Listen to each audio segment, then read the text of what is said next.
Welcome back, my family. Before we dive into tonight's creepy little journey, make sure to like the video, subscribe to the channel, and share this with someone who loves a good scare before bed. I would love to know where you are watching from and what time it is for you right now.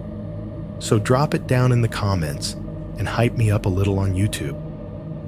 Now, get comfortable, dim the lights, and let us step into tonight's story. 1.1 Burnout, Breakup, and a Cheap Cabin. I was 29 when I decided I needed to disappear for a few days.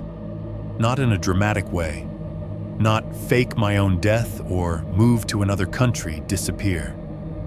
I mean the cheaper version people my age go for when everything feels like it is slowly crushing your chest. Close the laptop, get out of the city, go somewhere with trees and bad cell service and pretend you do not exist for a bit. By day, I was IT support/sysadmin for a mid-sized company in Denver. That sounds more important than it felt. In reality, it was 12-hour stretches of Slack notifications, broken VPNs, forgotten passwords, and middle managers who somehow always managed to accidentally download malware right before they had a big client presentation. My days were chopped up by alerts and tickets and, hey, real quick messages that were never real quick. I drank too much coffee and too many energy drinks. I slept badly and rarely. My brain adjusted to living on that edge where you are both wired and exhausted at the same time, where you can feel your heartbeat in your gums while your eyes burn from staring at the same two monitors day after day. I started measuring my days not in hours, but in how many times Slack dinged while I was in the bathroom. The walls of my apartment were thin in the way only cheap urban apartments can be. I heard my upstairs neighbor's footsteps like he was walking directly on my skull. The couple on the other side of my bedroom wall fought loud and ugly twice a week. Plates, slammed doors, muffled crying afterward. Outside, sirens drifted in from Colfax at random hours, and traffic hummed as a constant undercurrent. Even when the building was quiet, there was always some noise, some vibration, some reminder that thousands of other people were pressed in all around me. My girlfriend, ex-girlfriend, used to joke that I had more conversations with servers than I did with her. She was not wrong. For 3 years, she put up with my just 5 more minutes at the keyboard, my phone on the table between us at dinner, my laptop open on the couch while we watched movies. At some point, the jokes got sharper. Then, one night, they just stopped. The breakup wasn't a screaming match or a thrown ring scene. It was a quiet conversation in the kitchen, the kind where the fridge hum feels louder than the words. She told me very calmly, "You're never really here, even when you are home." And I honestly did not know what to say back. She had already packed. I did not even realize how much until I opened the closet later and saw the empty hangers. After she left, the apartment felt bigger and smaller at the same time. Bigger because of the empty spaces she used to occupy. Smaller because there was nothing left in it to distract me from myself. I burned through a couple weeks in that state. A blur of takeout containers, late-night bug fixes, and half-hearted attempts at sleep that ended with me scrolling my phone in the dark, light from the screen ghosting off the ceiling. The panic attack crept up on me on a Tuesday night. I was lying in bed, staring at a crack in the ceiling, thinking about a ticket that had come in at 11:37 p.m., when my chest tightened like someone had reached in and pinched my lungs shut. My heart was suddenly too loud, my vision tunneled, and my hands went prickly and numb. It felt, for a few long minutes, like I was going to die alone in that noisy, ugly little apartment. And the EMTs would have to step over takeout bags and dust bunnies to get to me. It passed eventually. They always do. I lay there afterward, sweating through the sheets, listening to the building breathe. The washing machine in the unit below me thumping through a spin cycle. The TV in 4B playing some laugh track sitcom. A siren rising and falling somewhere 5 or 6 blocks away. All of it stacked on top of the low static hum of traffic that never really stopped. That was the moment something in me finally cracked. I did not want to be there. Not in that bed, not in that hall, not in that city, for one more night. I got up, padded barefoot across the cold laminate floor, and opened my laptop on the kitchen table. The glow of the screen painted the room in pale blue. Dirty dishes were stacked in the sink. An empty pizza box from 2 days earlier sat on the counter. My own face reflected faintly in the black glass of the microwave door. Eyes red, stubble too long, a person I would have walked past without noticing. My fingers opened Airbnb almost on autopilot. I clicked entire place. I clicked cabin and mountains and self-check-in. I ticked the box for Wi-Fi because I told myself I might do some remote work, though deep down I knew I had no intention of opening a terminal window up there if I could avoid it. I dragged the price slider down until the map stopped showing places with hot tubs and floor-to-ceiling windows and started showing actual cabins with chipped paint and mismatched furniture. Montana popped into my head for no particular reason. I had never been. It felt far enough, cold enough, quiet enough. I moved the map up and west until the gray grid turned into jagged contour lines and long stretches of empty green. Little red dots appeared as I zoomed in, charming A-frame, rustic lodge with hot tub, family-friendly retreat. Most of them were too expensive or too polished, with staged photos and white couches that would make me nervous just breathing on them. Then I saw it. Cozy creekside cabin, great for remote workers. The thumbnail was a simple front view, a single-story wood cabin with a sloped roof, a small porch, and a chimney. In the late afternoon light of the photo, the wood looked warm, almost golden. Trees pressed in behind it, tall and dark. There was a hint of snow on the ground, but not a lot. It looked like the kind of place people post to Instagram with captions about unplugging and recharging and getting back to what matters. I clicked. Inside, the photos were basic but oddly comforting. A stone fireplace in the living room with a black metal grate and a log or two already stacked nearby. A sagging but clean-looking sofa with a plaid throw draped over the back. A small kitchen with laminate counters, white cabinets, a coffee maker, a battered fridge with a couple of magnets on it, a bedroom with a double bed, a red and black checkered comforter, a lamp on a nightstand. The bathroom was the only picture that looked genuinely bleak. Off-white tile, a shower curtain that had seen better days, a mirror that had clearly been replaced at some point. The description was short, almost to the point of laziness. Quiet, private cabin in the woods. Strong Wi-Fi, self-check-in, small creek behind the house, trail right behind the cabin. Quiet, private, perfect to reset. The repetition of quiet, private should maybe have bothered me more than it did. At that point in my life, those were the only 2 words I wanted. The host's name was Mark. His profile picture showed a man in his 40s, maybe, standing next to an older pickup truck. He was wearing a beanie and a flannel jacket, smiling in that vague way middle-aged men do when their wives tell them to smile for the picture.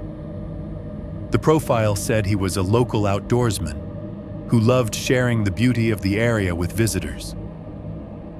There were only 3 reviews. That registered as a faint yellow flag in the back of my head, but the words themselves smoothed it over. Exactly as described, one said. You really are alone up there, great place to focus. Perfect for working remotely, super quiet, another said. The third mentioned the road being a little rough in winter, but worth it for the peace. Under house rules, I skimmed the usual stuff.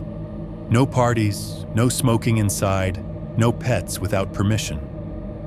One line snagged my eye for a second, and then slipped away. Please do not wander too far off the marked trail behind the cabin. I remember thinking something like, yeah, sure, whatever, and moving on.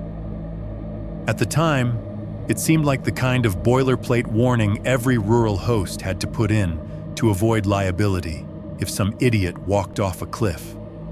It was early January when I checked the availability. The week I wanted was wide open, off-season I assumed.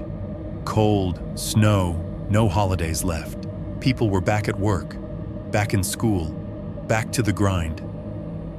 It made sense that no one else wanted to be holed up in a cabin in the middle of nowhere when they had just spent December with family in big, warm houses full of food and noise. I clicked through the dates. 4 nights. The total price popped up, and I blinked. It was cheaper than I expected. Cheaper than some downtown hotels I had stayed in for work.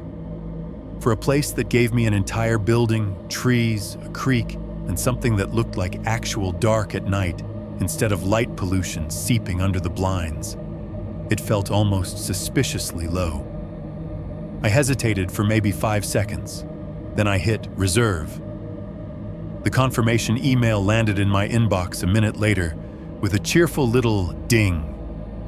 I stared at the subject line, "Your trip is booked," and felt something unclench just slightly in my chest.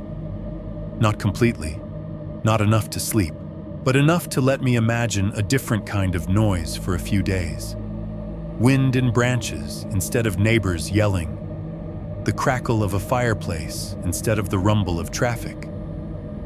I emailed my boss from the same kitchen table, hands still a little shaky from the earlier panic. I told him I was taking some of the PTO I had accumulated, that I would have Wi-Fi if anything urgent came up but needed to be offline as much as possible. He answered 3 minutes later with a thumbs-up emoji and a "You've earned it, man," which sounded supportive until I remembered I had not had a real vacation in almost 2 years. I started a checklist on my phone. Jeans, hoodies, thermal socks. My laptop, because I was not capable of leaving it behind. The small folding knife my uncle had given me one Christmas. A flashlight I had to dig out from the back of a drawer. Prescription meds, chargers, headphones. A paperback I had been pretending to read for months. I threw everything into an open duffel bag on the floor next to the couch. The apartment around me hummed on. The washing machine downstairs kicked on again, the pipes groaning in the walls. Someone in another unit laughed too loud at something on TV. A car alarm whooped once and then cut off. Somewhere in the distance, another siren rose and fell, weaving through the constant rush of traffic. I did not know it then, standing in that cramped little kitchen with the laptop screen still glowing on the table. But those were some of the last city sounds I would hear before I found out what real silence feels like. The kind of silence that does not comfort you, but sits on your chest and waits. 1.2. Driving north into quiet. The morning I left Denver, the city still felt half asleep. It was one of those winter mornings where the sky is the same color as the concrete, and everything looks like it has been rubbed with an eraser a few times. I took a rideshare to the airport because my car had more warning lights lit up on the dashboard than I was willing to trust with a 1,000-mile trip. The driver barely talked. I watched the familiar streets roll past. The corner liquor store with bars on the windows, the same bus stop where I had waited on freezing mornings years ago. A homeless guy wrapped in a blanket with a cardboard sign that just said cold. We merged onto the highway, and the city slowly flattened into warehouses, then open space with the occasional billboard. Mesothelioma lawyers, a personal injury attorney with a giant fake smile, a gun store with "We don't call 911" in red lettering. At the airport, it was the usual controlled chaos. TSA lines spiraled back and forth, people yanking off belts and shoes, plastic trays clattering against metal. I held my arms over my head in the scanner and thought idly about how many people had done this exact thing before disappearing into some place they never came back from. The machine whirred, beeped, and the agent waved me through without a word. I hit the Starbucks near my gate because apparently I am incapable of functioning in any airport without an overpriced latte in my hand. The line was a cross-section of America, a family with 2 hollow-eyed parents and a toddler mid-meltdown, a guy in a suit yelling quietly into his AirPods about Q4 numbers, a college kid in a hoodie smelling faintly of weed. A little girl ahead of me kept dropping her stuffed rabbit and making a tiny distressed noise every time. Each time, her mother picked it up with automatic, exhausted movements. At the gate, the screens showed "On Time" next to Bozeman, which felt like a small miracle. I found a seat and half-watched the TV playing some morning show on mute, while the airport's generic announcements rolled overhead. Security reminders, gate changes for cities I did not care about. When boarding started, there was the usual surge of people pretending not to care about boarding order while very much caring. On the plane, I got wedged into a middle seat between a guy who smelled like cheap cologne and stale beer, and a woman who immediately put in noise-canceling headphones and closed her eyes. The drunk-smelling guy ordered a whiskey the second the cart came down the aisle, even though it was barely 10 a.m. He nodded at me like we shared some secret. I gave him a tight smile and turned toward the window, watching Denver shrink into a gray-brown grid under us. The flight itself was uneventful, in the way flights usually are when you do not want them to be interesting. Kids cried a few rows back, a baby's high-pitched wail cutting through the engine noise now and then. The pilot came on once to tell us about some light turbulence ahead, his voice overly calm, like he had practiced it in a training module. The drunk guy next to me fell asleep with his mouth open, breathing wetly. I closed my eyes and tried to imagine the cabin already, the fireplace, the sounds of wind in the trees instead of recycled air humming through vents. Bozeman looked small from above, a cluster of lights and streets carved out of a flat white field of snow and mountains rising in the distance like teeth. On the ground, the airport was nicer than I expected. Wooden beams, faux rustic decor, a big mural of hikers smiling with backpacks on. The air hit me cold when I stepped out of the terminal to the rental car shuttles. Cold in that clean, dry way that made Denver feel damp in comparison. At the Hertz counter, a woman with weathered skin and a ponytail checked my reservation. Her name tag said Trish. She did the usual script: insurance, gas, decline this, sign here, and then paused, eyeing the destination I had typed into the GPS box on the form. "Heading up into the hills, huh?" she said. "Yeah," I answered. "Just a little cabin for a few days." She clicked her tongue softly. "Roads get icy up there, especially this time of year. Black ice. You ever driven in that?" "Denver," I said. "I've had some practice." She gave a non-committal grunt. "Just take it slow once you're off the main highway. People think it's clear till they're sideways in a ditch." Comforting. The car was a white SUV that looked like every other rental SUV I had ever driven. Too clean, no personality, radio presets all on top 40. There was a thin coating of road salt on the lower panels that left my hand chalky when I brushed against it. I tossed my duffel into the back, sat in the driver's seat, adjusted the mirrors, and plugged my phone into the Bluetooth. The GPS voice chirped to life in that upbeat tone that always sounds faintly condescending. I typed in the address Mark had sent me through Airbnb messaging. It was just a line of numbers and a county road, but the map put it in the middle of a big gray-green smear labeled mostly with National Forest and contour lines. "Head west," the GPS told me.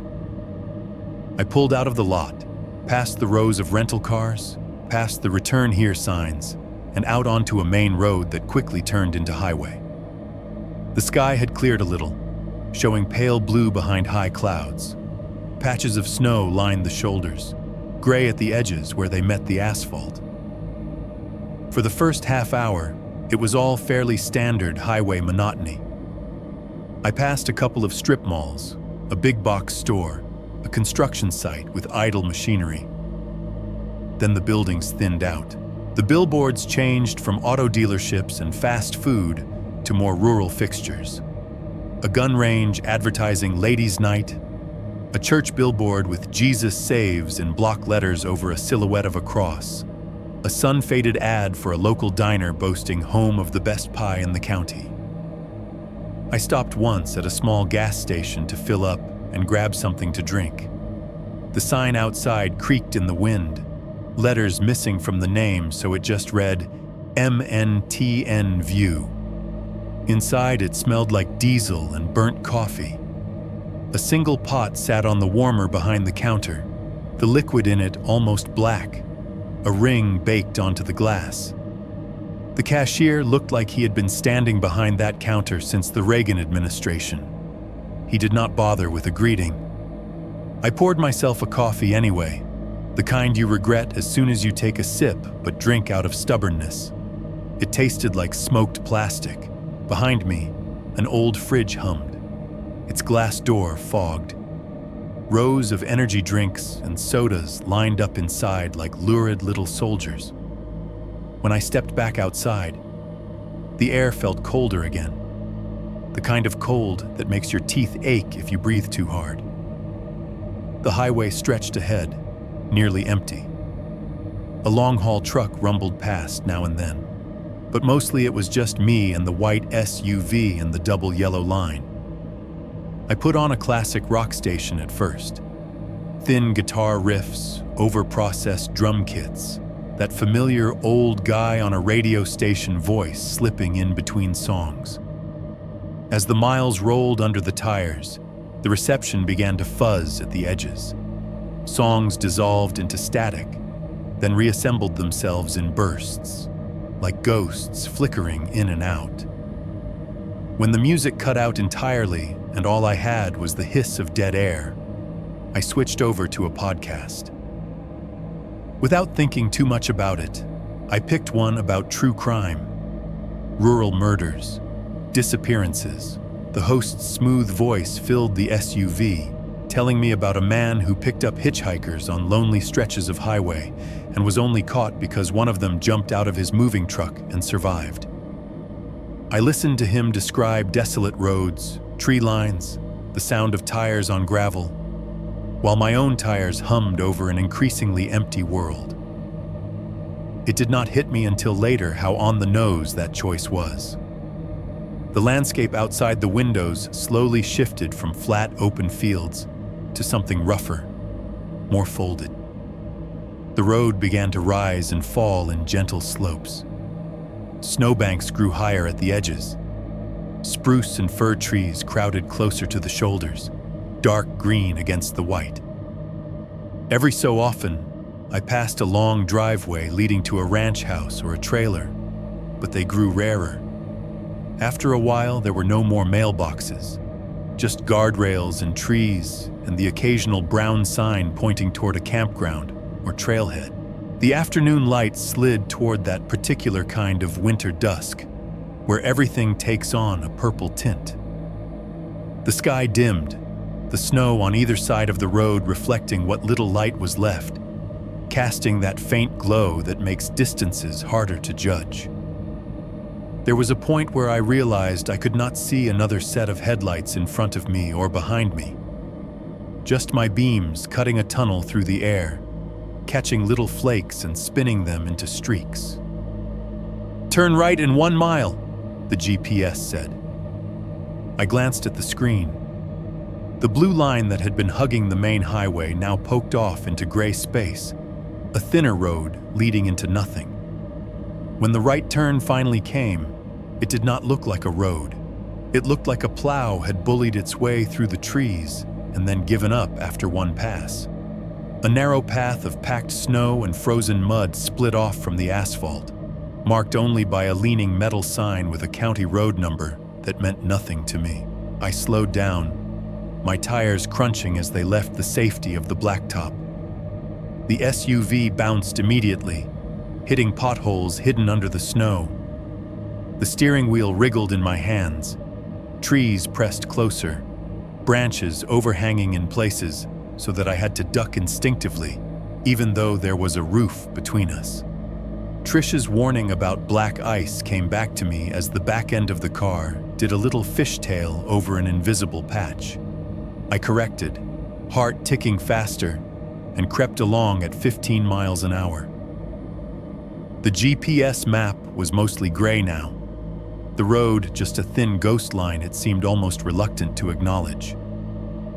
The podcast host's voice started to sound wrong in that setting, too smooth and polished against the rawness outside. I turned it off. The sudden absence of sound made me realize how loud it had been in my ears. In the quiet that followed, the only noises were the engine, the crunch of tires over ruts, and the occasional thunk as something under the car hit a chunk of frozen earth. As the trees broke for a moment, I got my first glimpse of the land beyond. A shallow valley rolling away under a blanket of snow, brush poking through in dark clumps, a distant tree line on the far side. The sky above it was a bruised purple. The sun already hidden behind mountains I could not see from where I was. It should have been beautiful. It was, in a way. But there was a starkness to it that made my chest tighten again, a reminder of how small I was out there. "Your destination is on the left," the GPS announced, bright and chipper. I almost laughed. For a second, there was nothing but trees and snow and the narrow track of the road. Then, as I rounded a slight bend, it appeared. The cabin sat in a shallow clearing, set back a bit from the road, a single-story structure of dark, weathered wood, roof sloping under a frosting of snow. A squat stone chimney rose from one side, a faint trail of smoke curling up into the air and dissipating almost immediately. There was a small wooden porch along the front, with 3 steps leading up to a door that had once been painted red, but had faded to something more like dried blood. 2 windows faced the road, their glass reflecting the last thin light of the sky so that I could not see inside. The trees clustered thick behind the cabin, forming a wall of black trunks and needles. Whatever lay beyond that line, creek, trail, anything else, was hidden completely in shadow. I pulled the SUV into the packed snow driveway and let it idle for a few seconds, just staring. The cabin was exactly like the pictures, and not like them at all. The photos online had been taken on a bright day. Blue sky, green trees, sunlight spilling through leaves. In winter dusk, with the sky going dark and the temperature dropping, it looked different. Smaller, more hunched into itself, less like a vacation spot and more like something that had simply been left here and forgotten. I killed the engine. The sudden quiet hit like a physical thing. The hum of the car died. The fan stopped blowing. The GPS voice shut up. Without all that, I could hear the world outside pressing in. Wind moved through the trees, a low, constant whisper. Somewhere nearby, melted snow fell from a branch and landed with a soft, heavy plop. There was no traffic noise, no sirens, no neighbors, no mechanical buzz from nearby buildings. just the creak of cooling metal from the hood of the car and the small, brittle sounds of the forest settling around me.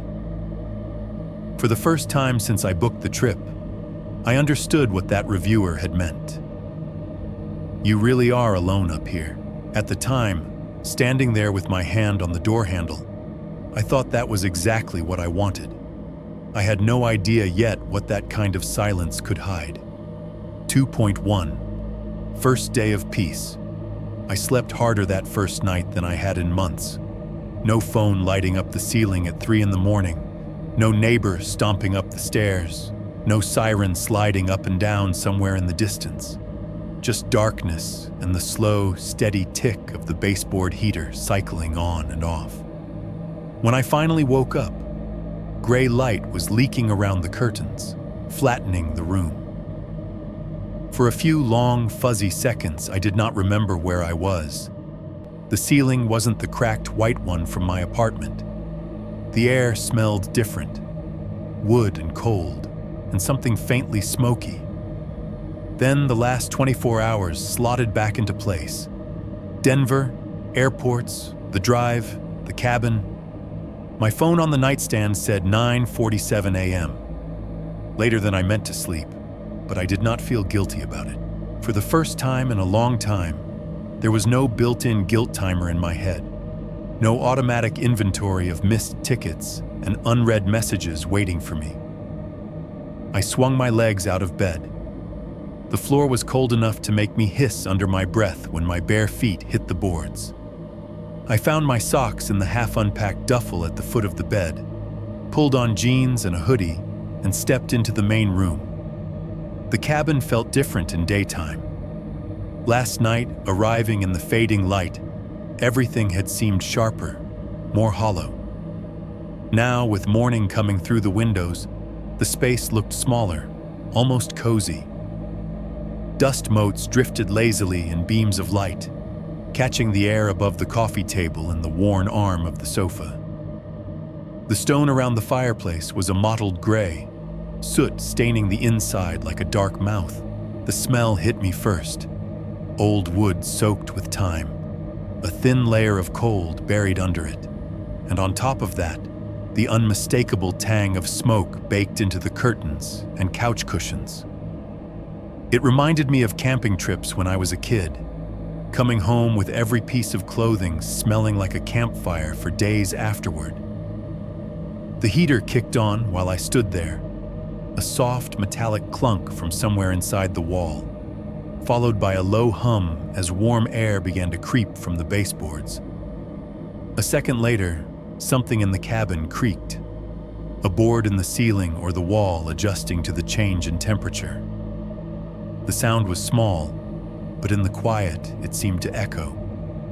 No traffic, no UPS truck backing up with that shrill beeping, no upstairs neighbor dropping something heavy, just the click and whir of the heater, the slow sigh of the wind pressing against the siding, and the occasional little tick as the wood expanded. I moved into the kitchen and put water on for coffee. The pot and the cheap drip maker looked like they had seen better decades, but they worked. I tore open a bag of coarse ground coffee I had bought at that gas station. The label showed a moose and promised Montana Bold. When the water started to bubble, the smell came up rich and bitter, filling the small space. Breakfast was the kind of American cliché you see in commercials. Eggs sizzling in a pan, bacon curling and popping, toast browning unevenly in a toaster that had to be older than me. The fan over the stove rattled loudly when I flipped it on, making the light flicker for a second. When I turned it off again, the cabin dropped back into that thick, layered quiet. And for a moment, I understood why people romanticized this kind of life. The simple rhythms, the small tasks, the absence of constant noise. I ate standing at the counter, looking out the kitchen window. The view was mostly the side yard, really just a patch of snow and the trunks of trees beyond it. The forest began only a few yards from the cabin, rising uphill. The snow there was still mostly untouched, except for a couple of animal tracks, little paired dashes disappearing between the trees. After breakfast, I brought my coffee to the couch and opened my laptop out of habit more than desire. The Wi-Fi actually worked, to my mild surprise. The network name was a default string of letters and numbers. The password was CABIN123. Of course, my inbox had grown overnight. A short stack of emails from my boss, a couple of automated alerts from servers, a client asking if I could take a quick look at something. I stared at them for a moment, feeling the familiar tightness start to creep back into my chest, and then forced myself to respond differently than I usually would. One by one, I opened them and typed short, non-committal replies. Out of town, limited access, we'll take a proper look when I'm back. On PTO, loop in so-and-so if urgent. Not at my desk. Recommend rebooting and following the standard runbook for now. Even as I wrote the words, some part of me flinched, waiting for backlash. It did not come. No angry pings, no, we really need you on this. Just the silent sending of messages and the quiet swoosh as they left my outbox. I closed the laptop with a soft click and felt like I was closing a door. The rest of the late morning passed in a kind of slow, pleasant haze. I found the TV remote, turned on the small, flat screen mounted crookedly on the wall, and logged into my streaming account. It felt vaguely wrong to be sitting in a cabin in the woods watching sitcom reruns, but the canned laughter and familiar rhythms were comforting in their own way. People on the screen had neat problems that fit into 22 minutes and resolved themselves with a hug and a punchline. Every now and then, I'd mute the TV just to listen. The heater would click off, ending its background hum in the middle of a scene. The silence that rushed in afterward made the characters' mouths move soundlessly, like ghosts talking behind glass. The wind slid its fingers along the outside siding, making a long, thin sound. Somewhere behind me, in the wall or the ceiling, a board would let out a single, high little pop. It was not the oppressive noise of the city. This was something else. Layers of small sounds, spaced out, each one with just enough room to be noticed. I found myself cataloging them, mapping them. That creak meant the board over the doorway. That tap was the pipe when the bathroom faucet dripped. That low thud was something settling on the roof. At some point, as I sat there with the TV murmuring and the fire in the fireplace reduced to glowing embers, it hit me how long it had been since I had felt this kind of quiet. Not just around me, but inside my head. No Slack notifications floating in the corner of my vision. No constant mental to-do list ticking off problems I had not solved yet. Just the slow passage of time marked by the movement of light across the floor. By early afternoon, though, the stillness began to shift from peaceful to restless. I had finished my coffee. The sitcom episodes started to blur together. The cabin, small and cozy in the morning, began to feel more like a single room with nowhere else to go. The windows framed the same view of snow and trees and sky. The air felt heavy with stale heat from the heater and the last of the fire's warmth. I stood up and stretched, vertebrae cracking one by one up my back. My eyes drifted to the map Mark had taped next to the front door. It was a piece of printer paper with a rough loop drawn in black marker behind a little box labeled cabin. The scale was vague, the lines shaky, but the message was clear enough. Trail starts out back, goes around, comes back. A neat little circle through the woods. My brain, always hungry for some kind of input, latched onto it. I told myself it would be good to get outside. Fresh air, actual movement. And if I was being honest, there was another feeling under that one. a prickling sort of curiosity. The trees behind the cabin had been a solid wall since I arrived, blocking whatever lay beyond. The map, crude as it was, felt like an invitation. I went to the bedroom and started layering up. Thermal shirt, hoodie, my thickest jacket, wool socks, boots. I found my gloves in the side pocket of my duffel and tugged them on, flexing my fingers until the stiffness eased. I grabbed the small flashlight I had packed and checked the batteries. The beam cut a bright white circle on the wall when I clicked it on. Satisfied, I slipped it into my coat pocket. The folding knife went into my jeans pocket out of old habit more than any real sense of danger. It was not exactly a weapon against anything serious, but it made me feel less stupid about walking into unknown woods alone. I pocketed my phone, even though I knew the service would probably be spotty, and looped my earbuds around it, but did not put them in. Listening to music out there felt wrong. I wanted to be able to hear. At the last second, I grabbed a beanie from my bag and pulled it down over my ears. My breath plumed in front of me as I opened the front door. Cold air rushed in, clean and sharp, cutting through the cabin's warm, slightly stale atmosphere. The change in sound was immediate too.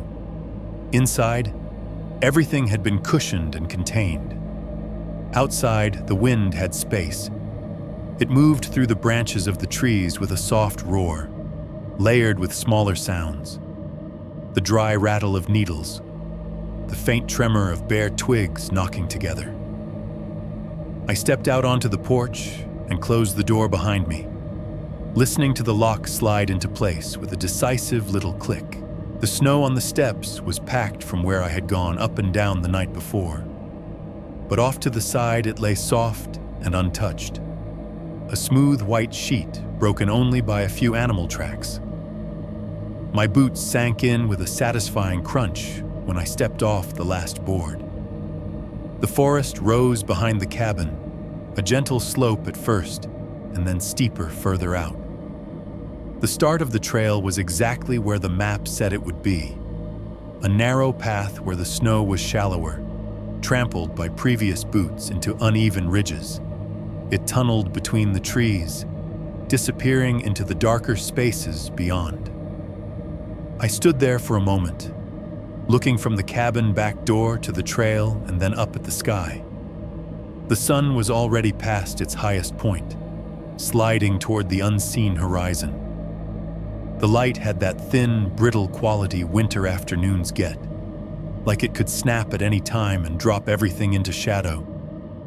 It would be fine, I told myself. A short walk, follow the loop, come back before it even thinks about getting dark. People did this every day up here. Hikers, hunters, dog walkers. I was just another person on a trail. I took a breath so cold it burned, let it out in a white plume, and stepped onto the packed line of snow, heading toward the trees and the little black ink loop someone had drawn on a piece of paper in my cabin. Behind me, the cabin door sat closed and blind, the windows reflecting a gray sky. The sound of the heater and the ticking walls faded as I moved away, replaced by the softer, stranger noises of the woods. Somewhere above me, a branch creaked in the wind, long and low, like something old shifting in its sleep. 2.2. Off the loop. The trail started out like something from a tourist brochure. Narrow, yes, but clear enough that I did not have to think about where to place my feet. Snow had been tamped down into a compact ribbon by boots before mine, the sides rising up into soft banks that caught the light.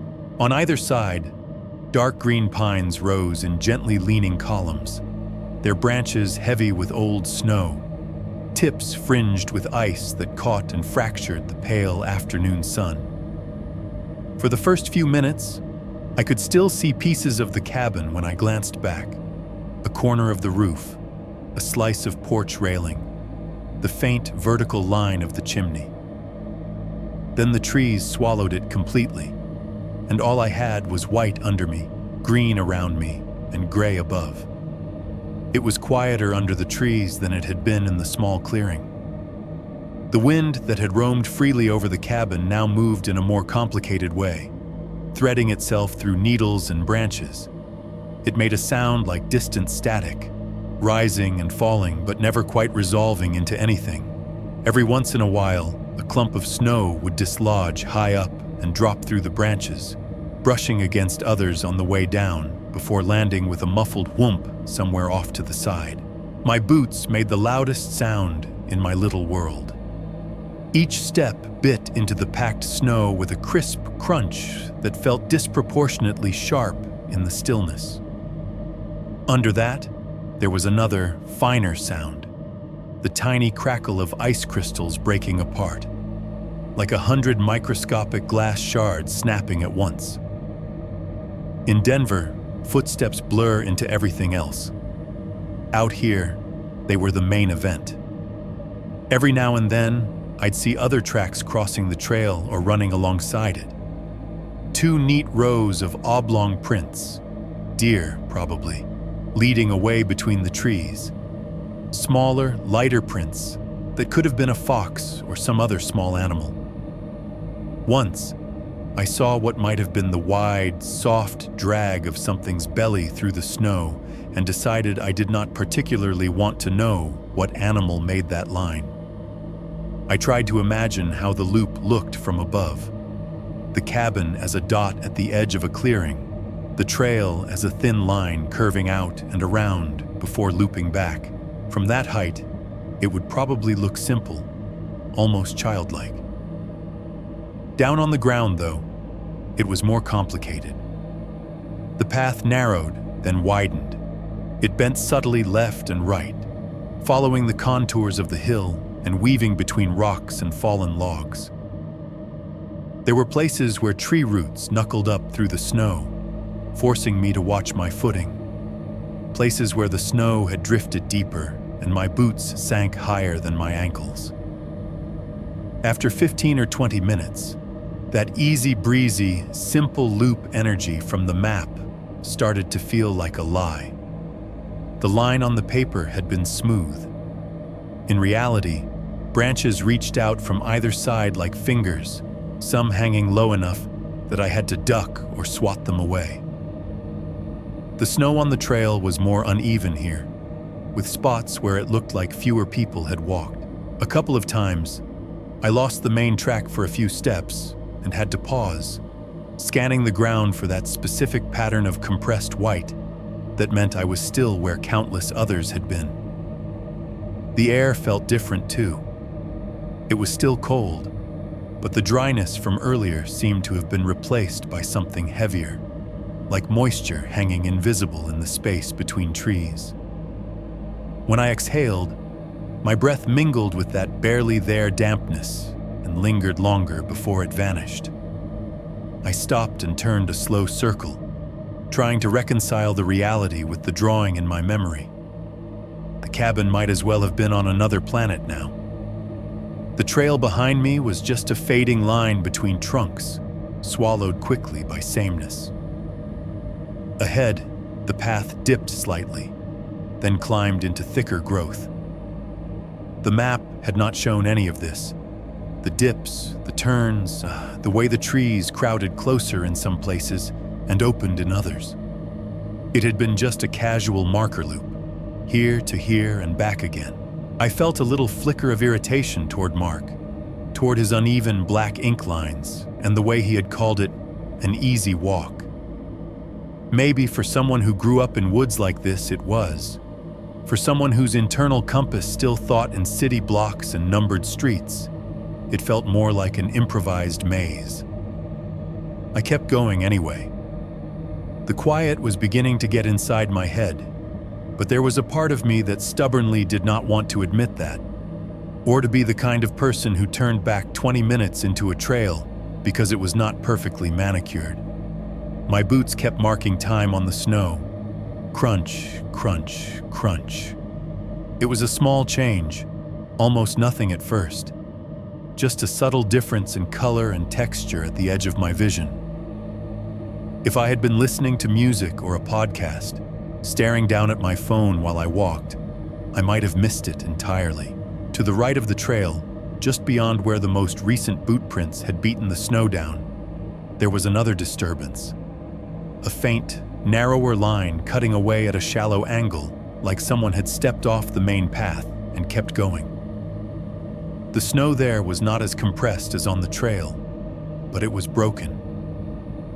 In places, darker shapes showed through, patches of earth where the snow had been kicked aside. A frozen branch snapped and left at a slightly wrong angle. I stopped.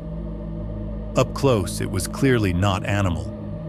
The impressions were too regular, too similar to my own. Not quite fresh, they had softened around the edges, lost some of their crisp definition, but not old enough to have been buried by new snow or melted completely.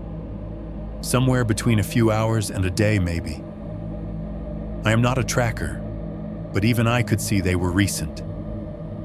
There was no indication of where they led.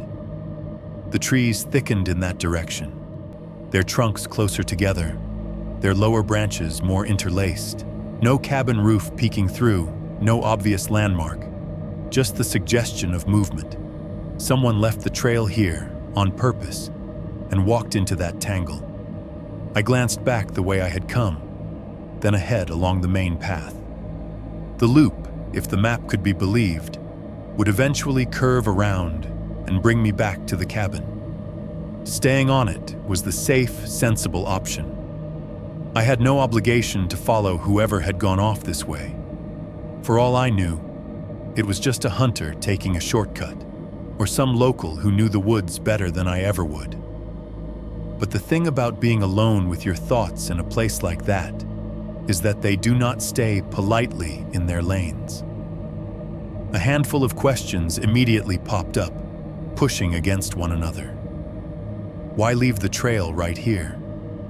Why had Mark not mentioned any other paths? Why did looking at that narrow line of disturbed snow make the back of my neck itch? I stood there a little too long, trying to talk myself out of it. "You're not in shape," my practical brain said. "You'll get lost. You brought no map, just a stupid little drawing on a wall. You know nothing about this place. You're already out here," another voice argued. "It's literally right there. You can always turn back. It's just a few steps. Don't be dramatic." Somewhere above us, the wind shifted. A branch creaked, longer than before, a drawn-out groan like someone slowly stretching a joint that had been stiff for years. A clump of snow dropped somewhere deeper in the trees to my left, unseen but heard. A soft impact, then the faint hiss of powder settling. I realized my breath had gotten shallow without me noticing. I forced myself to inhale fully, feel the cold tear at my throat. The air tasted less clean now, though I might have been imagining that. There was a flavor to it that hadn't been there near the cabin or on the first part of the trail. A hint of something damp and sour curling under the cold pine, like the smell of wet leaves piled too long in a corner, or the inside of an old basement that never quite dries out. I looked down at the side path again. Up close, the prints were more obvious. Whoever had made them had not been running, just walking, one foot in front of the other, leaving each step pressed deep enough to scrape the surface beneath, exposing dirty, compacted snow and, in a couple of places, raw earth. In one spot, it looked like the person might have slipped. One print smeared, a heel line dragged. I felt something that was not quite fear and not quite excitement, but something sour and electric in between. The same sensation you get when you are about to look at something you know you should not, but cannot resist. A message you know will hurt you. A photo you know you wish you could unsee. Curiosity is a terrible engine. Once it starts, it does not like to idle. "I'm already here," I said aloud, my voice oddly flat in the cold air. Might as well see where it goes. Hearing myself say it made the decision feel more solid, like a switch I had thrown. I stepped off the main trail and onto the narrower line. The snow was softer here, my boots sinking with a deeper, wetter crunch. The first few steps felt clumsy, like waiting. Immediately, the sensation under my feet changed. There was less steady compactness, more give, more vague shapes hidden beneath. The trees closed in quickly. Branches I had seen from the main trail as a distant tangle were suddenly right in front of my face. I had to raise my arms to push them aside, the needles brushing against my jacket, leaving cold moisture on the fabric. A thin branch scraped along my sleeve with a squealing sound, like a fingernail dragged on a chalkboard. I pushed through a particularly dense tangle of brush, the kind that had clearly not been trimmed back in years. Twigs raked along my chest and shoulders. One caught the back of my beanie and nearly yanked it off. Another, sharper and more stubborn, snapped forward as I brushed past and lashed across the back of my ungloved hand. The pain was small and sharp, immediate. I hissed and jerked my hand back, looking down. A thin red line traced across the skin just above my knuckles, already beading with blood. It was nothing, a scratch at worst. But seeing my own blood stark against the pale skin in that cold, indifferent light did something to me. It made everything feel more tangible, more inescapably real. The woods were not a picture anymore. They were a place that could hurt you, even if only in small ways at first. I wiped the blood away on my jeans and kept moving, one arm up to shield my face as I muscled through the brush. The sound of my clothes catching and sliding along branches was loud in my ears. A continuous, rough shh, like whispered disapproval. As I emerged from that little choke point of vegetation, the air shifted again. It was not my imagination this time. There was a difference you could feel on your lungs. The cold remained, but it carried with it a new layer. Something that clung and did not want to leave. The crisp, almost antiseptic scent of snow and pine that had been my companion on the main trail thinned out, replaced by something murkier. It smelled like rot, but not the fresh, aggressive rot of something recently dead. This was older, settled-in decay. The smell of wet leaves compacted at the bottom of a pile, of water that had stood too long in some dark corner, of wood soaked and softened and left to mold. Underneath it all, there was a faint, metallic tang that pricked at the back of my throat, a ghost of iron that reminded me, uncomfortably, of the taste of blood when you bite your tongue. The prints continued ahead, slipping between trunks and dipping into a shallow hollow where the snow grew darker, stained by whatever lay beneath. The daylight struggled to get through the branches here. Shadows pooled thicker in the spaces between trees, and the sound of the wind high above seemed more distant, like it was happening in another world. It occurred to me, belatedly, that I had not checked the time when I stepped off the main trail. I pulled my phone from my pocket and woke the screen. The signal bars flickered uncertainly. One, then none, then one again. The battery icon looked smaller than I remembered. I stared at the numbers for a second, the digital clock looking strangely out of place in that ancient, damp silence, then slid the phone away. It did not matter. I told myself I would only follow this side path for a little while, just far enough to see where someone had been curious enough or confident enough to go before me. Just far enough to find out what, exactly, the simple loop on the wall had decided not to include. 2.3. The old cabin and the first skull. The side path narrowed until it barely deserved the name. Whatever boots had come through before me had forced a rough track between the trees, but it was nothing like the compacted ribbon of the main trail. Here, snow lay in uneven humps, broken only where feet had pressed it down into dirty, stained patches that showed the ground beneath. The brush thickened ahead, turning into a low wall of tangled branches and saplings. For a moment I thought that was the end of it, that whoever had made these prints had turned back there, or that I had finally reached the point where they disappeared into the general chaos of the woods. Then I saw it, a faint parting, a place where branches hung slightly differently, bent from being pushed aside. I ducked my head and leaned into it. The twigs clawed at my jacket, scratching against the fabric with that dry, dragging sound that set my teeth on edge. Needles caught on the seams, tugging, resisting. One branch, thicker and more stubborn than the rest, pressed against my chest as if trying to push me back. I forced my way through, the brush closing around me for 2 or 3 claustrophobic steps, cold needles in my face and the smell of wet wood in my nose. Then, suddenly, I was out. It was like stepping through a curtain. One moment there was nothing but branches and the close press of trees, and the next, the space opened up around me. I stumbled forward 2 steps and stopped dead. The cabin sat in a shallow depression, as if the ground had sagged under its weight over the years.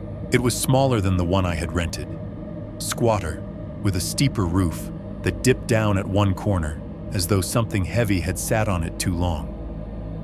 The shingles, where they were still visible under patches of snow and moss, were curled and cracked. One section near the back looked like it had half collapsed, weighed down by years of wet and rot. The wood of the walls was not the warm brown of my cabin, but a sickly green-gray. Moss and lichen climbed up from the foundation, spreading in irregular patches. Some boards were darker than others, water-stained and warped. The whole structure leaned slightly to one side, like it was tired and ready to lie down. The front door was hanging crooked on its hinges. One hinge near the top clung to the frame by a warped screw. The bottom hinge was nearly rusted through, an orange-brown crust swelling around the pin. The door itself had a long crack down the middle, as if someone had kicked it hard years ago, and the wood had never quite recovered. The windows on either side of the door were broken. In one, the glass was mostly gone, leaving just jagged teeth along the frame.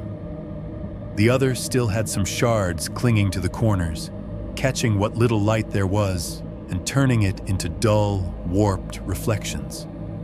Strips of curtain hung limply from a bent rod, the fabric stained and torn, moving just slightly in a draft I could not yet feel. The inside was dark. Not just dim, but the kind of layered darkness that comes when dust and time have had years to settle. The daylight slanting through the broken glass only penetrated a few feet, illuminating a narrow slice of floor and the edge of something that might have been a chair once. Beyond that, it was just shadow. The wind threaded through the broken windows and the gaps under the eaves, turning the cabin into a crude instrument. It made a thin, high sound as it passed through. Almost a whistle, almost a breath. Standing there at the edge of the clearing, it sounded disturbingly like someone exhaling slowly right next to my ear. My skin prickled. Every sensible instinct I had, every city-raised, true crime-fed neuron told me this was the part in the story where you turn around and go back. You see the creepy cabin in the middle of the woods. You make the right choice. You go home, and you never mention it to anyone. Instead, I stepped forward. The snow in the little clearing was thinner, more churned up. There were older footprints here, half melted and refrozen, layered on top of one another. Some were human, some maybe animal, some just shapeless scuffs. As I got closer, I could see where old tire tracks had once cut across the ground, long since filled in and softened, but still faintly visible. The porch was only a single step up, boards weathered almost black.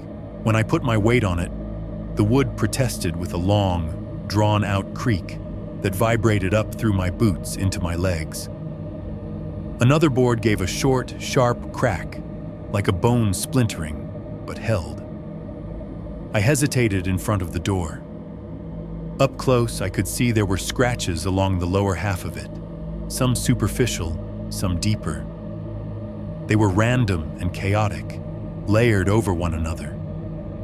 A few long gouges were at just about knee height, as if someone, or something, had kicked or dragged something heavy through the doorway more than once. The inside smelled wrong. Even from the doorway, I could catch a faint whiff of it, seeping out like breath, damp, old wood and dust, but with something sour underneath.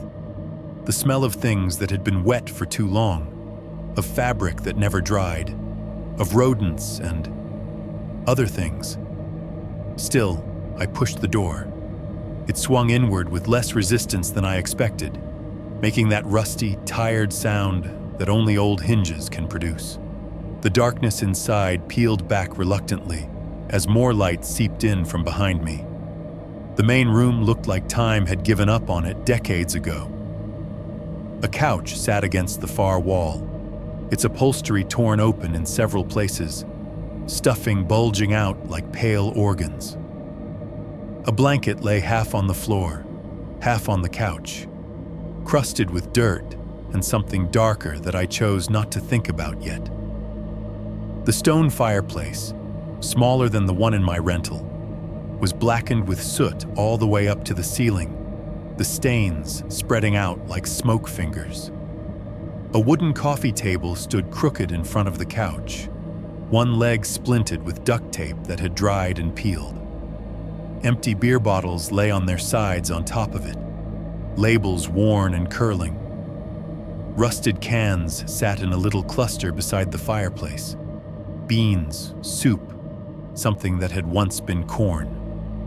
One of them had burst, leaving a black, crusted smear down the stone. Everything wore a uniform coat of dust. It softened the edges of the furniture, dulled the colors of the junk on the floor.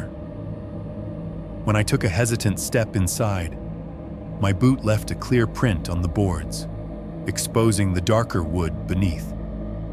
It was like putting my foot down on a photograph and revealing the original underneath. One thing broke the pattern. Near the door, running along the wall and disappearing behind a broken chair, there was a long, dark stain. It started as a thick patch just inside the threshold, then thinned into a smear that ran almost all the way to the far side of the room. The color was wrong for paint. Too deep, too uneven. In some places it was almost black, in others a more reddish-brown where it thinned at the edges. It looked like someone had dragged something heavy and bleeding through that doorway and across the boards. The smear had dried in streaks, ridges, and ripples frozen mid-flow. There were marks in it too that looked disturbingly like fingers, little arcs and divots where something had clawed weakly at the floor while being pulled along. My stomach clenched. I told myself it could be from a large animal. Hunters. A deer, maybe, hauled in for butchering. That would not make it pleasant, but it would make it explainable.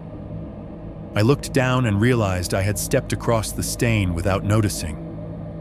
My boot print cut through it, disturbing the thin layer of dust that had settled on top. Whatever had happened here had not been recent, at least. Dust does not fall that thick overnight. The air tasted different the further in I walked. Old dust lifted with each step, coating my tongue and making the back of my throat itch. The sour note under the wood and mold got stronger, lodging itself behind my nose. I could feel it in the way you feel the smell of an old refrigerator that has been unplugged too long. My phone's flashlight beam cut through the gloom in a harsh white cone. I swept it slowly around the room, the light catching on glass, on torn fabric, on patches of exposed wood. In the back corner, near where the long brown smear disappeared, something else caught the light. The dust on the floor was thick there, enough that it had a soft, powdery look, like gray flour. But running through it was a line where it had been disturbed, a narrow, strangely clean track. It started near the front door, passed by the sofa, and terminated at a small rectangular outline in the floorboards. A hatch, maybe 3 feet by 3, with a ring handle set into one edge. Everywhere else, the dust lay undisturbed, on the table, on the couch, on the back of a kitchen chair that had been tipped onto its side. But there, from the doorway to that hatch, the dust was thinner, smeared, moved aside by something passing that way more than once. A path, worn not by years, but by repetition. The hatch sat slightly ajar, barely a half-inch, but enough that a thin, cold breath of air seemed to seep up from the crack. The smell coming from that gap was stronger than the rest of the room. Wet, metallic, sweet in a way that made my teeth ache.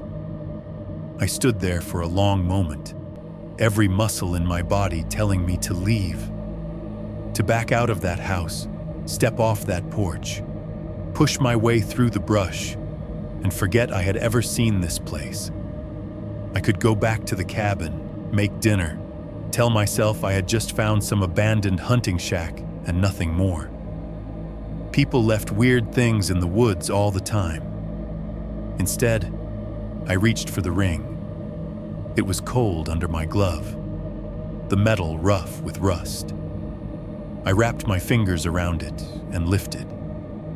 The hatch came up with reluctance, the swollen wood scraping against the surrounding boards. The sound seemed too loud in the stillness, like ripping open a sealed envelope in a silent church. Hinges complained softly as I pushed the hatch back. A darker hole opened beneath me, swallowing the weak daylight. The flashlight beam cut down into it, revealing a steep wooden staircase descending into a space of concrete and shadow. The air that rushed up at me was colder than the air above, and far more foul. It hit my face in a wave, damp, mineral chill layered with the sharp tang of old metal and the rotten, cloying sweetness of decayed organic matter. It was the smell of a flooded basement and a slaughterhouse combined, compressed by time and stillness. I had never been in a place where something truly bad had happened. Not like this. Not anything beyond a car accident on the side of the highway or a drunken fight outside a bar. This felt different. Wrong in a way my body understood even before my mind could find the words. My skin tried to crawl away from my bones. I pointed the flashlight down. The beam carved out each step. Rough, unpainted wood stained in places with darker patches. The walls down there were concrete, sweating dampness, streaked in some areas with long, dark trails where water had seeped and dried. On the floor, at the bottom of the stairs, the light picked out scattered shapes, small, pale, irregular. I told myself they were rocks, just rocks. My hand shook slightly on the ring. The beam quivered across the basement, making everything down there seem like it moved in tiny, sickening ways. "Just a quick look," I whispered, though there was no one to hear. My voice came out thin and tight.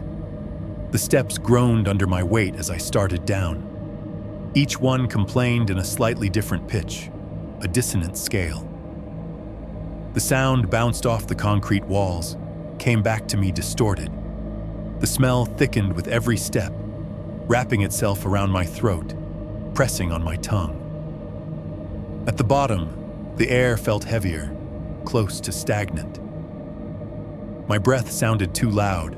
The beam from my phone cut a narrow path, leaving the corners of the room in impenetrable shadow. The floor was bare concrete, cold and stained. The dark patch I had seen from above turned out to be a wide, irregular pool of something that had dried long ago, its surface cracked and flaking. It was the same brown-black as the streak upstairs, only more concentrated, as if whatever had bled out here had done so in quantity. The shapes I had taken for rocks were scattered along the edge of that stain near one corner of the basement, half hidden under the jagged underside of a table that looked like it had once been a workbench. The table's legs were warped. One of them propped up on what I realized, with a lurch, was a brick wrapped in duct tape. I moved closer, each step a deliberate effort. The flashlight's beam slipped along the edge of the table and caught on something pale and round, about the size of a grapefruit. It was mostly covered in dirt and grime, stuck in a little depression in the floor where moisture had collected. For a second, my brain tried to frame it as a stone or a piece of old, discolored plastic. The wrongness of the curves and the texture did not quite fit either of those. I crouched down, joints protesting, and reached out with gloved fingers. The object was surprisingly light when I lifted it. Bits of dried mud flaked away, dusting my glove and the concrete below. I turned it slowly in the beam of the light. The dirt came off in clumps, revealing smooth, off-white bone underneath. It was not complete. The lower half was missing. What I held was the rounded dome of a human skull, cracked in one place like a dropped ceramic bowl. Along the inner edge of that crack, something dark and shriveled clung to the bone. Little tatters of dried tissue that had not quite fallen away, like scrapings of old meat left on the inside of a pot. For a moment, everything in me just stopped. The sound of my heartbeat roared in my ears, drowning out the whispers of the outside wind. My breath hitched and came in shallow, quick gasps that did nothing to clear the smell from my lungs. The light shook, throwing the shadows into ugly, jumping shapes around me. It is one thing to see bones in a movie or a documentary. It is another to feel the weight of a human skull in your hand, to feel the way it balances, the way your fingers naturally find the curves where a face used to be. There is an intimacy to it that feels obscene. I do not know how long I stayed crouched there, staring at it, my brain trying to convince itself it was something else. A medical model, a Halloween decoration, something left by hunters, some strange, macabre joke. Anything but what it clearly was. The rest of the room did not wait for me to catch up, as my eyes adjusted a little more to the darkness beyond the tight beam of the flashlight. I began to see other shapes in that corner. Under the table, partially obscured by shadows and debris, something long and white lay on the concrete. I shifted the light. A lower jaw rested there, separate from the skull in my hands. A few teeth still clung to it, yellowed and crooked. One molar glinted with a dull metallic shine, a filling catching the beam. Next to it, half covered by a rag that might once have been a towel, lay what could only be part of a vertebra. It was thick and knobby, with a ring of bone and protrusions that reminded me, horribly, of the spine diagrams in high school biology books.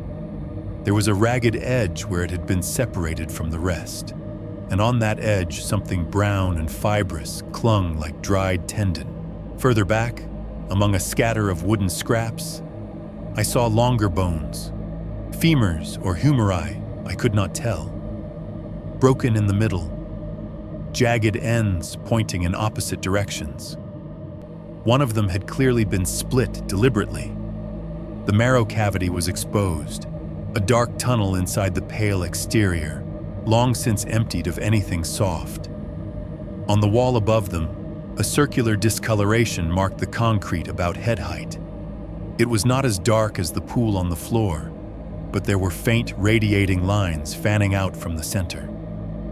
When I stepped closer and angled the light, I saw that it was not just a stain of moisture. In the right spots, there was a subtle sheen. In a couple of places, tiny, darker flecks clung to the concrete like seeds.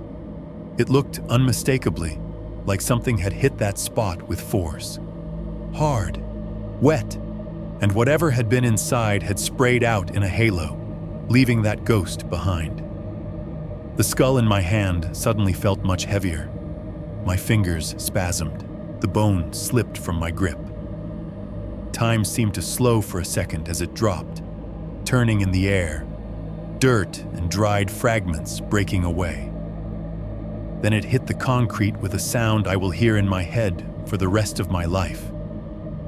A hollow, brittle clack followed by a smaller crack as it bounced once and came to rest against the base of the wall, leaving a little crescent-shaped mark in the dust. That sound rang around the basement, sharp against the dullness of everything else. It cut through the fog in my head like a knife. The part of me that had been standing there observing, cataloging, trying to fit everything into some rational framework finally lost control. Panic flooded in, hot and overwhelming. My vision tunneled. The edges of the room seemed to lurch. I turned and bolted for the stairs. My boot slipped slightly on the first step, almost sending me to my knees. I grabbed the railing, just a rough board nailed to the wall, and hauled myself up. The wood shrieked under my weight, each step complaining, the sound stacking on itself into something frantic. My shoulders slammed into the wall halfway up, and then, at the top, I misjudged the last rise and collided with the edge of the hatch, hard enough to send a jolt of pain down my arm.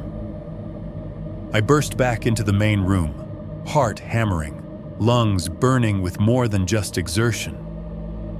The smell of the basement clung to me, followed me, mixed with the dust of the cabin in a way that made me want to tear my own skin off.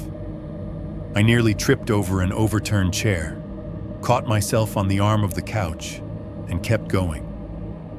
The door yawned open ahead like an exit in a bad dream. I stumbled onto the porch, the boards crying out again under my boots. Cold air slammed into my face, clean and thin compared to what had been below. For a second, I just stood there, sucking it in great shuddering breaths, my eyes stinging. Then I moved. I did not bother to find the narrow side path again. I plunged toward where I knew the main trail had to be, forcing my way through branches that clawed at my jacket and hat, snapping twigs, sending snow cascading down my collar. My breath came in ragged bursts, each exhale a huff of white in front of my face. The forest, which had been peaceful earlier, was now just a blur of vertical trunks and horizontal shadows. Every dark gap between trees looked like a doorway. Every broken branch looked like an arm reaching. My boots punched through the snow, sometimes onto solid ground, sometimes into hidden hollows that twisted my ankles and sent little flares of pain up my legs. Behind me, the cabin disappeared quickly, swallowed by the trees. The sound of my own footsteps dominated everything. The crunch and crack of snow, the slap of my soles on hidden roots, the rush of my blood pounding in my ears. Somewhere far above, the wind moved through the canopy, but it was a distant thing now. I do not remember finding the main trail again, so much as realizing, abruptly, that the snow under my feet was more even, more regularly packed. The lines of disturbance made sense again. The trees opened just enough to tell me I was back on a path meant for people and not for whatever the hell that place had been built for. I did not stop to admire the view.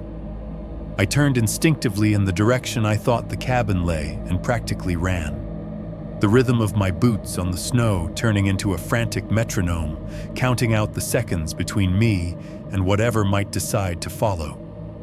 3.1. Trying to rationalize a skull.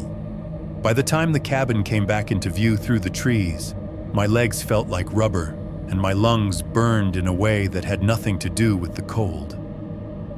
I half stumbled the last stretch, boots slipping on the packed snow of the clearing.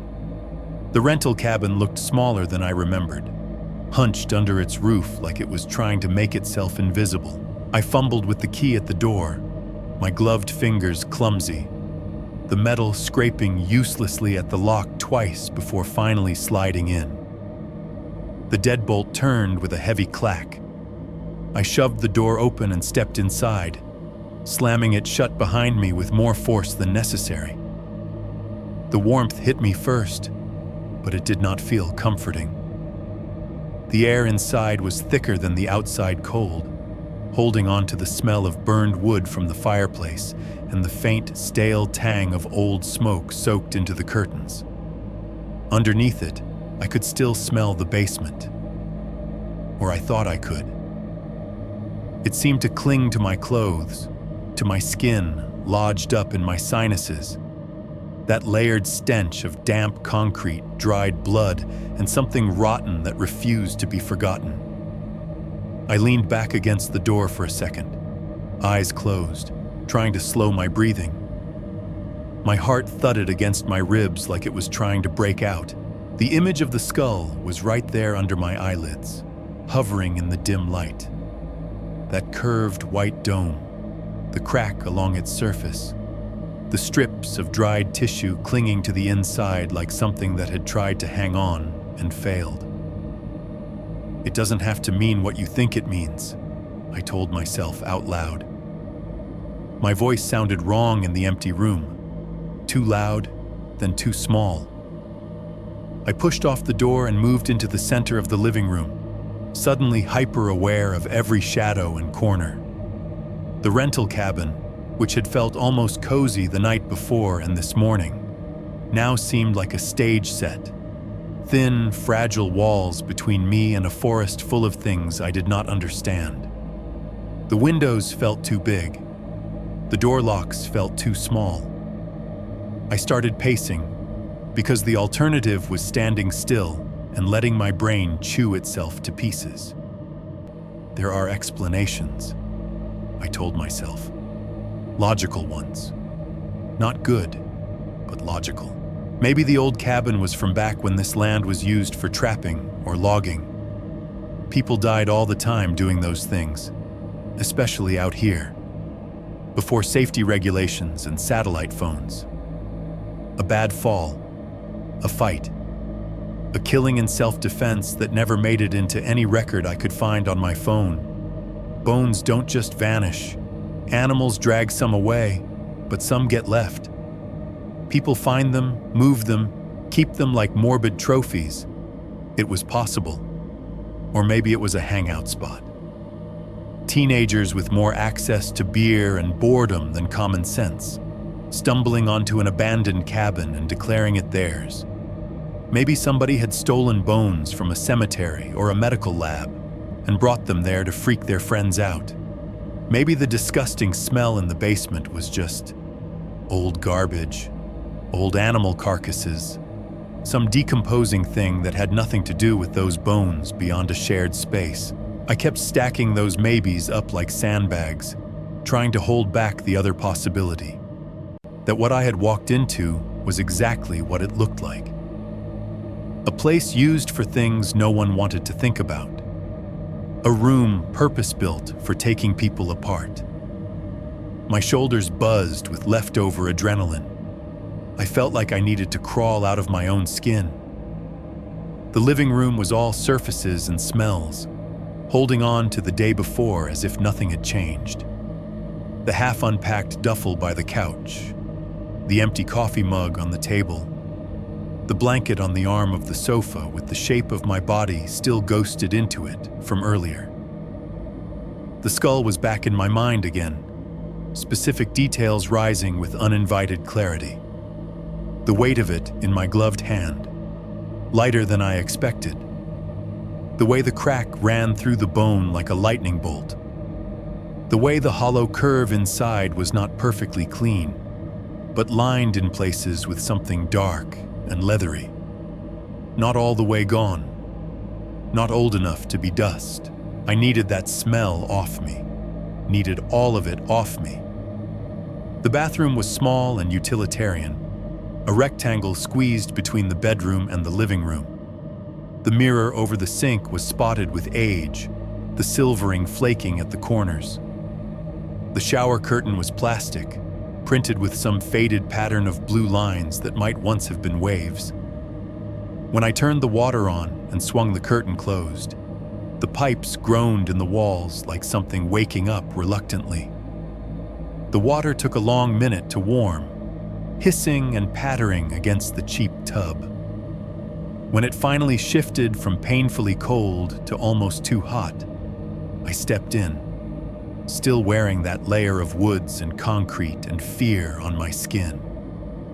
The heat was shocking at first, a bright, almost scalding sting across my chest and shoulders. Then it settled into something else, a deep ache as my muscles realized they were allowed to unclench. Steam began to fill the small space, blurring the lines where the shower curtain met the tile, fogging the edges of the mirror on the back wall.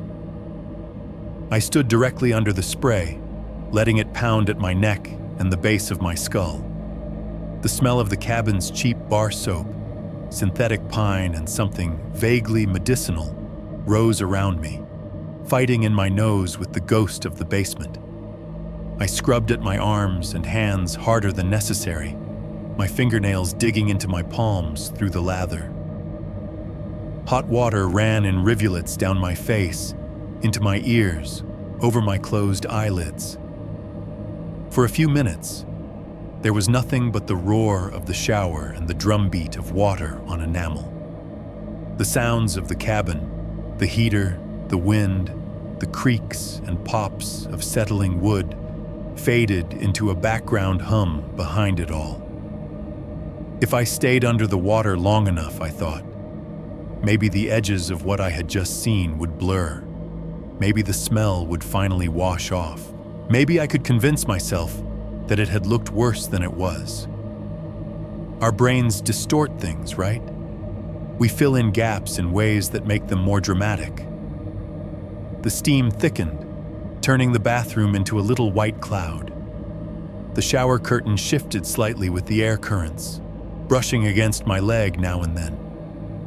The plastic clung, then peeled away with a wet slap, reminding me of the way the hatch had opened over that basement, the way the air had pushed up around me like breath. I leaned my forehead against the cool tile and closed my eyes. The hot water beat at the back of my neck and shoulders. My pulse finally began to slow, each thump a little less frantic than the last. When I opened my eyes again, the world beyond the shower had softened into vague shapes. The mirror on the opposite wall was almost completely fogged, the glass now a milky sheet. Only a few small, clear patches remained where condensation had not yet claimed it. Little islands of reflective surface in a sea of white.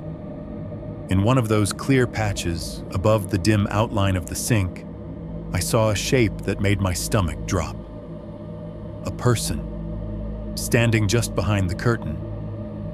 It was only there for a heartbeat, a dark, vertical smudge with the rough suggestion of shoulders and a head, taller than me, absolutely still. My brain filled in a face even though I could not see one. Eyes, a mouth, features pressed close to the thin plastic between us.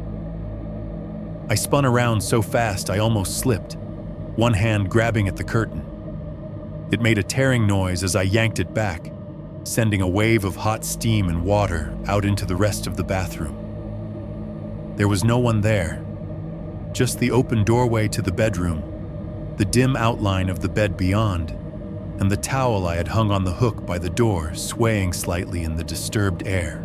The mirror's surface shifted as more steam rolled across it, erasing whatever brief, warped image my mind had seized on a second earlier. Jesus, I muttered, more to fill the space than anything. My voice sounded hoarse, like I had not spoken in days. You're jumpy. I stood there, water still running over my shoulders, staring out into the empty bathroom as if someone might materialize if I blinked. The heater clicked on somewhere in the cabin, the noise muffled through the walls. The familiar creak in the hallway floorboard followed a moment later as the temperature shifted. Old sounds, normal sounds, things I had already cataloged once. Nothing else moved. Eventually, I pulled the curtain closed again, more gently this time. The brief spike of panic receded, leaving behind that same buzzing under my skin. It was one thing to be scared of something real. It was another to start seeing things in fog and shadows. I turned the water off and stood for a second in the sudden silence, hearing droplets patter off my hair and shoulders onto the tub floor. The temperature dropped almost immediately. The warmth sucked out of the air as if the cabin resented its brief escape. Wrapped in a towel, I wiped a hand across the mirror. The streak my palm left behind cut a window through the condensation, revealing my own reflection. My face looked older than it had a week ago, somehow. Eyes bloodshot, skin pale, a faint bruise already blooming on my shoulder where I had collided with the hatch. There was dried blood at my hairline where a branch had caught me in the woods. At least that blood was mine. That thought was not as comforting as it should have been. I dressed quickly, the cool air of the bedroom prickling goosebumps up my arms. The cabin felt different now. Not just because I had brought the memory of the basement back with me, but because the act of leaving it and returning had given me something to compare it to. This place was supposed to be safe, clean, neutral ground between me and whatever old story had played out down there in the dirt and concrete. It did not feel like that anymore. My phone sat on the nightstand where I had dropped it earlier. I snatched it up and checked the signal bars out of reflex. One bar flickered, then vanished. The little no service label appeared, mocking in its finality. I opened the dialer anyway and jabbed 911 just to see. The call failed immediately, a brief, hopeless attempt. Then, a call failed message. No emergency towers close enough, I guessed. Or whatever thin line of reception there had been when I checked near the main road did not penetrate this far into the trees. The cabin's Wi-Fi symbol was still there though, stubborn and reassuring in its own way, full bars. I switched over to the Airbnb app and opened my current trip. Mark's smiling profile picture stared back at me from the top of the listing page. Cozy creekside cabin, great for remote workers. Those same photos of the living room, the stone fireplace, the bedroom I was currently standing in. The words, quiet, private in the description, took on a different flavor now. My thumbs hovered over the message field for a second. How exactly did you phrase something like this? There was no polite preset template for, "Hey, I think I just found your murder basement." I started typing. "Hey Mark, I followed the trail and found an older cabin maybe half a mile out. It looks abandoned, but there are bones in the basement. I think some of them might be human. Is that on your land?" I read it twice, fighting the instinct to soften it, to say I might be overreacting or I'm not totally sure. I deleted the word maybe in front of bones, then put it back, then took it out again. In the end, I left the sentence as blunt as I could manage. Let him decide how seriously to take it. My finger hovered over the send button. Some part of me wondered if I was overstepping. This was his property, his woods. Maybe I was about to come across like a paranoid city kid who had stumbled onto a deer skeleton and freaked himself out. Another part of me, the part that could still smell that room whenever I inhaled too deeply, did not care. I hit send. The message slid upward in the chat window, a little gray timestamp appearing beneath it. Delivered popped up a second later. Somewhere, wherever he was, Mark's phone had just lit up with those words. I stared at the screen, watching the empty space below my message, waiting for the familiar 3 dots of someone typing to appear. The cabin creaked once above me, a single dry pop in the ceiling. The heater clicked off, plunging the room into a softer, colder quiet. Outside, the wind pressed against the walls in a long, low sigh. No response came. 3.2. There are no other cabins out there. I sat there longer than I want to admit, staring at the empty chat window like I could will the 3 little dots to appear. The cabin clicked and breathed around me, the heater humming, then stopping, the wood contracting with little pops, the wind scraping along the siding. It all sounded thinner now, like there was too much space between the noises. My phone lay in my hand, a small slab of light in the dim room. My message to Mark sat there, polite and blunt at the same time. Time-stamped, delivered, no response. I set the phone on the coffee table and stood up because sitting still felt like inviting something to crawl up behind me. I walked to the window and pulled the curtain back just enough to look outside. The trees behind the cabin were just a wall of black trunks and branches, the snow between them already drifting toward blue in the late afternoon light. No movement, no strange figures, no sign that a whole other cabin and basement full of bones lay somewhere out there, just a few minutes walk away. It almost felt like I could have imagined it. Almost. A small chime made me flinch.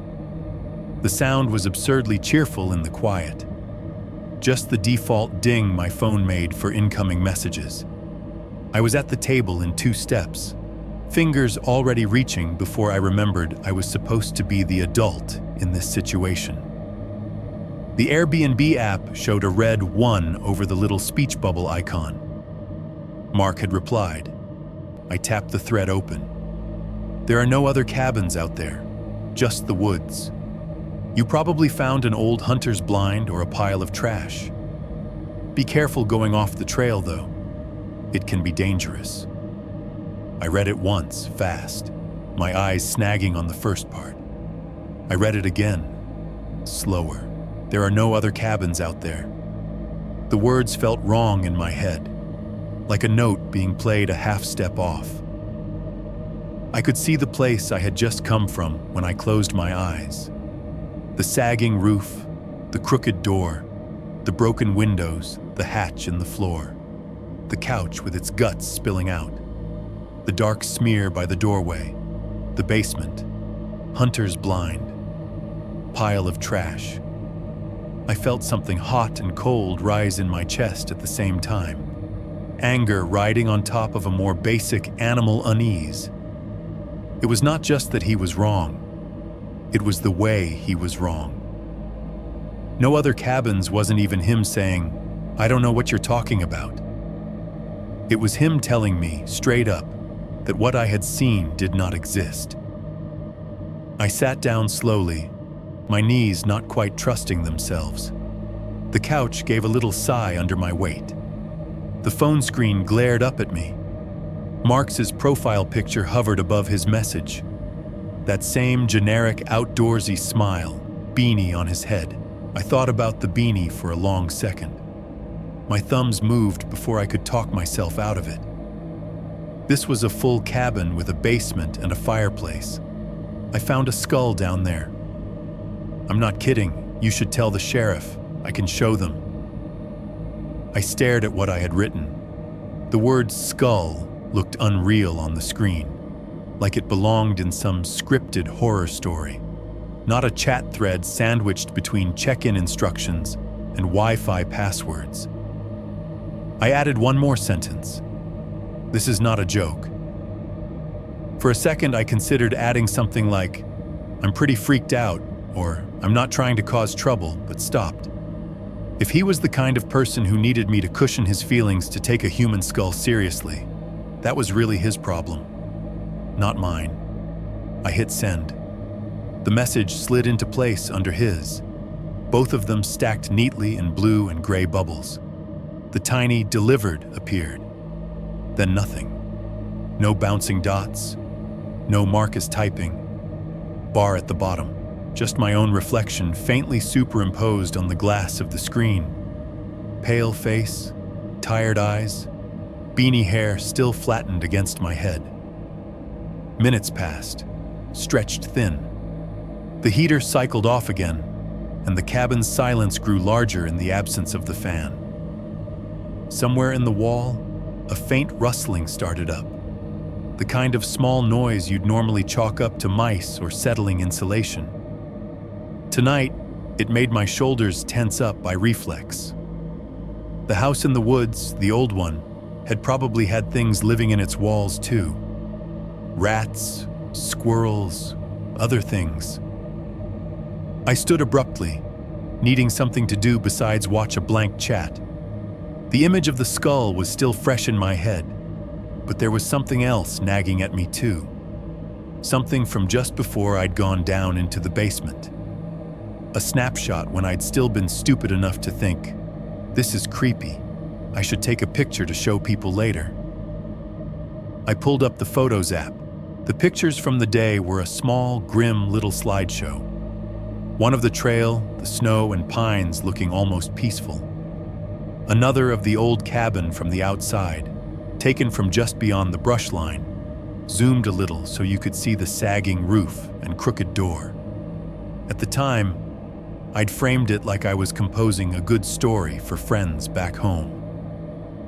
Look at this creepy thing I found in the woods. My thumb slid to the next image. The inside of the cabin filled the screen. The composition was crappy. My phone tilted slightly, the horizon line off. The couch sat in the background, lumpy and dead-looking. The table leaned in front of it, coated in dust. The fireplace squatted on the left, black with soot. Light from the broken windows slanted in at an angle, turning the dust motes in the air into bright specks. For a second, nothing jumped out at me. It just looked like what it was, a ruined room, abandoned too long. Then my eyes sank lower, to the floor. Near the center of the image, cutting across the boards from left to right, was a dark streak I hadn't registered earlier.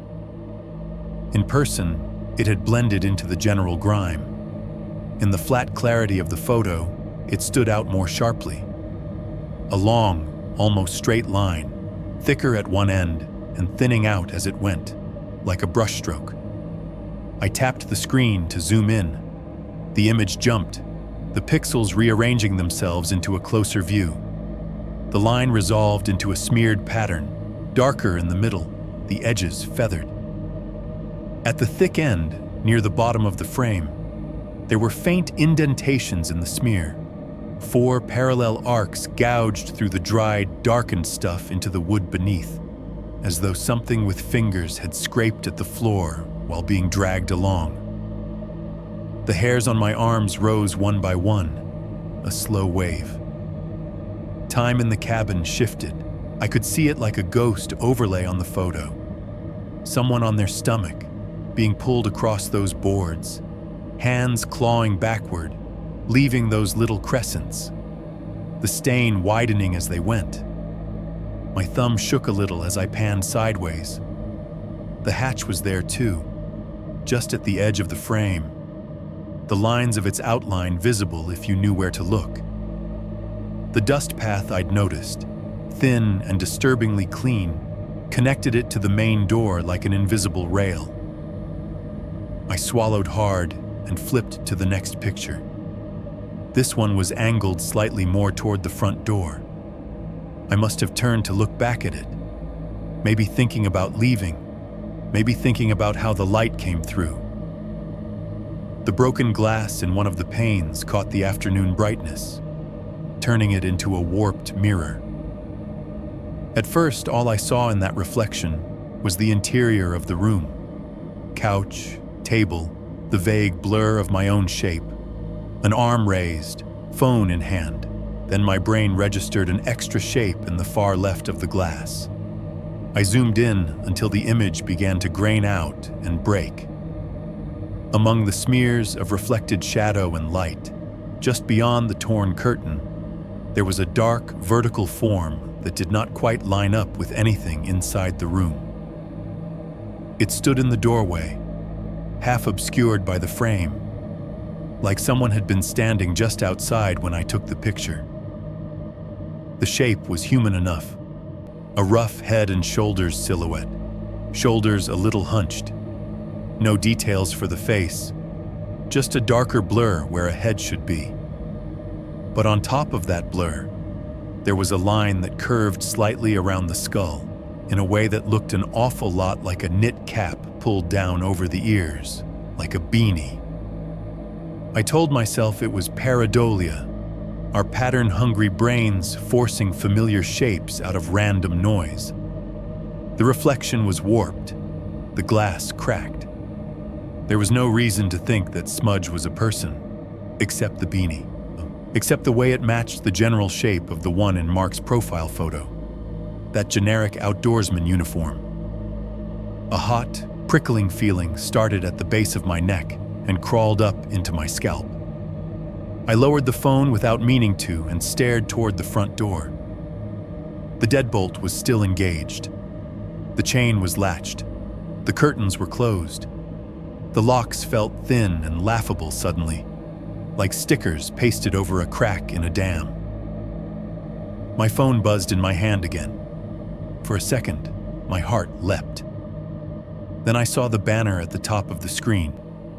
Not Airbnb, just some automated reminder from my email app. A sale at a store I had not been inside for months. I swiped it away with more force than necessary. The Airbnb chat thread still sat there, my last message hanging unanswered under Mark's bland denial. My thumb hovered over the call icon, but it was grayed out. No cellular network. Wi-Fi calls weren't an option because the world is designed so that things only work when you do not actually need them. If he was sitting somewhere with full bars and a cup of coffee, my messages would look very different on his end. Just words on a screen. No smell, no skull, no drag marks. Fine. If he wanted to pretend the cabin didn't exist, maybe someone else wouldn't. I backed out to the home screen and opened the browser.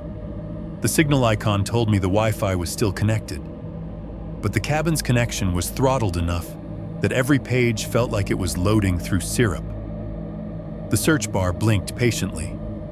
I typed his name, first and last, the way it appeared on Airbnb. Then the county name from the listing. Then a couple of obvious keywords: cabin, Montana, property. The first few results were the usual spam. Directory sites, scraper pages that had stolen his Airbnb listing text. Then, about halfway down the first page, there was a link to a local newspaper I had never heard of. The date under it was 5 years old. The preview text mentioned a land dispute. I tapped it.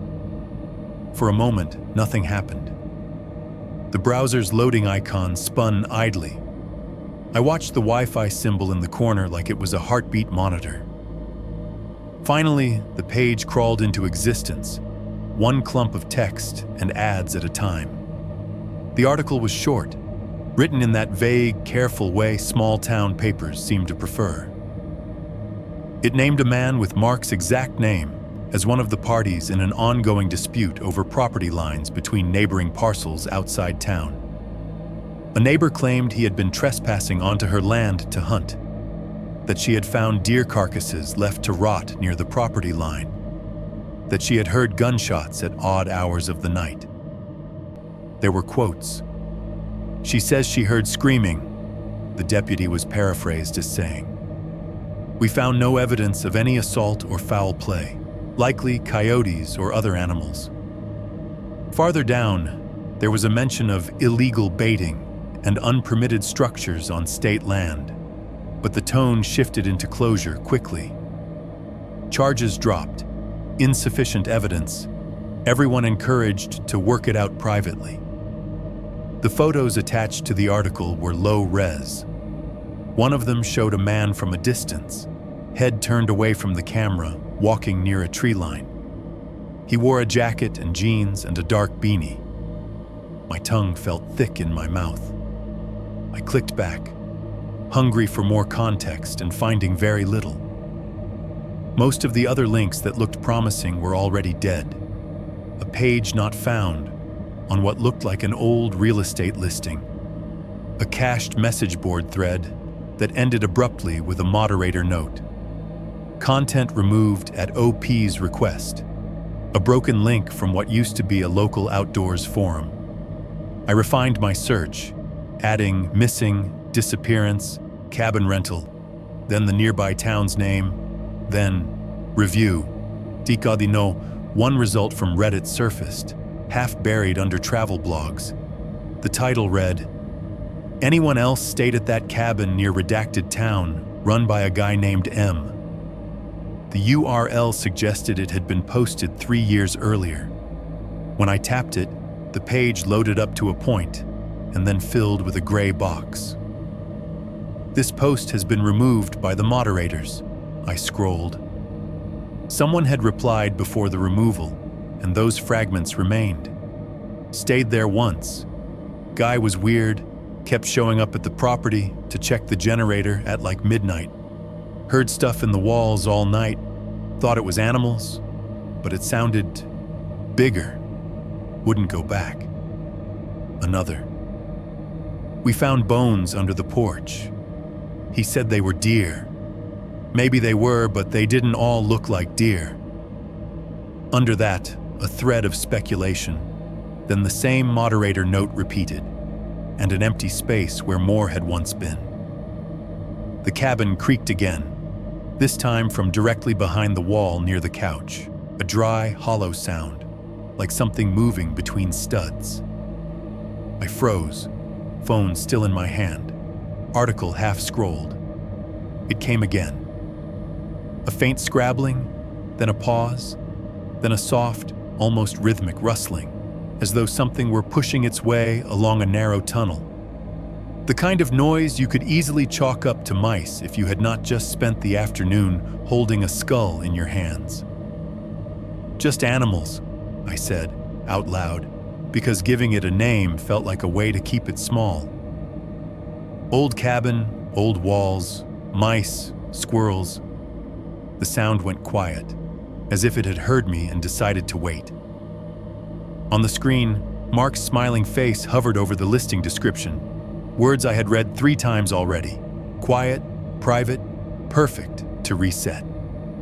The chat icon at the top of the app still showed only my own messages as the latest. No dots, no last seen. No follow-up saying he was calling the sheriff or giving me the number for the local police, or even just asking me for more details. I imagined his phone sitting on a table somewhere, my messages lighting up the screen, ignored. Or worse, read slowly and carefully. Each word weighed against whatever he knew and I only suspected. Out beyond the walls, the trees leaned close to the cabin, their branches shaking in the wind. The sky outside the window had gone from gray to a deeper, thicker blue. The kind that meant the sun was gone even if there was still a little light left. The path to the old cabin would be getting darker by the minute. There are no other cabins out there. The phrase rang in my head again, heavy now. Not just a lie, but a choice. A line someone had decided to stick to, even when the facts were bleeding through the floorboards. I set my phone down gently on the coffee table and listened to the walls breathe, waiting to see who would break the silence first. Whatever was inside them, or the man on the other end of that Wi-Fi connection who had just told me, in so many words, that the thing I had seen with my own eyes did not exist. 3.3. The locked storage room. Night settled fast out there. 1 minute, the trees outside the windows were just dark shapes against a gray sky.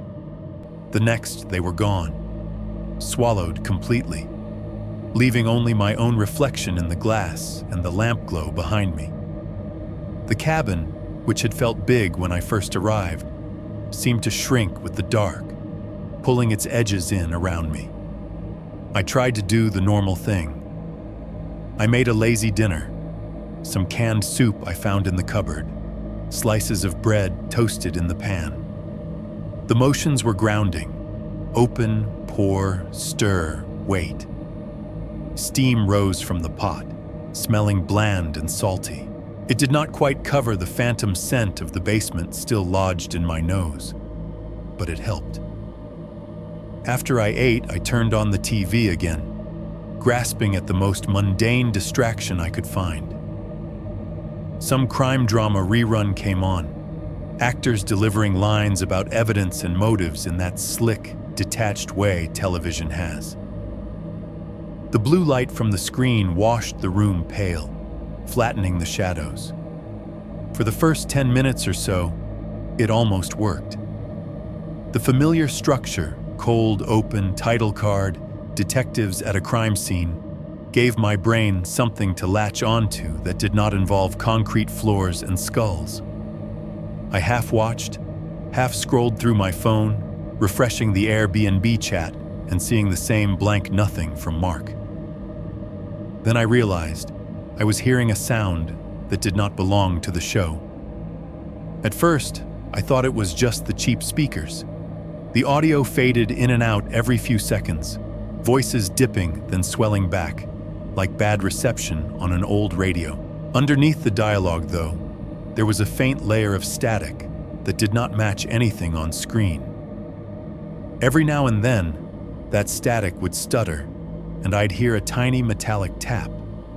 Not loud, more like the sound of a small piece of metal touching another surface, pinging lightly. I muted the TV. The actors' mouths kept moving in silence. The room, for a second, was just the soft hum of the heater and the faint rattle of the wind against the windows. Tap. It was subtle, almost swallowed by the quiet. A quick, light contact, like the tip of something metal brushed once against the back of the TV or the wall behind it. A beat later, the static rose again in the speakers. Even though I had cut the sound, it was just a soft hiss, there and gone, like breath on a microphone. My skin tightened along my arms. I grabbed the remote, turned the TV fully off, and watched as the screen faded to black. For a few moments, it reflected the room back at me. The couch, the table, my own outline standing there, slightly hunched. Nothing moved in the glass but me. I told myself it was just electrical interference. Old wiring, cheap electronics, wind, whatever. The kind of random noise some people live with all the time without thinking twice. Under any other circumstances, I might have ignored it. But I kept thinking about the rustle in the walls from earlier, the scrabbling that had stopped when I spoke. I could not shake the idea that the cabin was full of small, hidden channels, spaces between walls, under floors, above ceilings, where things could move without being seen, only heard in little flashes if you listened closely enough. The thought of sitting back down and pretending everything was normal felt impossible. Instead, I found myself doing what people always do in these stories. The thing you scream at them not to do when you are safe in your own home, watching from a distance. I started checking the doors. The front door was still locked. Deadbolt turned all the way. Chain latched. I put my hand on the doorknob anyway, just to feel the solidity of it, the way it resisted when I tried to turn it. The wood around the frame looked solid enough. No fresh splinters, no signs of forced entry. The doormat was slightly crooked from where I had nearly tripped coming in earlier. The back door, off the small kitchen, had a simpler lock, a knob with a built-in deadbolt and an extra slide latch screwed into the frame. Both were engaged. When I pressed my palm against the glass pane in the upper half of the door, it was cold. My reflection looked thin and distorted, cut into squares by the muntins. Beyond that, just darkness and the vague outline of the porch railing. I moved to the windows next. The living room had two facing the front, one on each side of the fireplace. Both were closed, latches flipped down. I pushed lightly on the frames, felt them hold. My breath fogged the glass and cleared, revealing only my own tired face and a slice of snow-blanketed yard beyond, faintly blue under the porch light. In the bedroom, the window over the bed was shut as well, the lock engaged. The curtain stirred slightly as I passed, disturbed by the air from the heater vent. The glass there reflected only the dark and the faint, ghostly outline of my head and shoulders. It was in the short hallway between the bedroom and the living room that I noticed the scratches. The cabin had 3 interior doors I had paid attention to since arriving: the bedroom, the bathroom, and the little closet by the front door where extra blankets and cleaning supplies lived. At the very end of the hallway, though, past the bathroom, there was a 4th door. Lower, slightly narrower, painted the same dull off-white as the walls. I had walked past it half a dozen times, scanning it and then mentally categorizing it as closet without another thought. Tonight, it caught my eye because of what was on it. Where a regular doorknob should have been, there was only a circular scar in the wood, slightly darker, with 4 small, empty screw holes. In its place, someone had installed a metal hasp, the kind you use on sheds or storage units. The hasp loop was engaged, and through it, locking it in place, hung a heavy padlock. The padlock was on my side of the door. I stood there, the hallway feeling narrower by the second, and stared at it. It did not make sense in a way that set my teeth on edge.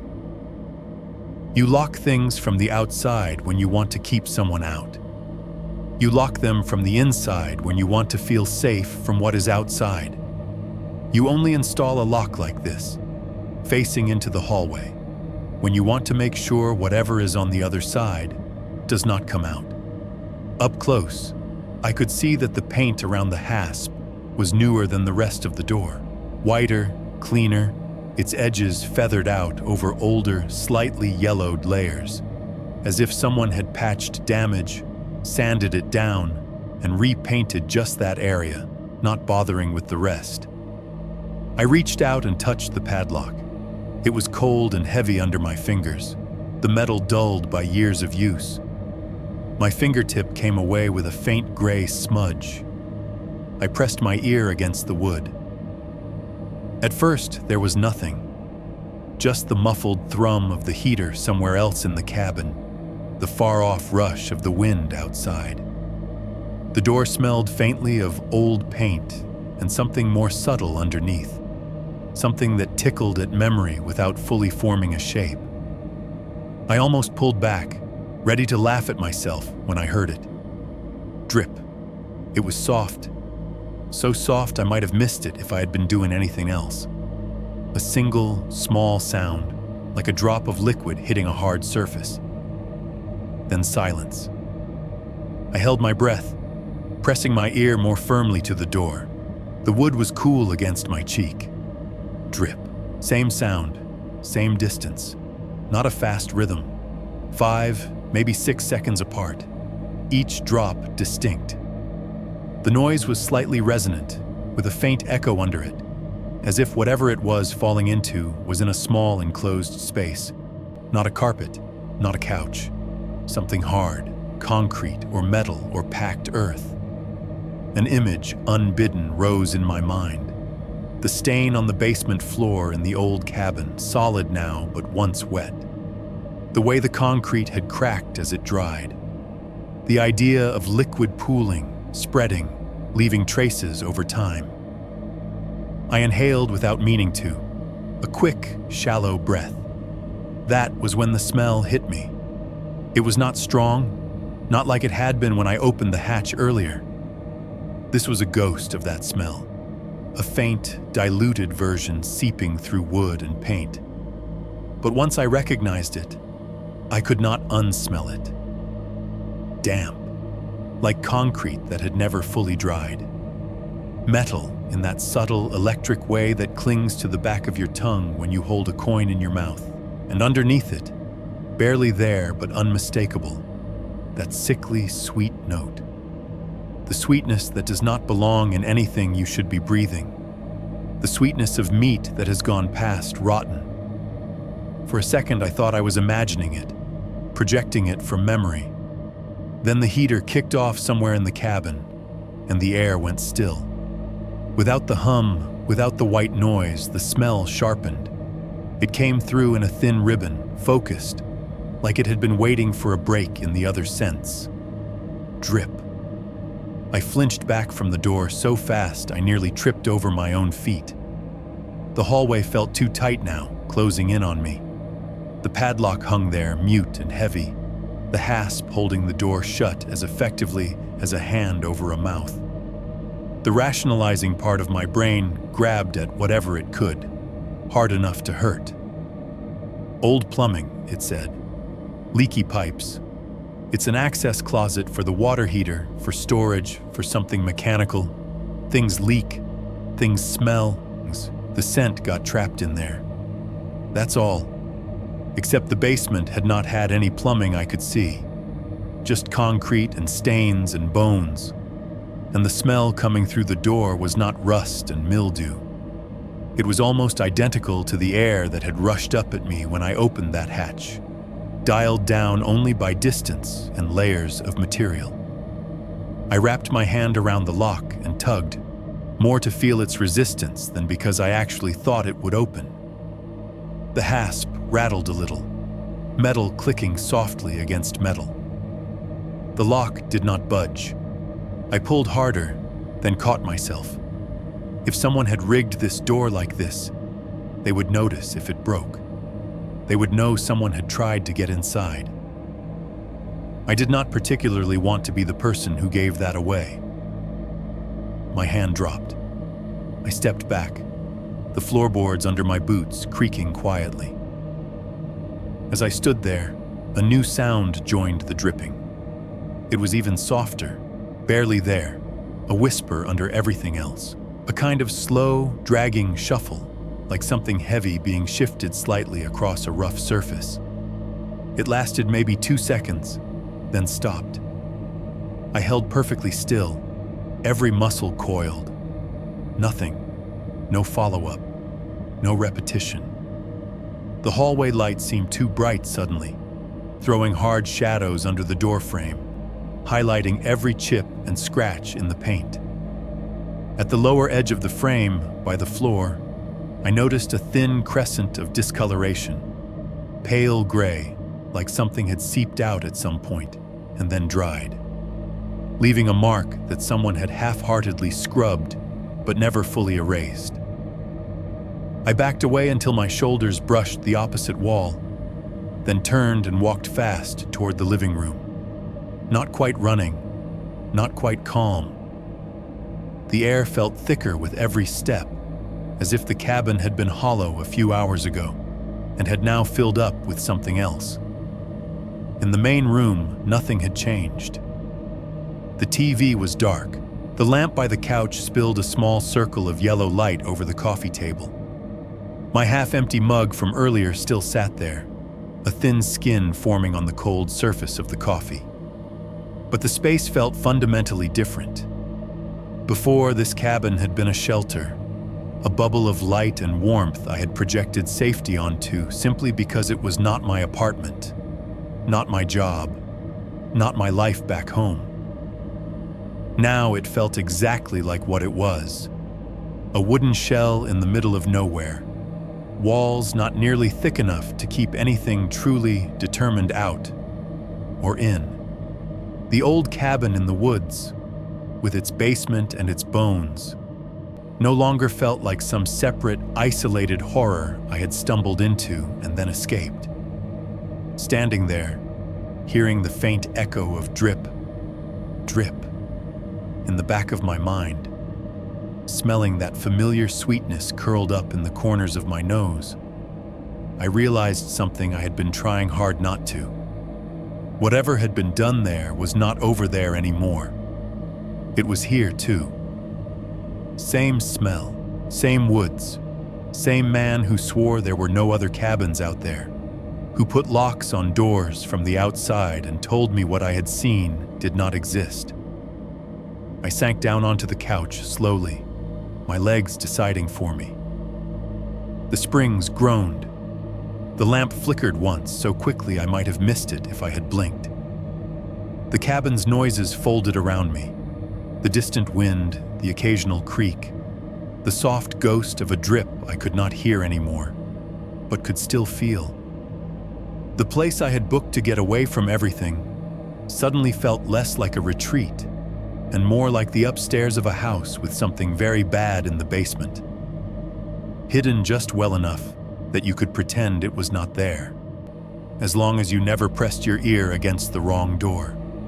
4.1. The woods go quiet. By the second night, the cabin no longer felt like a novelty. It felt like a place I was stuck in. I had told myself a dozen times during the day that I could just pack my bag, get in the SUV, and drive back toward town. Find a cheap motel with paper-thin walls and terrible coffee. Every time I pictured doing it, though, something in me hesitated. Part of it was pride. Leaving early because of what? A creepy old shack and a smell behind a locked door? Try explaining that to yourself without feeling like a coward. Part of it was a different kind of fear, a sense that being out on the road that late, alone, in the dark, might not be any better. At least here I knew where the doors were. At least here the heater worked. At least here I had 4 walls, so I stayed. The temperature dropped hard after sunset. I could feel it in the way the cabin's seams complained. More little pops in the walls, more creaks from the roof. Snow had started sometime late afternoon, just a fine, steady drift at first, barely visible against the gray sky. By the time darkness came down for real, the world outside the windows was a white and black blur. Falling flakes caught in the porch light. Trees behind them reduced to vague, vertical shadows. I built the fire up higher than the night before, feeding the fireplace more wood until the stones around it radiated heat.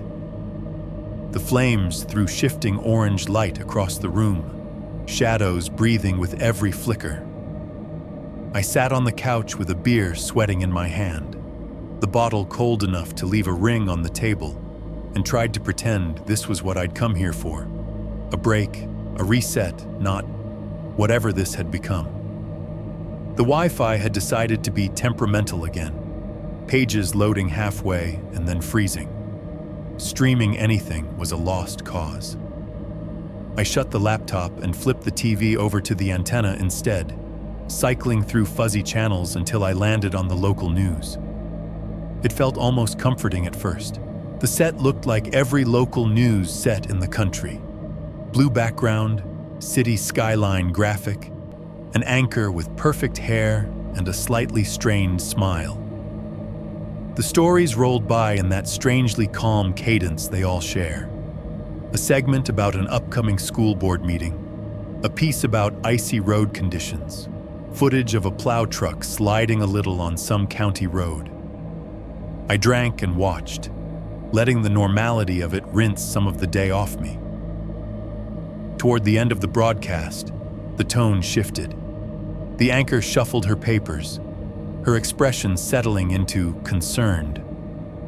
"Authorities are still searching," she said, "for a hiker who went missing last month in the county name area." A photo popped up over her shoulder.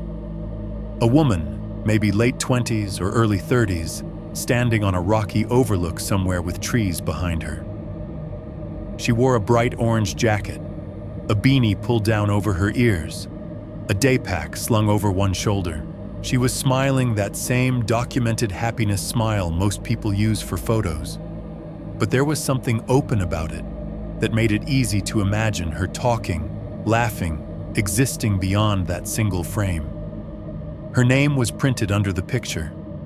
I read it and felt something twist, deep and low, like a muscle cramping.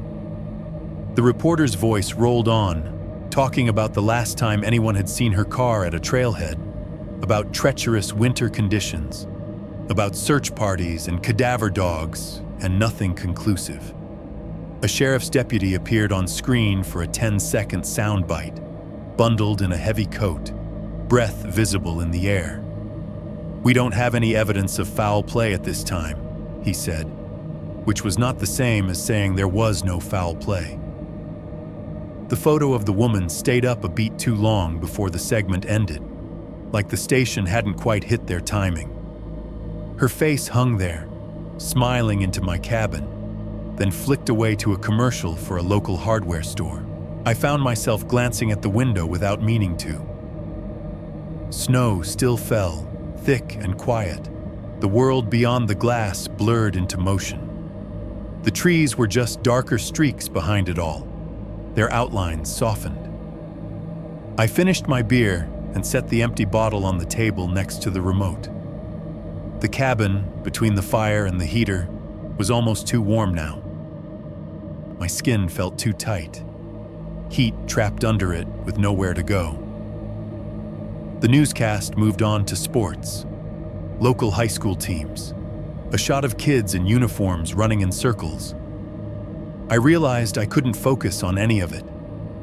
The woman in the orange jacket kept surfacing in my mind's eye, but now she was not on a sunny overlook. She was on a trail like the one behind this cabin, snow around her boots, trees pressing close. I thought about the bones in the old basement. I muted the TV, mostly out of habit, and listened. The cabin had a sound signature by then, something I had subconsciously mapped: the soft roar of the fire, the occasional crackle and shift as logs settled, the low hum of the heater fan when it kicked on, the hollow clunk as it shut off, the wind outside, moaning gently around the eaves, pushing against the walls with irregular pressure, the occasional tick or creak as wood adjusted to temperature and strain. Except now, something was missing. It took me a few seconds to pin it down. At first, I thought the heater had just cycled off, but I could still hear the faint whir from the vent under the window. The fire still crackled and spat. The cabin itself still emitted those small, organic noises of a structure breathing and moving. What was gone was the forest. No wind in the trees. No soft hiss of branches shedding snow. No distant crack of some limb finally giving under weight and winter. No rustle in the undergrowth. No night sounds at all. Just a broad, heavy absence, like someone had thrown a blanket over the entire world outside the walls. I stood up without thinking about it and walked to the nearest window. The glass was cool when I put my hand on it. The porch light cast its cone of pale yellow onto the snow just beyond, illuminating flakes drifting slowly down. The trees at the edge of the yard were nothing but black bars. I cracked the window latch and lifted it an inch. Silence poured in. I don't mean city quiet, the kind you get at 2 a.m. when traffic drops and you can hear your neighbor's TV 2 apartments over. I mean a depth of quiet that felt wrong. Even out here, in the middle of woods and snow and space, there should be something. The faint rush of air in the branches, the distant call of some night bird, the subtle background hiss that comes from the world existing. There was nothing. The only thing I could hear was the blood moving in my own head, the thud of my heart. the soft rasp of my breath. The hairs rose along my forearms. I realized I'd been holding the window open longer than made sense and slid it back down, the latch clicking a little too loudly. I turned the TV off fully, not just muted. The room dimmed, leaving only the fireplace and a single lamp. Without the babble of canned voices and background music, the silence pressed in on my eardrums harder. The fire's crackles sounded sharp now, each pop like a knuckle bending. I moved through the cabin on autopilot, checked the front door again, deadbolt engaged, chain on, back door locked. I passed the end of the hallway, not letting my eyes linger on the padlocked door there, even though I could swear I caught the faintest hint of that sweetness again, creeping under the paint. It could have been my imagination. I did not stop to test it. Back in the living room, I sat down, then stood up again immediately. My body did not want to be still. I found myself pacing back and forth between the couch and the kitchen counter, the boards under the rug squeaking in a pattern. Outside, the porch light hummed faintly, the only artificial sound puncturing the dark. The snow in its beam drifted down steadily, each flake briefly visible before vanishing into the black. I was halfway through another aimless circuit of the room when the first sound came. It was small at first, a subtle compression, a sort of soft, distant crunch that barely registered over the fire. I might have ignored it if it hadn't repeated, a second and a half later, in almost exactly the same rhythm and volume. Crunch, pause, crunch, pause. My mind immediately went to animals. Deer, maybe, moving through the snow behind the cabin. Or elk. Some big ungulate pushing its way through the drifts, hooves punching down, snow compacting with each step. I stood still, head tilted, trying to gauge direction. The sound was muted, filtered through walls and insulation. It seemed to be coming from behind the cabin, the side that faced the tree line and the start of the trail. Not the driveway, not the road.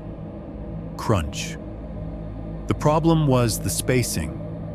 Deer don't walk like that, not usually. Their steps are lighter, quicker, their gait more irregular.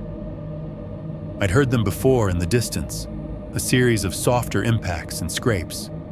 This was different, deliberate, slow and heavy, with a distinct shift of weight between each. Crunch, pause, crunch, footsteps. My heart rate jumped, that ugly, stuttering acceleration. The cabin felt suddenly smaller again, the space between me and the walls shrinking. The fire snapped loudly behind me, making me flinch. I moved to the back window, the one over the kitchen sink, and killed the light above the counter with a quick flick. The sudden dark made the outside view clearer, my own reflection fading enough that I could see more than just my own pale face. For a second, there was nothing but the still yard, the drop-off into the trees, snow pouring down through the porch light's glow. Then I heard it again. Crunch. Closer this time. The sound of compressed snow right at the edge of the yard, where the packed back step met the softer drift. The tone shifted slightly, deeper, like the weight had changed from uneven ground to something flatter. I could not see whoever it was. The angle of the window and the light from the porch meant there was a blind spot just under the glass, a strip of darkness right below the frame where the wall and ground met. Whatever was moving out there had to be somewhere in that space, just beyond the edge of my vision. Another step.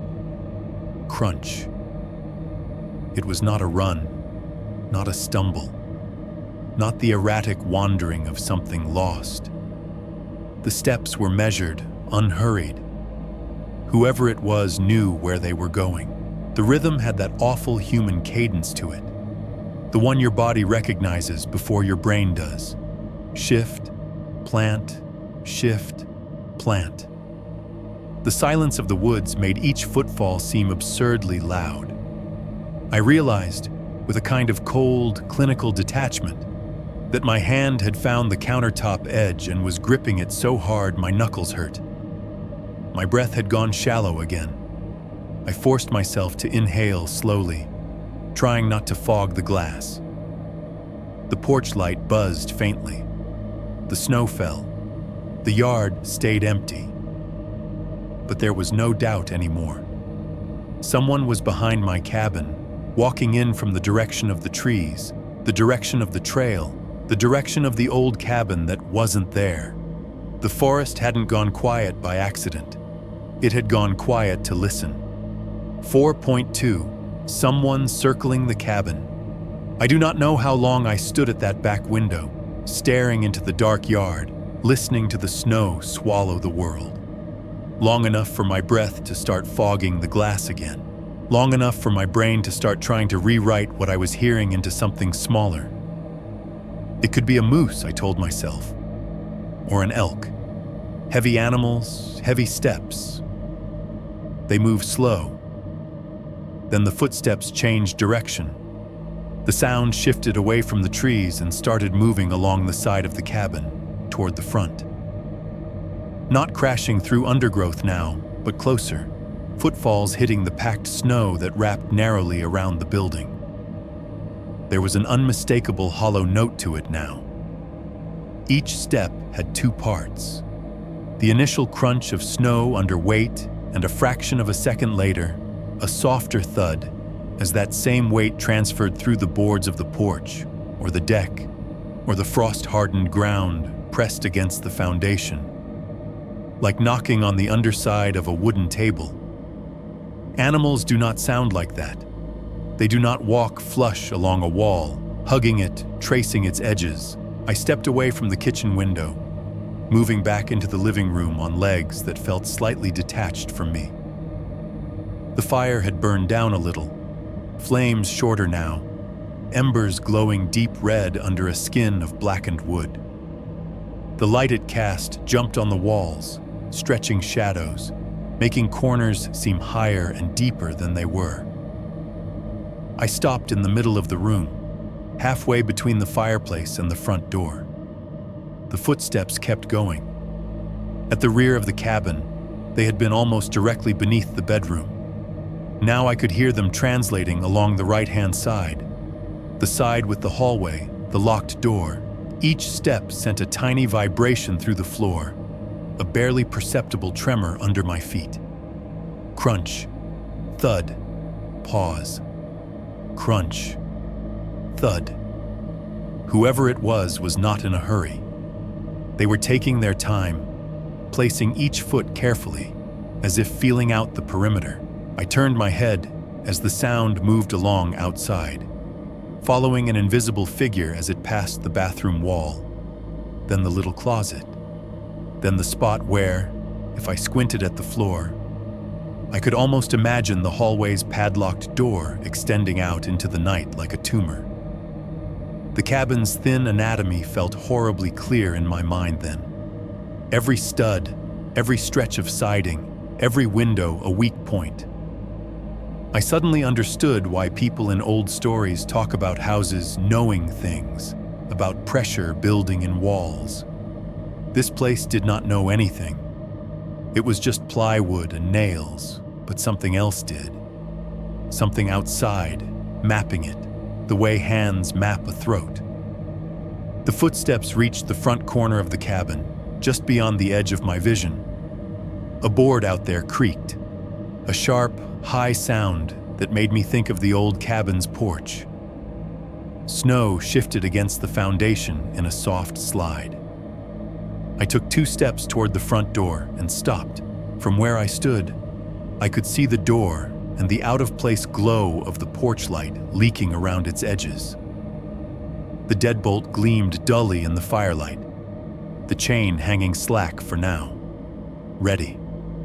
Between me and the door was a strip of bare floor with a cheap rug laid across it, the fibers flattened where feet had crossed back and forth the previous day. The next footstep landed on the front porch. The sound changed again.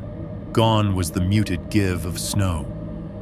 Instead, I heard boards answering. First a small, tentative creak, then a fuller, lower one as more weight settled. Whoever it was had stepped up onto the porch. They were no longer in the yard or along the side of the house.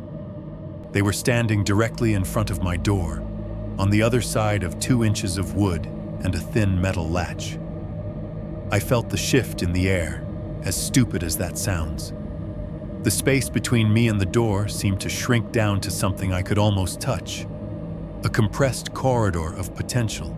I took another small step forward until I was close enough that I could have reached out and touched the doorframe if I'd wanted to. I did not. I kept my hands at my sides, fingers curling and uncurling. Everything went very still.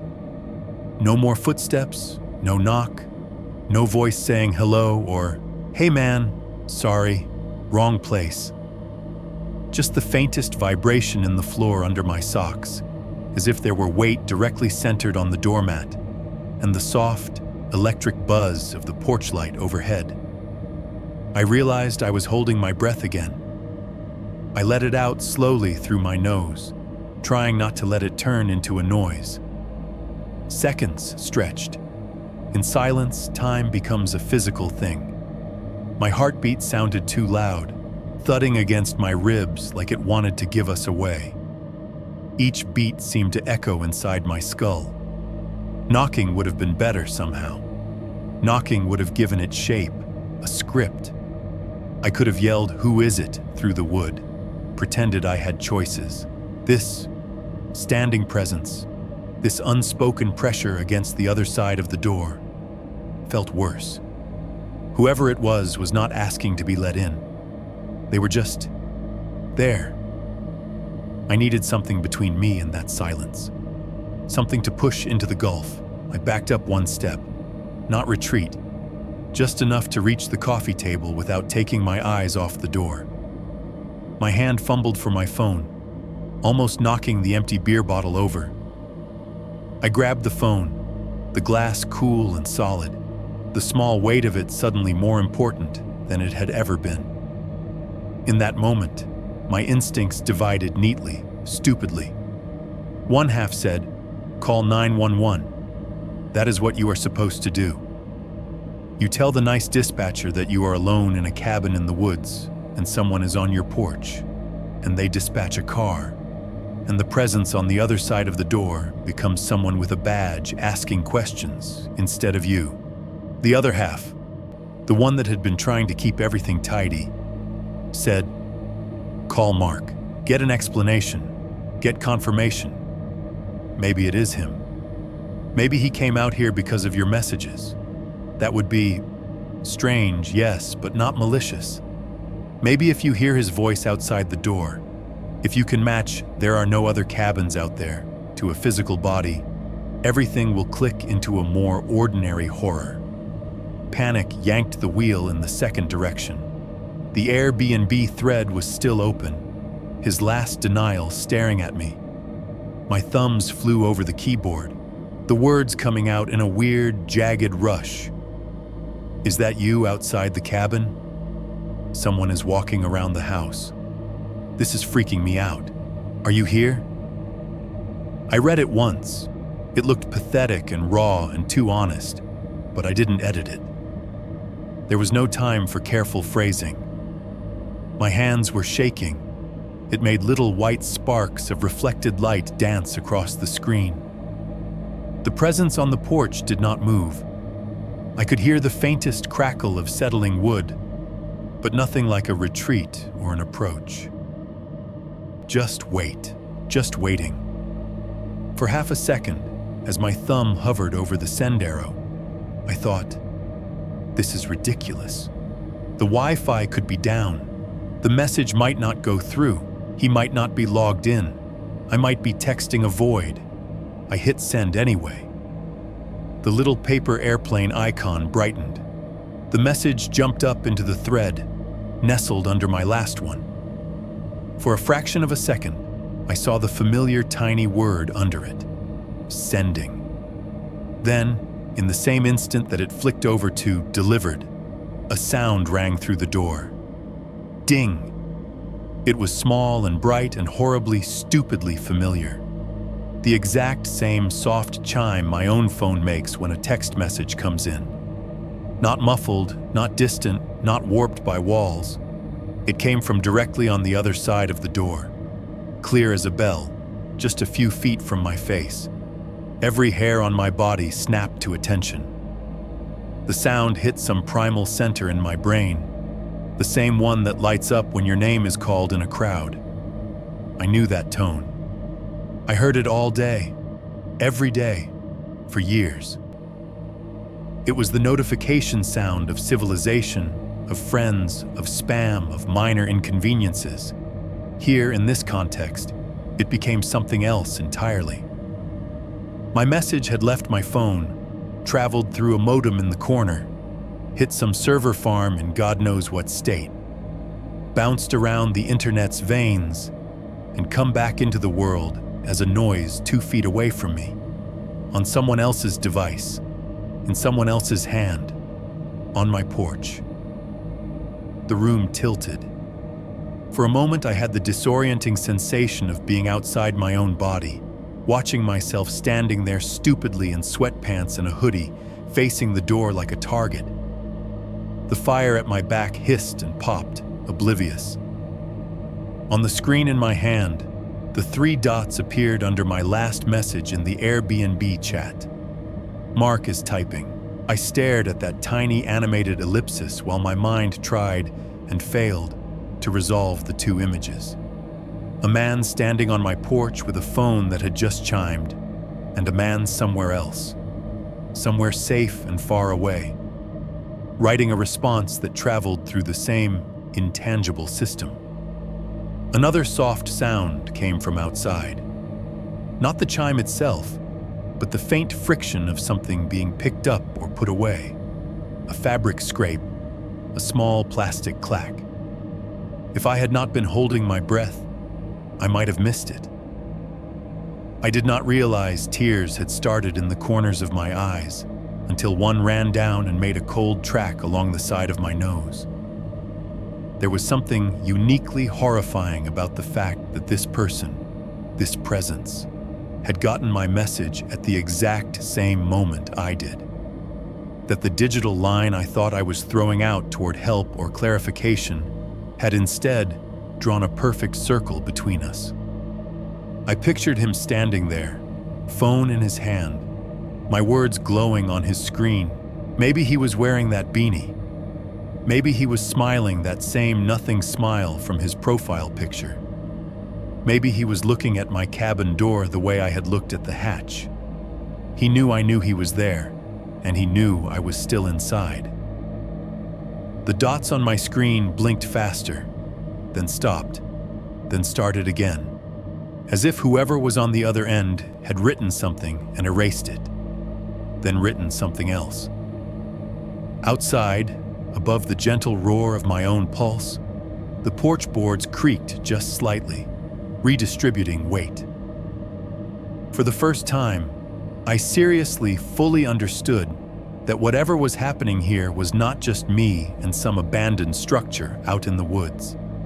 It was looped now, through apps, through Wi-Fi, through this stupid glass rectangle in my hand, through the fact that we had each other's names, locations, and habits saved in a system designed to make strangers feel safe enough to sleep on each other's property. It made the cabin feel even smaller. The walls were not just physical boundaries anymore. They were screens, thin membranes between me and a person who could not only walk around my house in the dark, but also raid my fear in real time. The 3 dots vanished. A new message bubble began to form. 4.3. Lock, call, and something inside. The 3 dots blinked, little gray pulses under my last message. For a second, I let myself believe they meant what they usually mean. Someone miles away, safe and warm, tapping on a screen, about to send me words that would reframe everything. Then the dots vanished. Nothing replaced them. No new bubble. No, sorry, that's not me. Or, yeah, I'm outside, it's okay. Just blank space. Something in me settled with a horrible, cold clarity. It wasn't that Mark hadn't read my message. The chime outside the door had taken care of that doubt.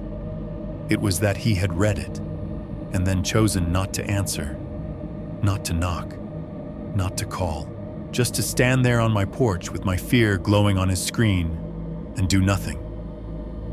The doorknob moved. It was a tiny motion, just a short, sharp rattle, a fraction of a turn. Not a full twist, not an attempt to open it. More like a test, a flick to see if there was resistance. The metal ticked softly against the strike plate. My body reacted before my brain did. I stepped backward so fast the edge of the coffee table clipped the back of my calf. The empty beer bottle wobbled, tipped, and rolled, making a hollow clink as it knocked against the remote. I caught myself on the arm of the sofa, my breath coming out in a ragged exhale I hoped wasn't loud enough to carry through the door. The knob rattled once more, just a hair harder, then went still. The deadbolt held. He knows it's locked, I thought. He knows I'm awake. He knows I know he's there, and he's not saying a word. Every inch of the cabin felt exposed. Windows suddenly seemed like open mouths, the walls like paper. I could feel him in my mind's map of the house, standing with one foot on the welcome mat, phone in his hand, head tilted toward the door. That same beanie pulled down, the same nothing-friendly smile under it, or maybe something else now. My hand tightened around my phone until my fingers hurt. The screen had dimmed. I woke it with a twitch of my thumb.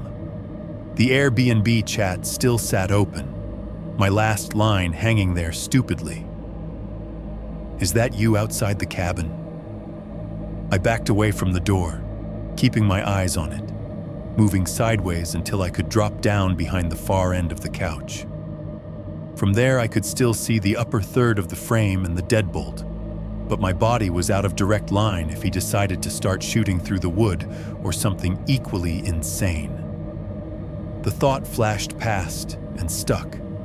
I'd watched too many videos, read too many threads about home invasions gone wrong to dismiss it. My thumb found the home button, then the phone app. My brain, belatedly, remembered the correct priority.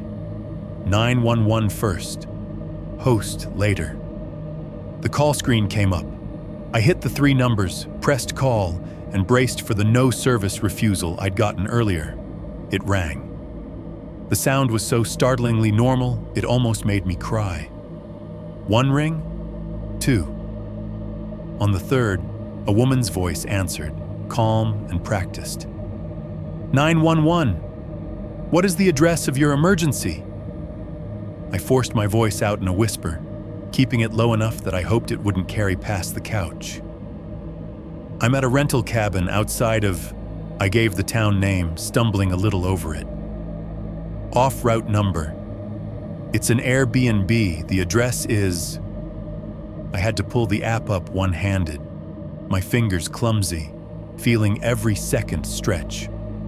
I read the listed address off the screen, numbers and rural route and all. And what's happening there? The dispatcher asked. There's someone outside my cabin, I said. The words felt thin compared to what I was actually experiencing. They walked around the house and they're standing on my front porch. I think it's the owner, the host. His name is Mark. I rattled off his first and last. But he's not answering when I ask if it's him. He's just there, and I swallowed, realizing that if I started in the middle it would sound like incoherent panic. I forced myself back to the earlier pieces, compressing them as best I could. I went on a trail behind the cabin today and found another cabin out there, I whispered. An old one. Like full cabin, fireplace, basement, everything. In the basement there were bones. Human bones. A skull, a jaw, spine, like a lot. It smelled like something died down there. I texted him about it through Airbnb and he told me there are no other cabins out there. Like he straight up said that. Then tonight someone started walking around this cabin, and when I texted to ask if it was him, I heard a text chime right outside my front door, like right there. I could hear myself speeding up, words climbing higher in pitch. I tried to tamp it down. He's just standing there. I don't know what he wants. There's a locked room in here that smells like the basement did, like something's leaking or something's wrong. I don't feel safe. The dispatcher let me talk without interrupting, which somehow made it easier. When I stopped, sucking in a shaky breath, she came in again, steady as bedrock. "Okay," she said, drawing the word out just a little, in that trained way that's meant to put people back in their bodies. "You're doing good, okay? Are you somewhere you can close and lock a door between you and the porch?" "I'm in the living room," I whispered. "The front door's locked. Deadbolt. There's a back door in the kitchen, but it's locked too. I can go to the bedroom and lock that, but then I can't see the doors." "You don't need to see the doors," she said. "You need to be somewhere secure. Is there a room you can go into and lock? Bedroom, bathroom, away from the exterior doors and windows?" My eyes flicked toward the hallway. The bedroom door was at the far end, past the bathroom, on the same side as the padlocked room with the dripping sound. The idea of going deeper into the house, closer to that door, made something in me rebel. As if it had heard my thoughts, the doorknob at the front twitched again. Just once. Testing. My throat went dry. "Our sheriff's office is sending deputies to your location right now," the dispatcher continued. "They're coming from town, so it may take a little bit. You said you believe the person outside is the owner?" I don't know for sure," I said. "It has to be. He's the only one who knew I was out here. The only one with the address. And the chime? It was the same time I texted him. His message tone or whatever." "Okay, we have that information," she said. I could hear her typing. "His name is Mark, last name, correct?" I confirmed. "All right. Do not open the door for anyone unless you see a marked sheriff's vehicle and uniform outside. If this person knocks or identifies themselves as law enforcement, you still do not open it until you visually verify officers are on scene. Do you understand?" "Yes," I breathed. My mouth felt like it was full of cotton. "He hasn't knocked. He's just standing."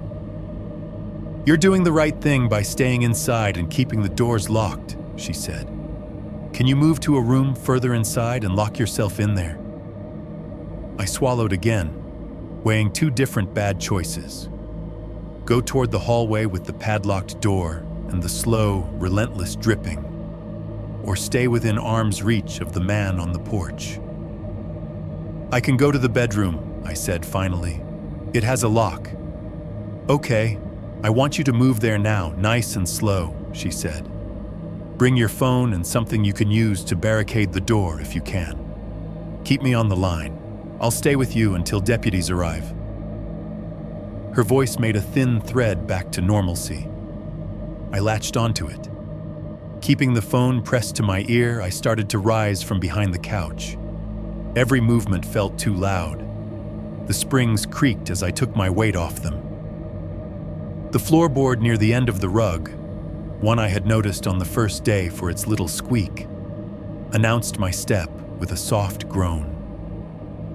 The porch was silent. No knock, no shuffle, no "hey, it's me." Just the pressure of presence I could not hear but could feel. I edged along the back of the couch, keeping low, then moved into the hallway as quickly and quietly as I could. The transition from the fire-lit living room to the narrower hall made my skin crawl. The air felt cooler here, the light harsher from the single overhead bulb. As I passed the locked storage door, the smell hit me again, stronger this time. The heater was off at that moment, giving the incoming air nowhere to hide. A thin, metallic sweetness hung just above the baseboard, like breath you could walk through. Drip. It was faint, but I heard it. Through the wood, through the fresh paint, a soft tick of liquid hitting something solid. I hurried past, my socks slipping slightly on the polished boards. The sheriff's office has an ETA of about 25 minutes, the dispatcher said in my ear. I know that feels like a long time, but they are on the way. Are you at your bedroom door now? Yes, I said, pushing it open with my shoulder. The room was a dim box of shapes. The bed, the small dresser, my duffel half unzipped on the floor. I stepped inside and closed the door behind me, twisting the knob lock until it clicked. I looked around for something to barricade it with. The dresser was small but solid. I grabbed one end and dragged it across the floor, the legs scraping a protest into the wood. It felt ridiculously loud, but there was no way around it. I wedged it against the doorframe, angling it so the top corner pressed against the knob area. It wouldn't stop someone determined, but it would slow them, maybe buy me seconds. You're doing great, the dispatcher said. Is there a window in that room? One, I whispered, glancing toward it. The curtains were drawn, the faint glow from outside making them look like a flat gray rectangle. It's locked. Stay away from it for now, she said. If you hear anything else, let me know, but do not go to investigate. Just stay put. Deputies will identify themselves over the phone when they arrive. I nodded before realizing she couldn't see me. Okay. I sank down onto the far side of the bed, back against the wall, knees pulled up. The mattress edge pressed against my hip, the fabric rough under my fingers. I could feel my pulse in the tips of my fingers and in the back of my throat. For a few heartbeats, nothing happened. The cabin hummed in its new configuration. The fire muffled through walls, the occasional gust of wind outside. Somewhere, the fridge clicked on, its compressor adding a low, steady undercurrent. Then, from the far side of the house, I heard a different sound. It was subtle at first, a small, splintering pop, like an old nail giving in or a board shifting. I might have written it off as another settling noise if it hadn't been followed by another sound, one I recognized from a lifetime of opening windows. Crack. That distinct, jarring noise wood makes when it's pried against its will. The little stutter of resistance, the sharp complaint as something shifts in the frame. The dispatcher must have heard the way my breath changed. "What's going on?" she asked quietly. There's a noise," I whispered. "At the back of the house. It sounds like..." I swallowed. "Like a window or a door. Someone's prying." As if to underline it, a third sound came, a faint, metallic squeal, as if nails were dragging free from wood. Then a rush of colder air pressing through the house, a temperature drop I could feel even in the bedroom. The heater kicked on almost immediately afterward, its fans spinning up, like the system itself could feel the intrusion and was trying to compensate. "Stay where you are," the dispatcher said, her voice flattening into something even more focused. I could hear keys clacking. "Do not leave that room. I'm updating responding units that there may be a second point of entry." A half second later, something heavy hit the floor in the direction of the bedroom. Not in the living room, closer. The sound was a dull thud, the kind a body might make dropping from a window frame onto hardwood. There was a faint rattle of items shifting. Maybe something bumped off a table. My stomach clenched so hard it hurt. I pictured the layout of the cabin in my mind. Back door off the kitchen window over the sink, smaller window in the bedroom, another in the bathroom. There was a good chance the sound had come from my room's window, but I knew, bone deep, without needing to see it, that whatever had just come through was not between me and the front porch. It was between me and the rest of the house. The idea that I was sandwiched now, one threat at the door, one inside, hit like a wave, front and back, outside and in. The cabin that had seemed so simple on the listing, a single-story, open plan, was suddenly a trap. "Something's inside," I whispered. The words barely made it past my teeth. Something just came in. Silence stretched on the line for a fraction of a second. I imagined the dispatcher looking at some screen, some map with a little dot marking my location, adding a label no one wants. Home invasion in progress. "Okay," she said finally. Voice still steady, but tighter now. "You're in the bedroom, door locked and blocked, correct?" "Yes." "Stay there. Do not open that door for anyone, even if they say they're the owner or a deputy. The officers will call you from a verified number when they're on scene and tell you exactly what they're doing. Are you able to get under the bed or into a closet for additional concealment?" I looked at the low space under the bed.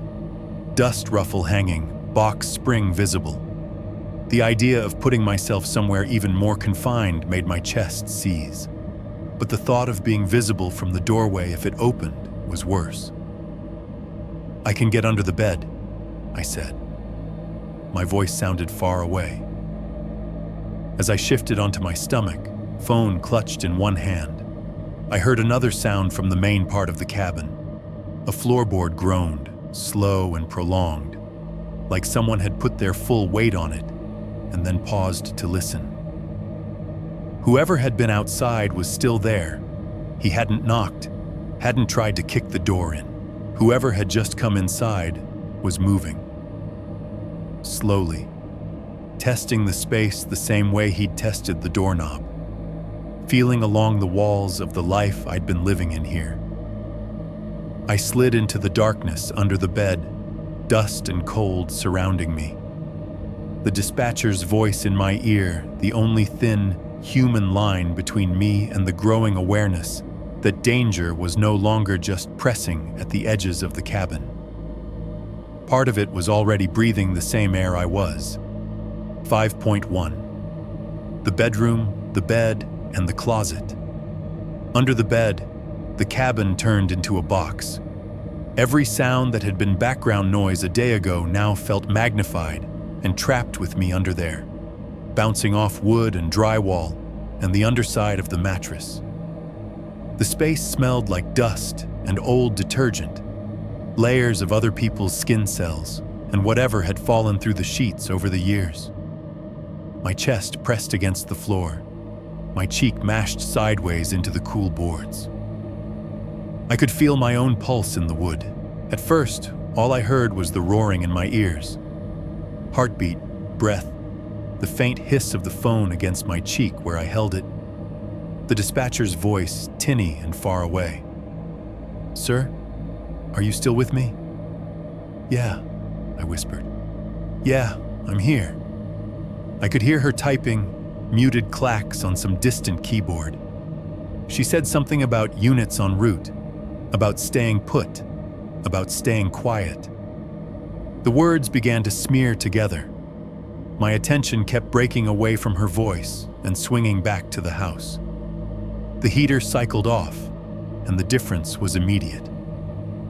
Without its steady hum, the quiet in the bedroom deepened into something heavier. In that new stillness, other things floated up. Somewhere above my head, the wind found a seam in the siding and blew a low, muffled note. Not the broad, forest-level wind from before. This was a more intimate sound, air pressing against a specific corner of the structure, vibrating it. It made the whole room feel like a breath being held. Beneath that, close and faint, I heard something else. A soft scrape, like fabric dragging lightly across wood. Then a pause, then another, a little closer. Not the heavy, measured steps from outside. This was smaller, slower, as if something was being pulled instead of walked. I squeezed my eyes shut, listening harder. The sound came again, a tiny, stuttering movement on the floorboards somewhere in the room, followed by a hush like someone adjusting their weight and holding very, very still. "Sir?" the dispatcher repeated. "Can you tell me what you're hearing?" "Something's moving," I whispered. My mouth was so dry the words cracked. "In the cabin, on the floor. I can't see it." My own breath was too loud. I tried to make it smaller, shallower, but that only made it feel more forced. Under the bed, air felt like a finite resource. For a while, seconds, minutes, I couldn't tell. The noises came in a loose pattern, a faint drag, a pause, a subtle creak of wood shifting under weight. Once, I heard what sounded like a very soft exhale from somewhere near the far wall. So thin I could have written it off as pipes cooling or the building settling. But now my brain labeled everything as breath and refused to let it go. Then the line clicked in my ear. Not loudly, just a tiny hitch and a shift in tone. The dispatcher's voice warped for half a word and cut out. The buzzing silence of a dead call settled into the speaker. I pulled the phone away from my ear. The screen glared back at me, mid-call interface gone, replaced by my lock screen. No call failed message. No explanation, just the tiny SOS only label where the service bars had been. Whatever fragile slice of connection had let that call through from this black hole in the woods had slipped away again. For a moment, the realization that I was completely cut off dropped over me like another layer of insulation. No 911, no texts out, except over the same Wi-Fi that had delivered my panic straight to the phone on my porch. It was just me in the cabin now. The scraping sound came again, very close to the side of the bed. That was what finally pushed me out. Staying hidden under there had seemed, for the first few minutes, like the only sane option. But my brain had started playing out possibilities faster than I could contain them. What if someone looked under the bed? What if they decided to set the place on fire? What if I lay there on my stomach, pinned and blind, while someone moved around above me doing whatever they'd come here to do? I inched backward, moving slow enough that my muscles burned with the effort. Dust gritted under my palms. The bed frame creaked once in a tiny complaint as my shoulder brushed it. I froze, counting heartbeats, waiting for a reaction that didn't come. When I finally slid fully out into the open, the room felt enormous and exposed. The space that had seemed cramped and safe under the bed now felt like the only place in the house that had walls close enough to my body. Nothing moved. The curtains at the bedroom window hung still. The dim light leaking around their edges was a colder gray now, the snow outside reflecting whatever ambient glow the sky had left. The door was still shut, the dresser barricade pressed against it at an angle. I crawled on hands and knees to the dresser, muscles shaking, then carefully eased it back just enough to crack the door a couple of inches. Every scrape of wood on wood sounded like it could be heard in the next county. The hallway beyond was a vertical strip of darkness. No movement, no footsteps. Just the faint orange flicker at the far end from the living room. The fireplace still burning. I listened for the porch, for any sound from the front door. Nothing. Had he left? Had the person outside and the person who came in through the back even been the same? If someone was in the cabin, where were they now? Sitting on my couch? Standing in the kitchen with a knife from my own drawer? I eased into the hall, the knife thought snapping into focus. There was one decent-sized kitchen knife in the drawer next to the stove. Not great, thin, cheap, the kind that comes in a boxed set at Walmart, but still better than the empty hands I had now. Leaving the perceived safety of the bedroom for the long, exposed stretch of hallway felt exactly like stepping into the open at a shooting range. But the idea of staying unarmed while something else moved around in my house felt worse. I moved in a crouch, back close to the wall, bare feet careful on the boards. Each step produced a small complaint from the old wood. Little creaks stacked into a slow, unwilling rhythm. I paused after each one, listening. Nothing. At the end of the hall, the padlocked storage door sat mute and expressionless. I did not look at it. I could feel the cold bleeding out from the gap around its frame, the way certain doors in old basements always seem to leak temperature. The faint sweetness in the air was stronger here, mixed now with the sharper chemical note of whatever cleaning solution had been used on the hardwood. In the kitchen, the window over the sink was closed, the lock latched. The snow on the sill outside was disturbed, flattened in a strange, wide pattern, like someone had leaned something heavy against the outer wall at some point. But the glass itself seemed intact. No broken pane, no visible sign of forced entry. The back door was still locked, deadbolt in place. The little mat in front of it was damp at the edges, snowmelt seeping in from where boots had stood there before. I put my hand on the knob, gently testing. Solid. If something had come in, it had not been here. The knife drawer opened with a small wooden sigh. The knives inside rattled softly against one another. I grabbed the largest one, that cheap 8-inch chef's knife with the black plastic handle and scuffed blade. It fit awkwardly in my hand, too light for its length, but the weight of it still made some primitive part of me feel better. In the living room, the fire had burned down further. The logs were mostly collapsed into a bed of embers, their surfaces glowing with occasional little flares where knots gave in. The TV was a black rectangle in the corner.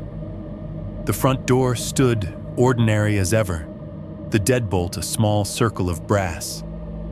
I forced myself to step close enough to look through the peephole. My eye filled with a distorted view of the porch. Washed out and fish-eyed, the world curved around the tiny lens. I saw the boards of the decking, the railing, the edge of the steps. Snow drifted across them in a soft, constant motion. The porch light buzzed in some high insect pitch. No figure, no shadow of a person pressed against the door. Just empty air and falling white. I backed away, my scalp prickling. The fact that he was not there now did not erase the fact that he had been. The echo of that chime hung in the space like the residue of a flash. With the knife in my right hand, I retraced my path through the living room and back into the hallway. The firelight followed, stretched and thinned out, painting a gradient of gold on the floor that faded into pure black halfway down.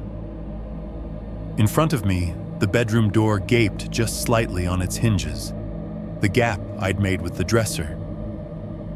Every step between the couch and that doorway felt like a decision I could not take back. The hallway amplified my sounds. Bare feet on wood, the slight scuff of skin on varnish, the microscopic flexing of boards. Each little creak landed with a clarity that made me wince.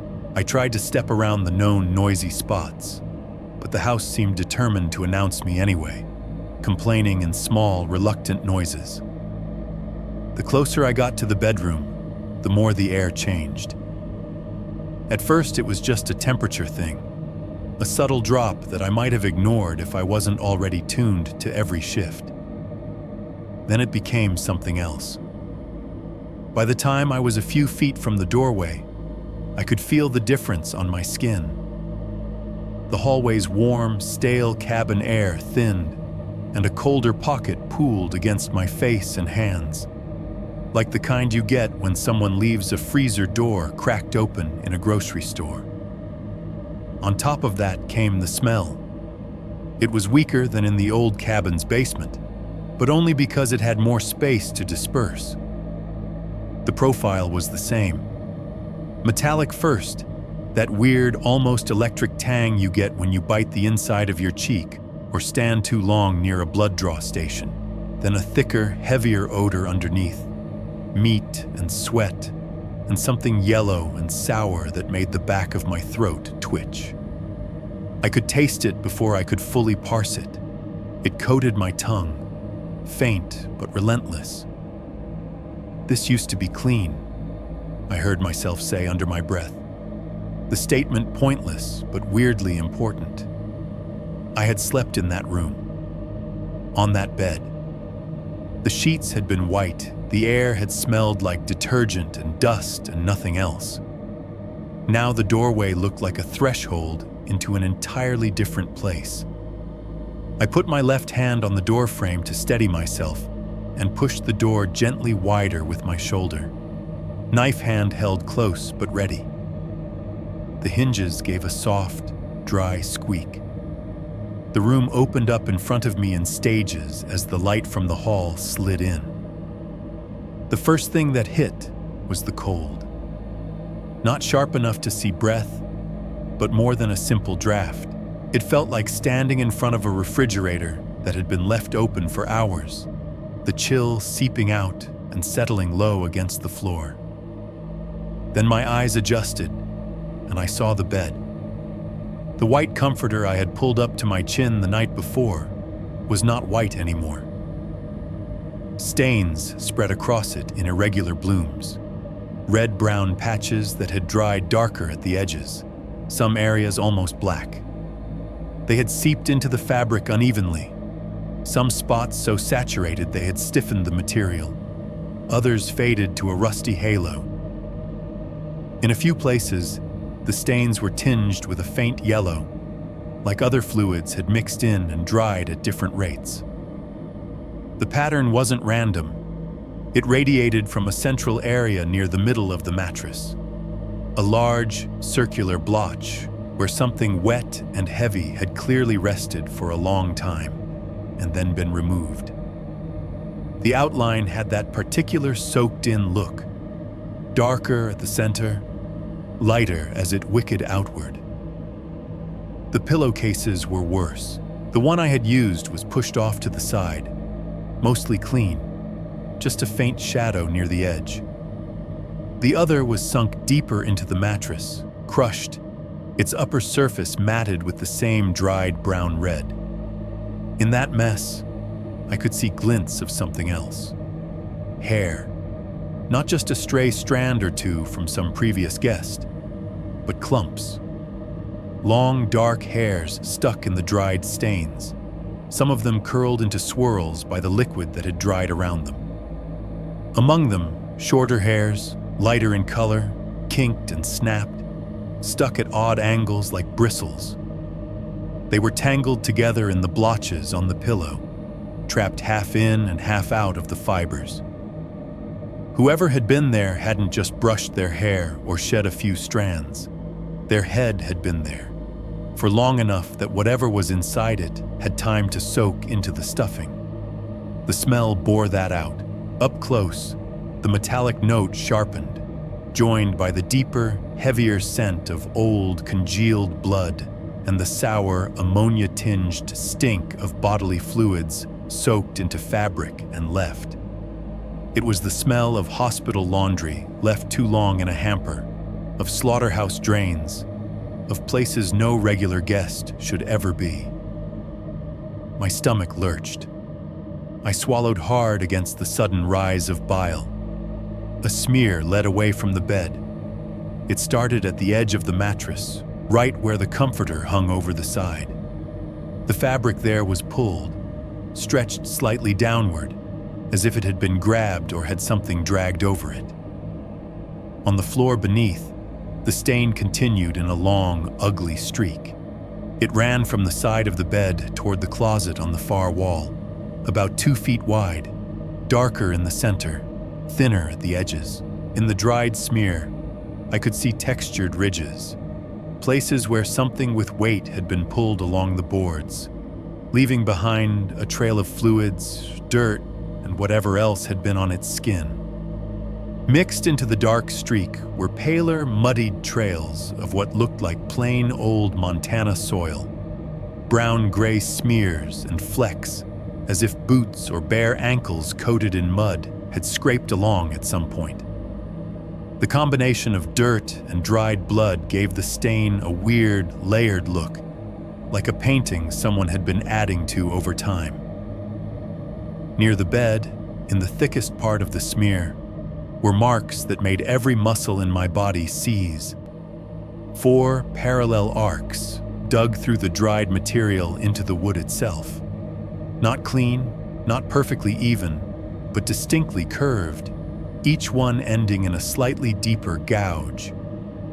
They were spaced wrong for claws. They were the right distance for fingers.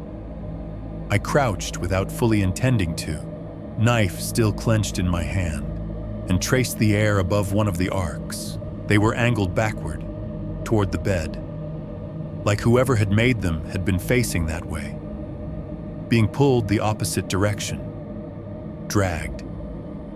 The path continued across the room, the intensity of the stain fading a little but still visible. A grim trail leading straight to the sliding closet doors on the far wall. The doors were closed, not all the way. One was eased just a fraction off-center, leaving a narrow vertical gap between the 2 panels. The darkness inside that seam looked thicker than it should have, an oily black that seemed to swallow the limited light from the hall. From where I stood, I couldn't see into the closet. The slatted wood of the doors cast thin stripes of shadow up the wall. The smell was stronger near it, like the cold was pouring out from that narrow gap along with everything else. At the base of the doors, just where they met the floor, something clear jutted out. It looked at first glance like the corner of a plastic storage container, transparent, with a milky film of condensation or grime clinging to its inside surface. The edge of it protruded maybe an inch or 2 from under the door, pressed tight enough that the wood bit into it slightly, deforming the plastic. A cloudy smear was visible on the inside face, like something had once splashed against it and dried. My mind tried to slot it into a harmless category: suitcase liner, vacuum bag, some kind of organizer box full of winter clothes. People stored weird things in cabins all the time. Owners locked closets and told guests not to worry about them. It was normal. At least it could be. But nothing about the way it was positioned, jammed almost, in that gap, as if whatever had been shoved into the closet had been bigger than the space allowed. Felt casual. I listened. The room was quiet, except for the faintest whisper of wind against the window and the wet ticking of the heater somewhere deep in the walls as it cycled lukewarm air into a space that did not want to be warmed. Under all of that, in the closet's direction, something shifted almost imperceptibly. Not a full scrape this time, just a tiny sound, like a plastic edge flexing slightly under pressure. A click so soft it could have been a settling joist. I tightened my grip on the knife until my hand hurt. The cheap handle was slick with sweat now, the plastic warming under my skin. The blade looked pathetic in the dim light, a dull gray line against the dark.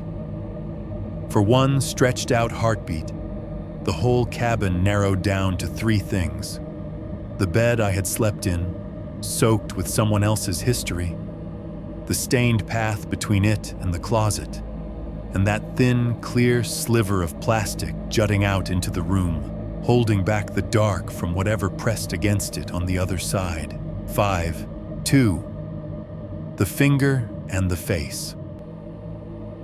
For a long second, I just stared at that little crescent of plastic poking out from under the closet door. It was such a stupid, mundane object to be the focal point of this whole nightmare. I have taken the trash out 1,000 times in my life. White drawstring bags, black contractor bags, cloudy clear ones like this that rip too easily and leak on your shoes. They're just part of the background of existing. You never really look at them. Here, it was all I could see. My hand moved before the rest of me had voted on it. I crouched, knees popping quietly, the cheap knife still in my right hand, and reached with my left. My fingers brushed the plastic. It was cold and slightly tacky, like it had condensation on the inside. The bag crinkled, the sound thin and loud in the still room. I pinched the edge and pulled. For a moment, the closet doors resisted, the bottom edge catching on whatever bulk was piled behind them. The plastic stretched, whitening where my fingers dug in. Then whatever tension had been holding everything in place gave way with a tiny, wet slip. The bag edged farther out. The closet doors shifted half an inch, grating softly along their track. A colder draft washed over my hands. I kept pulling. The rest of the bag slid into view, a sagging, half-tied lump of transparent plastic full of shapes that did not resolve into anything my brain wanted to name at first. Just a mass of reds and browns and off-whites, some of it smeared against the inside, some of it pooled in the bottom, congealed and clotted. It was like someone had scraped the floor of a butcher shop into one container and knotted it shut hurriedly. There were chunks and shreds and softer, gelatinous pieces stuck to the sides. The plastic was fogged in places where heat had once hit it, then cooled. For a stupid second, my mind tried to force it into something easier. Animal scraps, I thought. Deer, elk, hunting leftovers. He said there were hunters. Maybe he butchers out here.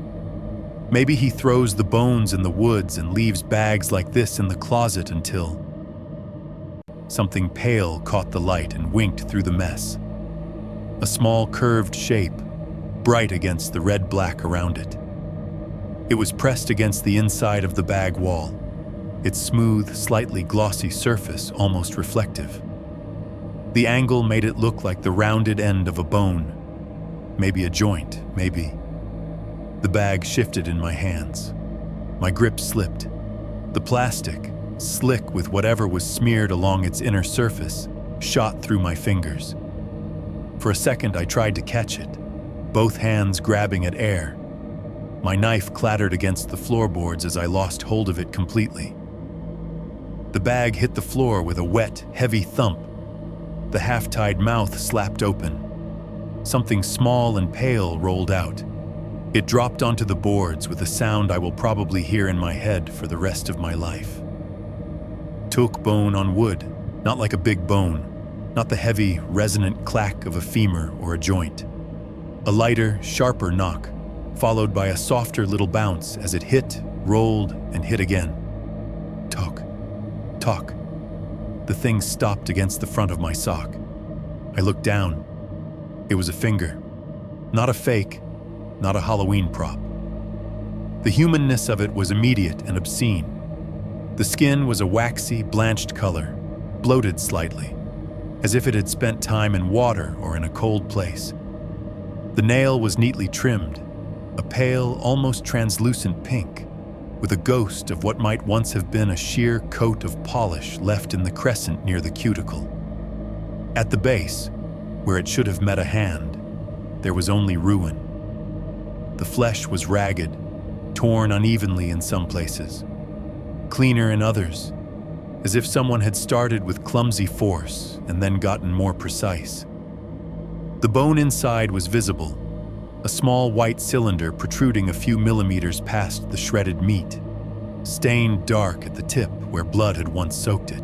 A thin ring of dried brown black circled the cut edge, like a broken halo. I did not scream. My throat wanted to, but something locked up. The sound stuck somewhere between my chest and my teeth, turning into a hot, strangled breath that tasted like bile. My stomach lurched hard. For a moment, the whole room tilted sideways.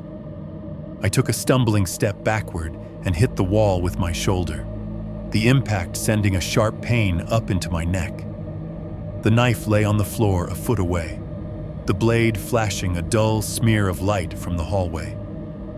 The finger lay between us, a tiny, obscene barrier, its nail catching just enough of that light to look grotesquely alive for a heartbeat. "Talk," my brain repeated uselessly, filling in the silence with the memory of bone on wood. My body started to revolt. A sour flood surged up from my gut, burning my throat on its way. I slapped a hand over my mouth and doubled over. The other palm braced against the wall. Dry heaves racked my chest. Nothing came up at first. When something finally did, it was a thin, burning stream of acid and half-digested beer that splashed onto the boards next to the bag, mixing with whatever had already dried there. The smell that rose up from the combination almost knocked me out. Old blood, cold fat, whatever was breaking down in that bag, and now the sharp chemical reek of my own stomach acid on top. It hit the back of my nose like a physical blow. My eyes watered. Every instinct in me screamed to get this away. Out, burn it, scrub it, anything. My knees went out from under me. I slid down the wall, catching myself clumsily before I hit the floor fully. My hand slapped down near the knife. My fingers brushed the handle. Focus. Some tiny rational island in my brain pushed through the nausea. The part that has watched a lot of bad true crime reenactments, that reads safety threads at 2 a.m., kicked in with a panicked shriek. Pick up the knife. You do not get to drop the one thing you have that might slow someone down. I grabbed the handle and clutched it hard, the slick plastic biting into my palm. My hand was shaking so badly, the tip of the blade skittered against the floor, making a faint scratching noise. I wanted to look away from the finger. I wanted to pretend it was something else, a piece of bone from a roast gone wrong, anything. But my eyes kept dragging back to it, to the details that made it undeniably human. The faint whirl of a fingerprint I could see in the pad where it faced me. The tiny cut near the side of the nail, like someone had nicked themselves on a piece of paper or a thorn days before they died. A microscopic dark line of dirt under one edge of the nail, frozen in place forever. I thought of the woman on the news, the orange jacket, the beanie, the easy smile on the overlook. Her hands, I imagined, had been out of frame, maybe tucked into her pockets, maybe holding her phone. I wondered, with a sudden, sick certainty, what color her nail polish had been that day. Something moved in the reflective surface of the closet door. The sliding doors weren't mirrored, but the wood was glossy enough, and the position of the lamp in the hallway was just right. The panel I dragged the bag from had a slight sheen to it, and in that dull, warped way, it held a vague impression of the room behind me. I saw my own shape first, a hunched, dark outline near the floor, arm bent, hand out, knife a small angular glitch against the softer lines. The bed loomed as a hazy white block to one side, stained center blurring into shadow. The gap of the hallway glowed a fraction brighter in the distance, and in that hallway, At the very edge of the reflection, there was another shape. Tall, upright, standing in the doorway where the hall met the bedroom. For a second, my brain refused to parse it. It was just a darker smudge against the gradient, a distortion that maybe could have been a trick of the light. Then details emerged, bit by bit, like a photograph developing in a tray. A torso covered in a jacket with a camo pattern, patches of light and dark breaking up the outline. Broad shoulders, arms hanging loosely at the sides, not in a casual way, but in that weirdly neutral posture certain people adopt when they want to look non-threatening and end up looking like mannequins instead. On top of the torso, a head. The beanie made it instantly recognizable, even in the warped reflection. A dark knit pulled down over the ears, hugging the skull. Below it, a face I had seen a dozen times in thumbnail-sized photos on a rental app. Mark. Except the smile was gone. His mouth was a flat line, drawn tight, no curve at the corners. The too-wide friendliness from his profile picture and our first meeting had been wiped clean, leaving something much closer to nothing. Not anger, not theatrics, just a kind of blank concentration, like he was looking at a task he wasn't particularly excited about, but had already committed to finishing. In his right hand, hanging down near his thigh, he held something. The reflection caught the shape of it in fragments. A wooden handle, worn smooth by use, tapering toward the end. A metal head. One side a flat hammer face, the other side extending into a claw. The edge of the claw was darker, stained with an uneven crust of something that read as brown even in the low light. It was a carpenter's hammer, the kind you pick up in any hardware store, the kind you use to build things, hang pictures, fix squeaky steps, or cave in skulls. My mind flashed, unbidden, to the wall in the old basement, the rounded splatter pattern, the missing piece of bone, the crack running through the dome of the skull I had held, the sound of something heavy hitting concrete, the scatter of droplets. I did not feel myself turn. 1 second I was staring at the reflection, my brain spinning in place. The next, my body had already reacted, twisting, knife hand jerking up, back slamming against the wall again. He was there.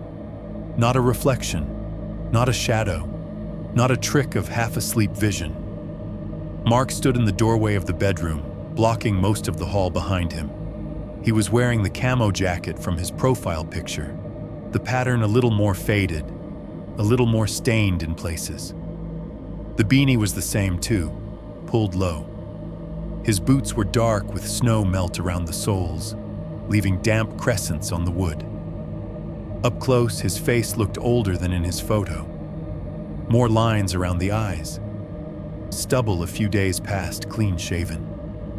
His skin had that wind-chapped flush of someone who spent a lot of time outside. His eyes were the only thing that looked truly different. They were flatter, darker, like whatever cheap warmth he'd put on for the listing photos had been peeled away. They didn't have that spark of, "Hi, I'm your host," that had been curated for strangers. They were just looking, taking in my posture, the knife in my hand, the bag on the floor, the finger lying between us. His gaze dropped to that last detail, lingered for half a beat, then came back up to my face. He didn't flinch. He didn't look surprised. He lifted the hand holding the hammer slightly, not in a threatening arc, more like he was reminding me it existed. The head caught a sliver of light from the hallway.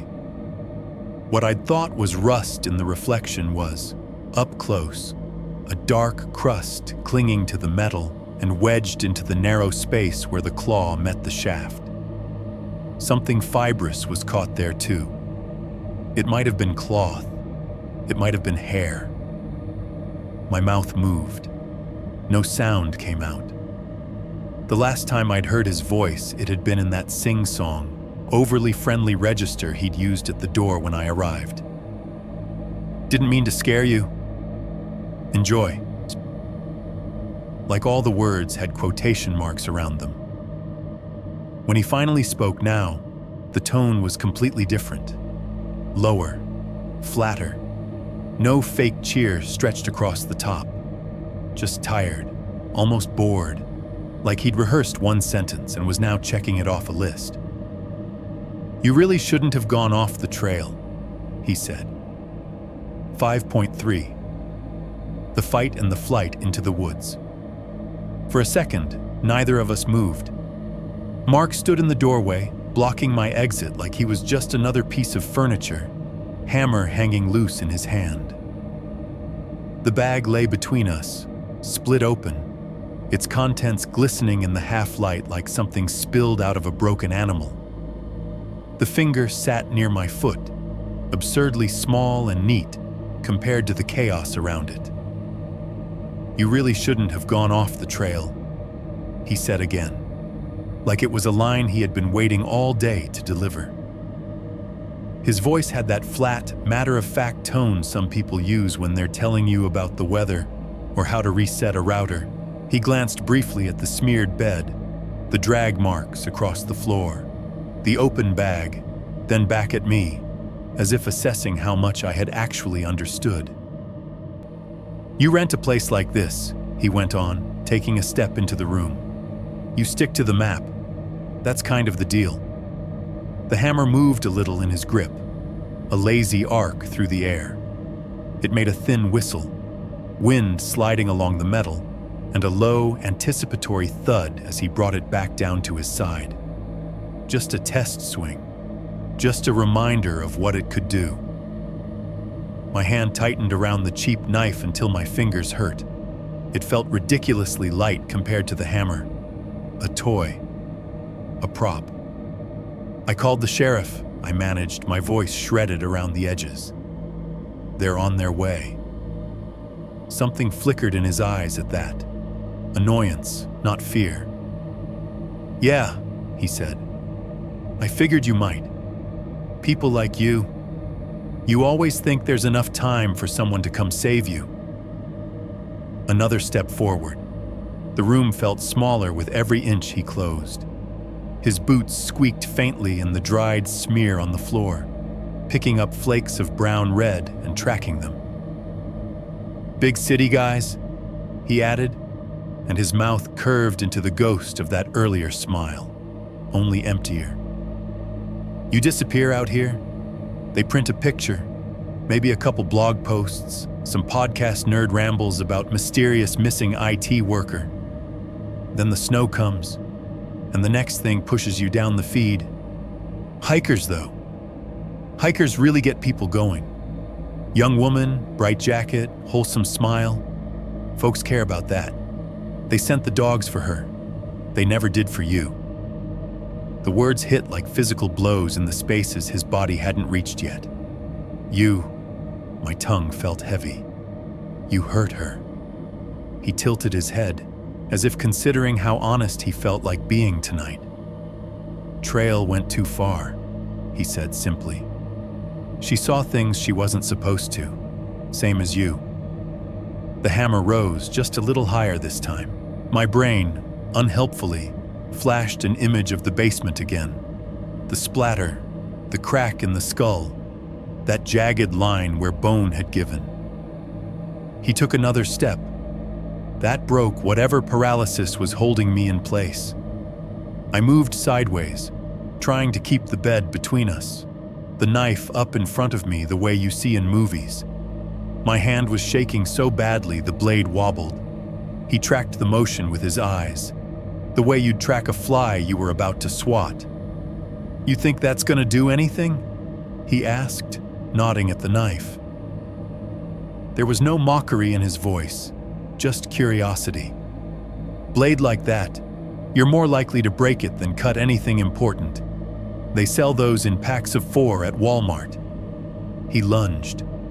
There was no warning yell, no cinematic wind-up.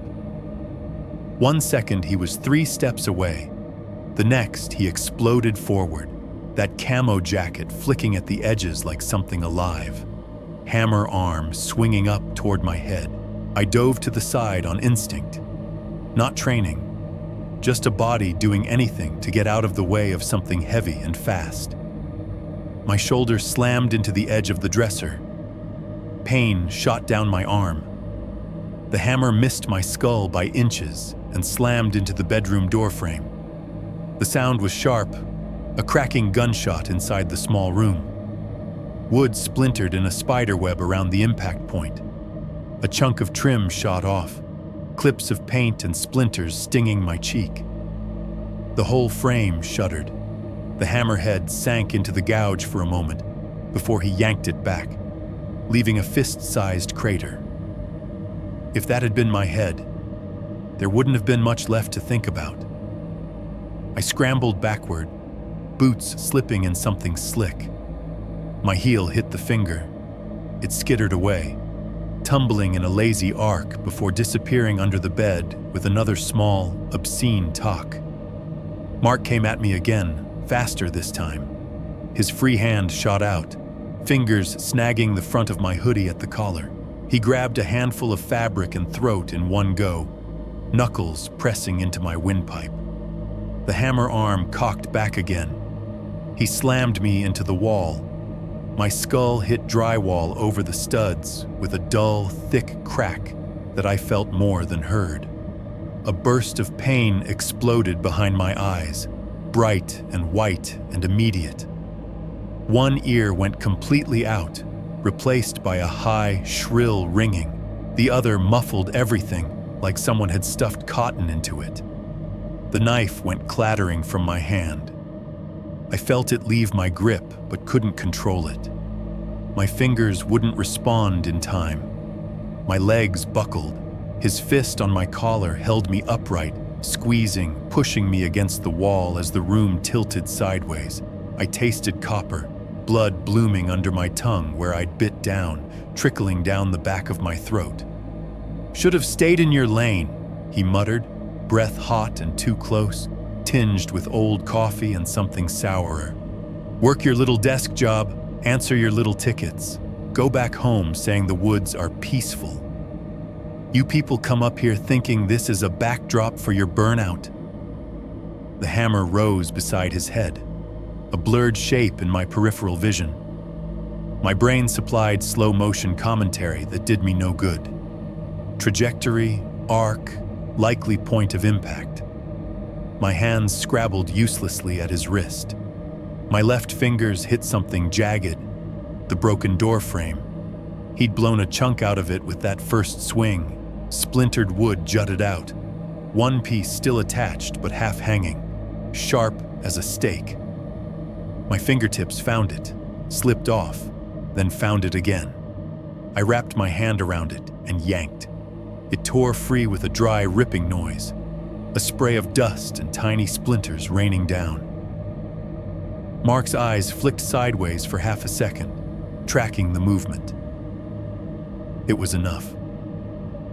I drove the broken piece of wood forward with every bit of strength panic and adrenaline could summon, aiming not with accuracy, but with desperation.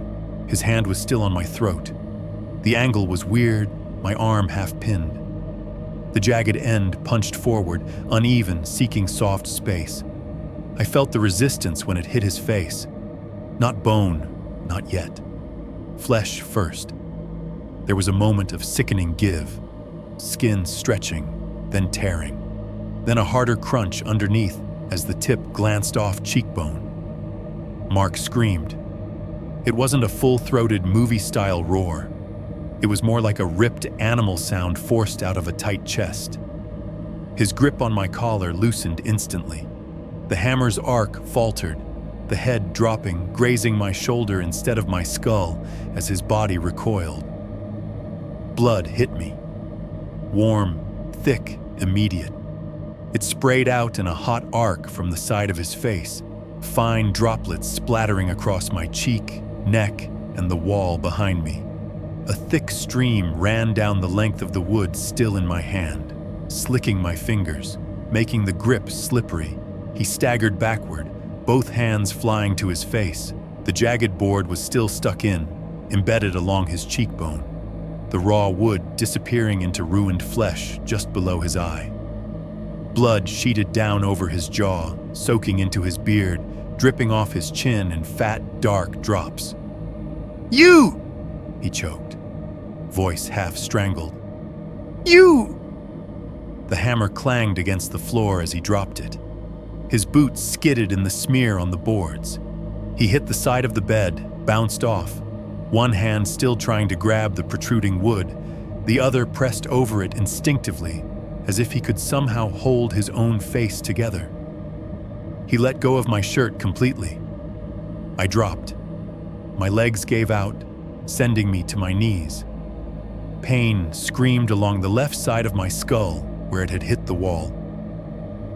My vision tunneled for a second, black creeping in from the edges. I forced breath into my lungs, forced my hand to search. Fingers brushed plastic, then steel, the kitchen knife. I snatched it up, curling my hand around the handle so tight it hurt, and lurched to my feet in a stagger. Mark was still halfway up, blood pouring through his fingers, eyes wide and bright with a mix of rage and shock. He took a stumbling step toward me, more out of instinct than control. I stabbed, not with precision, not with technique. Just a frantic, piston-like motion, arm pumping, the tip of the cheap blade finding whatever it could in front of me. The first thrust hit his shoulder, the blade punching through camo fabric and into meat. It sank in halfway, then hit something hard, collarbone maybe, and stopped. I yanked it back with a wet, sucking sound. He screamed again, louder this time, the noise warping into a gurgle at the edges. The second thrust went lower, catching him in the upper chest. The knife bit in, but the shitty metal flexed, bending just enough that it didn't penetrate as cleanly as it should have. It slipped sideways, cutting more along the surface than deep. The third hit his upper arm. The fourth slashed across his ribs as he twisted away. It was like trying to cut through a heavy tarp with a butter knife. Stuff was happening, sure, fabric shredding, lines of red blooming, but nothing felt decisive. The blade bent more with each hit, the handle twisting in my slippery grip. Mark roared and swung his uninjured arm out, catching me across the side of the head with the back of his hand. My vision flashed white. The room spun.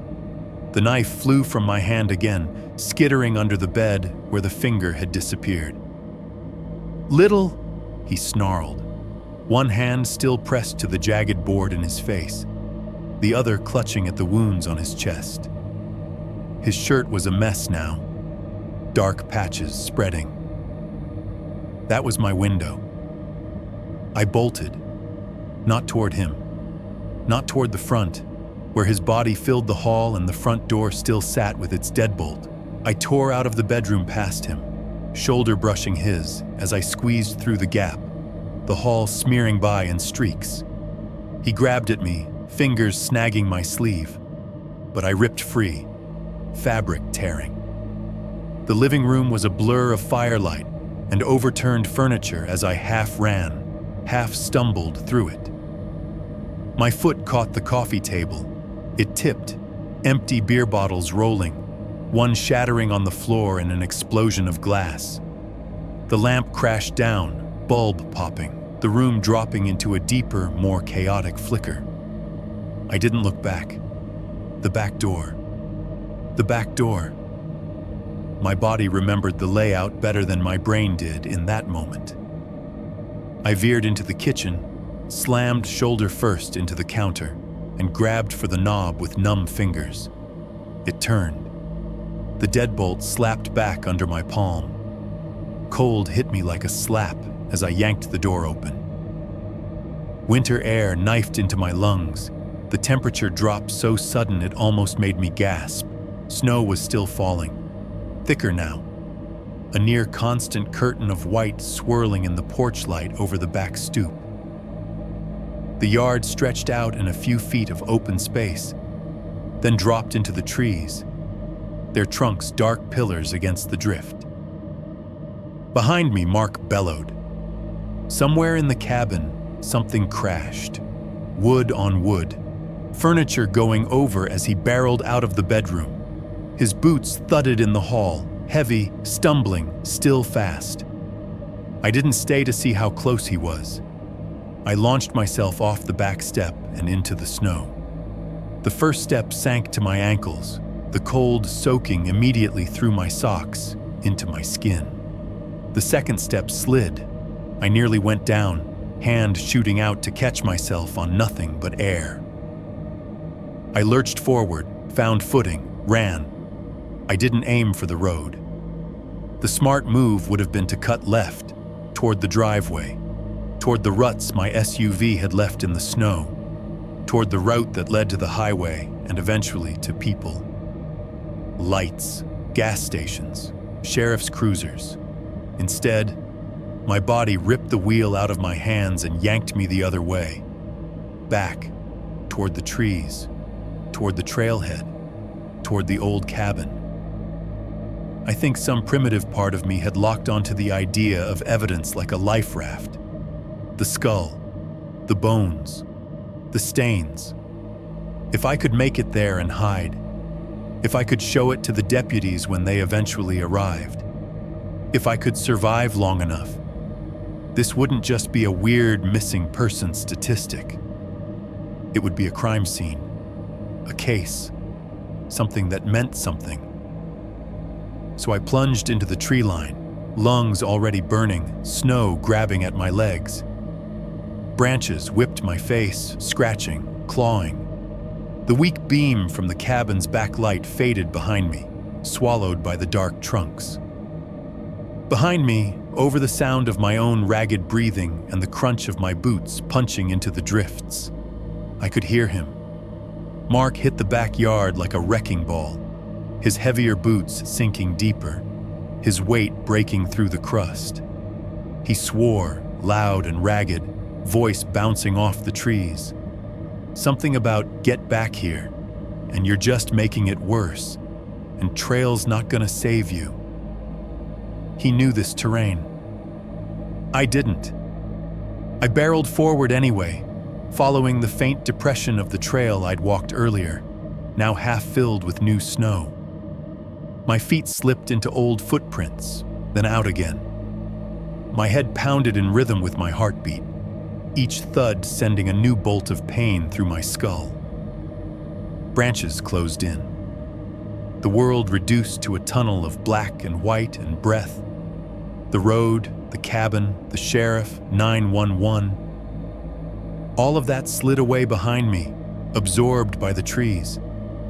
I was running not toward help, but toward the one place out here I knew I could find. A sagging roof, a crooked door, a hatch in the floor that smelled like the inside of a butchered head.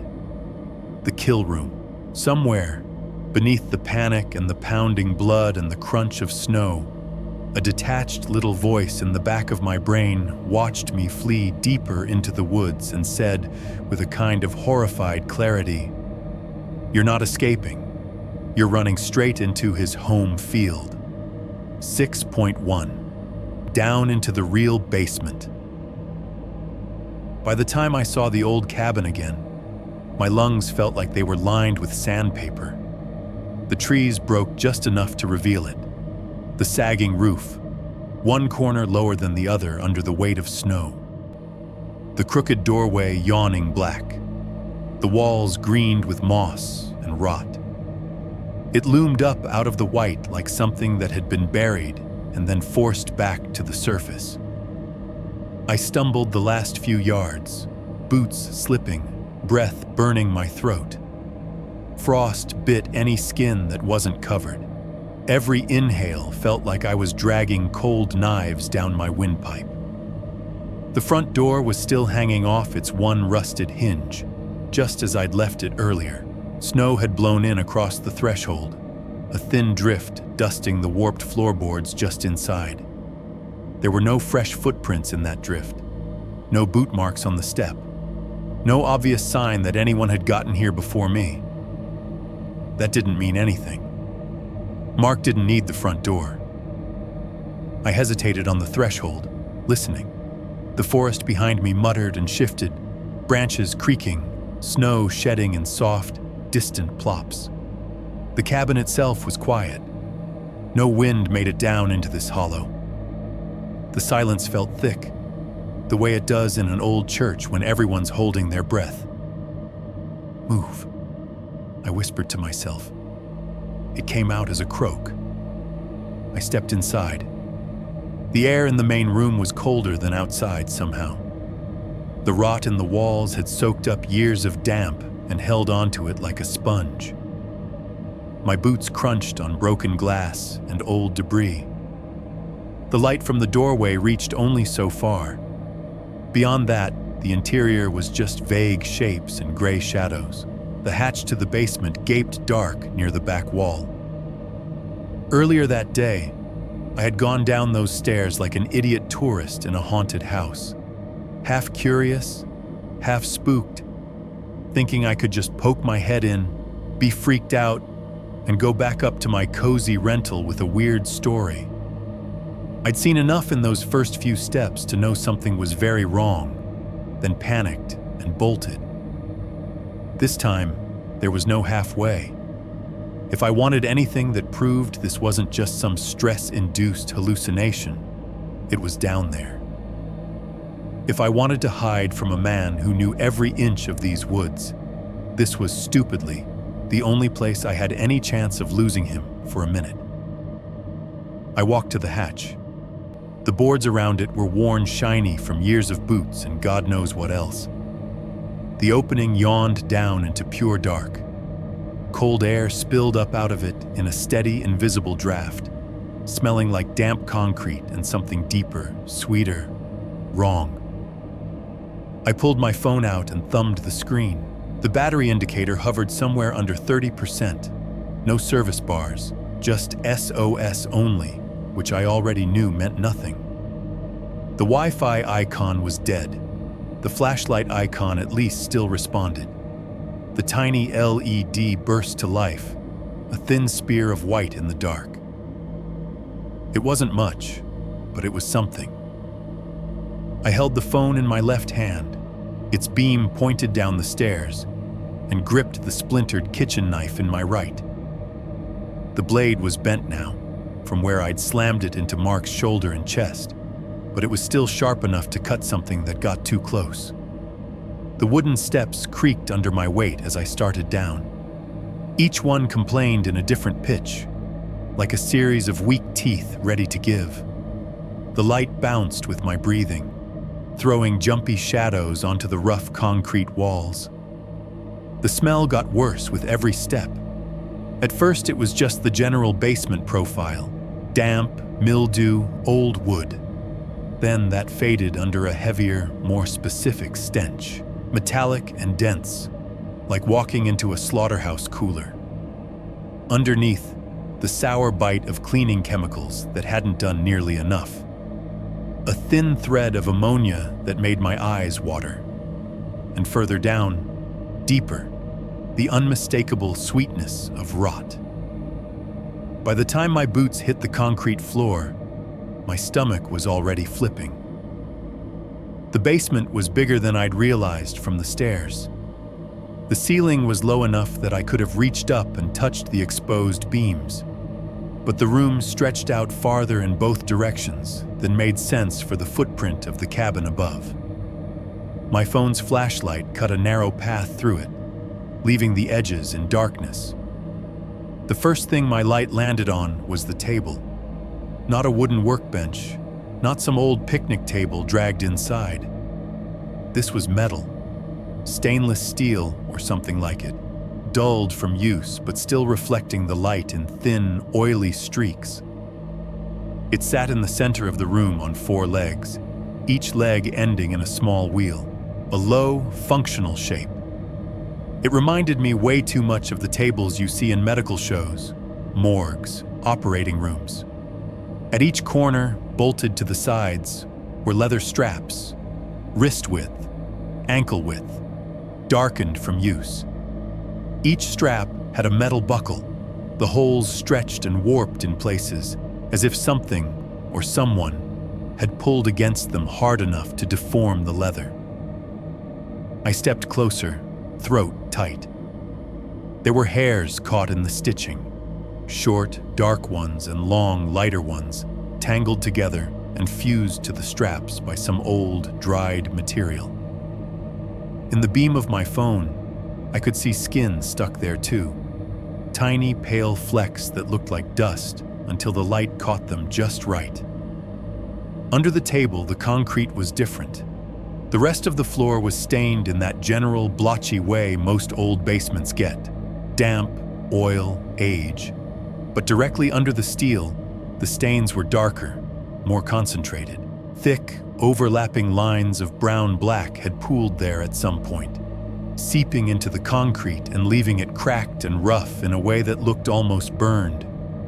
Drag marks radiated out from that central area, long, uneven streaks where something wet had been pulled across the floor, leaving trails that thinned and broke as whatever it was lost volume. Some went to the far corner, where shadows clumped. Others curved toward the stairs. In places, the top layer of concrete had been scraped away, revealing a lighter underlayer, like someone had tried to chip the stains out and given up. I realized I was standing in the middle of one of those trails when my boot slipped slightly, the sole skidding on something that was both dry and weirdly slick. I jerked my foot back, heart hammering. A small crunch sounded under my weight. I pointed the flashlight down. Bones. Not the big, obvious ones. These were small. Splinters, chips, shavings, little curved pieces, some as thin as matchsticks, others the size of a quarter.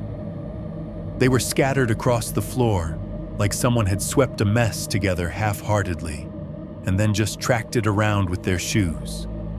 Some were clearly animal, tiny, delicate, bird-like. Others, though, were harder to categorize. A fragment that looked suspiciously like a piece of jaw with the ghost of a tooth socket in it. A little knob that could have been a knuckle. I swallowed hard and moved the beam higher, forcing myself to take in more. The far wall was lined with a makeshift rack.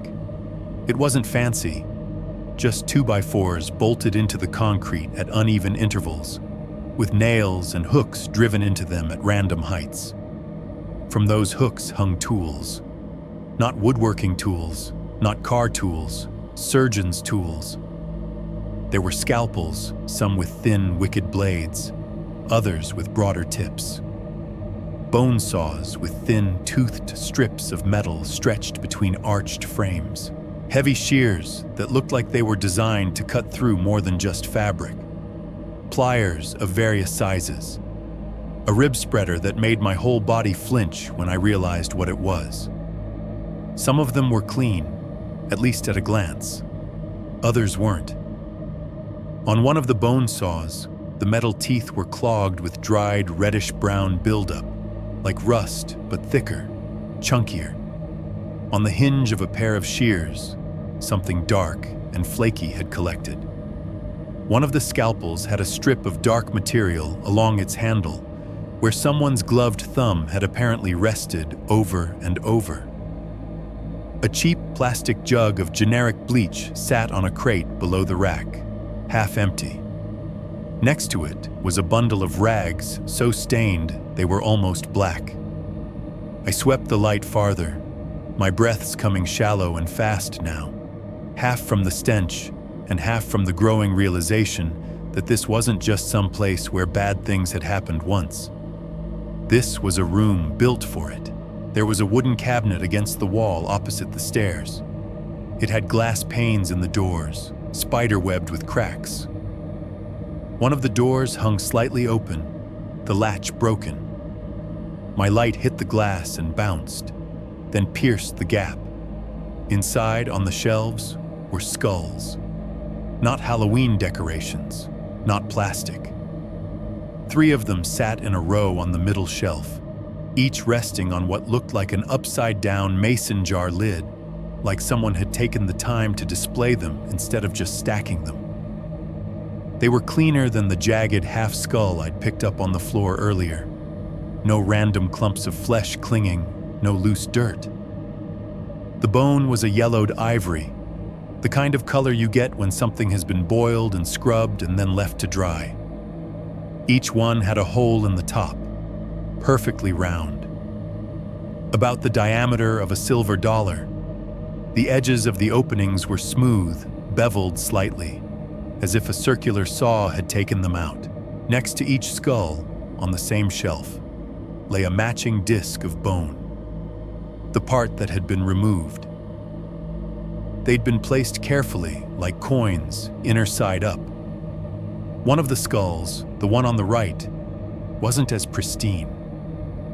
A hairline fracture ran down from the rim of the drilled hole to the top of the eye socket, a jagged crack where the bone had clearly been stressed. Along the edge of that crack, something darker clung in a few spots. Dried tissue trapped in the crevice. It hadn't been there long enough to be eaten completely away.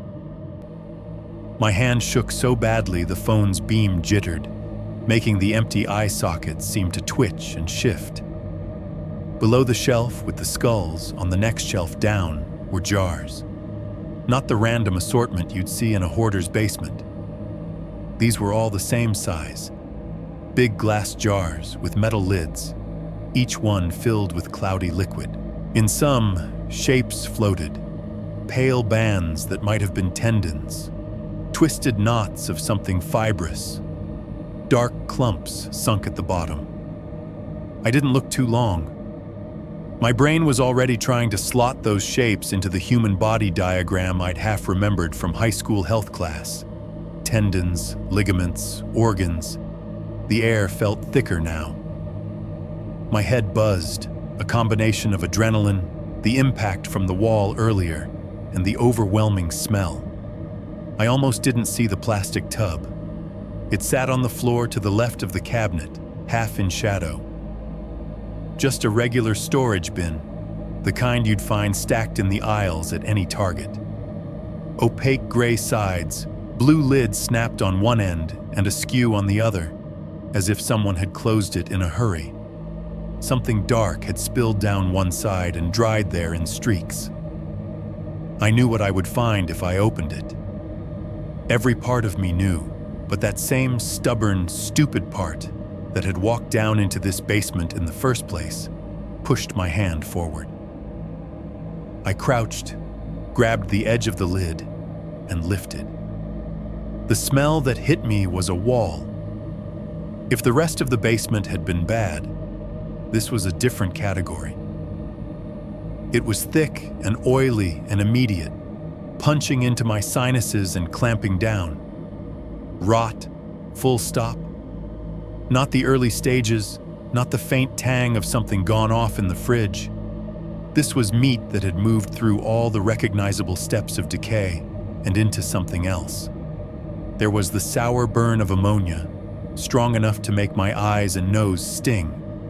Underneath, a cloying sweetness, like fruit left to liquefy in summer heat.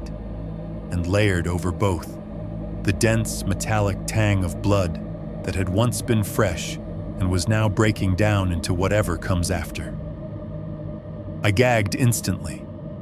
The first heave was dry, my stomach clenching on nothing. The second brought up bile and a thin string of foam that burned my throat on the way up. I turned my head just in time to avoid vomiting directly into the tub. The mess splattered onto the concrete next to it, turning the dust into a reeking paste. Through watering eyes, I forced myself to look down. Inside, piled without much care, were body parts. Not clean, not arranged, just pieces. A forearm lay on top, skin a mottled gray-yellow, the fingers curled slightly inward. The hand at the end was missing 2 digits. The empty spaces raw at some point, now dried. The fingernails that were left were dirty, the knuckles mottled with bruises that had once been purple and were now a dull, darker shade. Under that, partially wrapped in clouded plastic, was what looked like a section of torso. A flap of skin marked with a tattoo, a black line drawing, warped beyond recognition by the way the flesh had shrunk and folded. I could make out maybe the wing of a bird or a piece of lettering stretched grotesquely across the curve. There was hair, too, a mat of it stuck to a section of scalp that clung to the side of the tub, bunched together with dried blood. Blonde, maybe, under the filth, or light brown. It was hard to tell. Deeper in the bin, half visible through gaps in the upper layer, were charred-looking shapes that might have been sections of ribs, a kneecap, something like a heel. Some pieces were bagged, others not. It was like a butcher's scrap bin, except these were not cow or pig. The proportions were wrong. The hair and tattoos were wrong. I dropped the lid. It fell back into place with a flat plastic clap that sounded weirdly small in the big, dead room. The smell didn't lessen. It had already soaked into my nose, my throat, my clothes. Bile burned at the back of my mouth. I swallowed it down, gagged again, clutched the knife harder just to have something to anchor me. On the wall above the tub, written directly on the concrete in black marker, there were words. My phone's light skated over them, the letters wobbling as my hand shook. Dates, mostly. Short, neat lines, each beginning with a month and day and year. Some went back a few years, others were more recent. Each had some kind of note next to it. Single letters, shorthand, little marks. A few had actual words. Trail, HWY lot, creek. My eyes snagged on one of the later dates, the date from the news. Next to it, in the same small, tidy handwriting, was a single initial and a word. H, orange jacket. My heart stuttered. For a second, I thought I might actually pass out. Tiny black spots danced at the edges of my vision. The room swayed. Bones rattled under my boot as I shifted my weight. Crunch. The sound was small, but in that moment it might as well have been a gunshot. It ricocheted off the concrete and up my spine, snapping me back. I realized, dimly, that I had moved farther into the basement than I'd meant to. The stairs were behind me now, partially obscured by the metal table and the hanging tools. Between me and any way out was a maze of horrors that had taken Mark years to build. Above, somewhere in the rotting cabin, something groaned. A board, maybe, or a boot on old wood. He knew this room existed, intimately. He had arranged it, stocked it, written on its walls. I was standing in the middle of his work, breathing his history. And I was running out of time. 6.2. Sirens, sheriffs, and selective truth somewhere above me. The house groaned again. Not the gentle, settling sound of old wood. This was a harder shift, like weight changing, like someone stepping wrong on a beam and catching themselves. Dust sifted down from the ceiling in a fine gray curtain, sparkling briefly in my phone's beam before disappearing. I snapped the flashlight off. The dark slammed in so completely it felt physical. For a heartbeat, I thought I'd gone blind. Then the faintest gray gradient at the top of the stairs appeared as my eyes adjusted. The weak suggestion of whatever light from outside seeped through the cabin's broken windows. If he came down here, the light would paint him in silhouette. I'd be lit up for him like a target. I stood there in the dark, sucking air through my teeth, blood drying sticky on my face, and realized I had one more thing I could try. I turned the phone back on, cupping the screen against my chest to hide the glow as much as I could, and stabbed at the keypad. 911. For a second, nothing happened. No ringing, no error message, just the spinning wheel I'd already come to hate. Then, somehow, against every bar of logic and physically displayed signal strength, the call pushed through. 2 rings, 3. 911. What is the location of your emergency? It wasn't the same dispatcher. Different cadence, deeper voice. I didn't care. I talked too fast. The words came out tangled, shredded by panic. Cabin, rental cabin, up off route number, outside town name. I gasped. I already called. Deputies are supposed to be coming. He tried to kill me. I ran. I'm at another cabin now. There's a basement. There are bodies. There. Sir, slow down, the operator said, that same trained calm. Tell me where you are now. The other cabin, I repeated. Off the trail behind the rental? Half a mile? Maybe? I don't know. It's old, falling apart, no power. It's north of the main cabin, I think. Down in a little dip. There's a concrete basement, metal table, skulls, jars, body parts in a plastic tub. I heard my voice start to climb, cracked, hysterical. I forced it back down. The owner did this. Mark, last name. He's the guy outside my cabin. I stabbed him. He's bleeding. He might be coming here. I rattled off every landmark I could remember. The curve in the trail where it forked. The leaning pine with the scarred trunk. The shallow creek bed I'd stumbled over in the dark.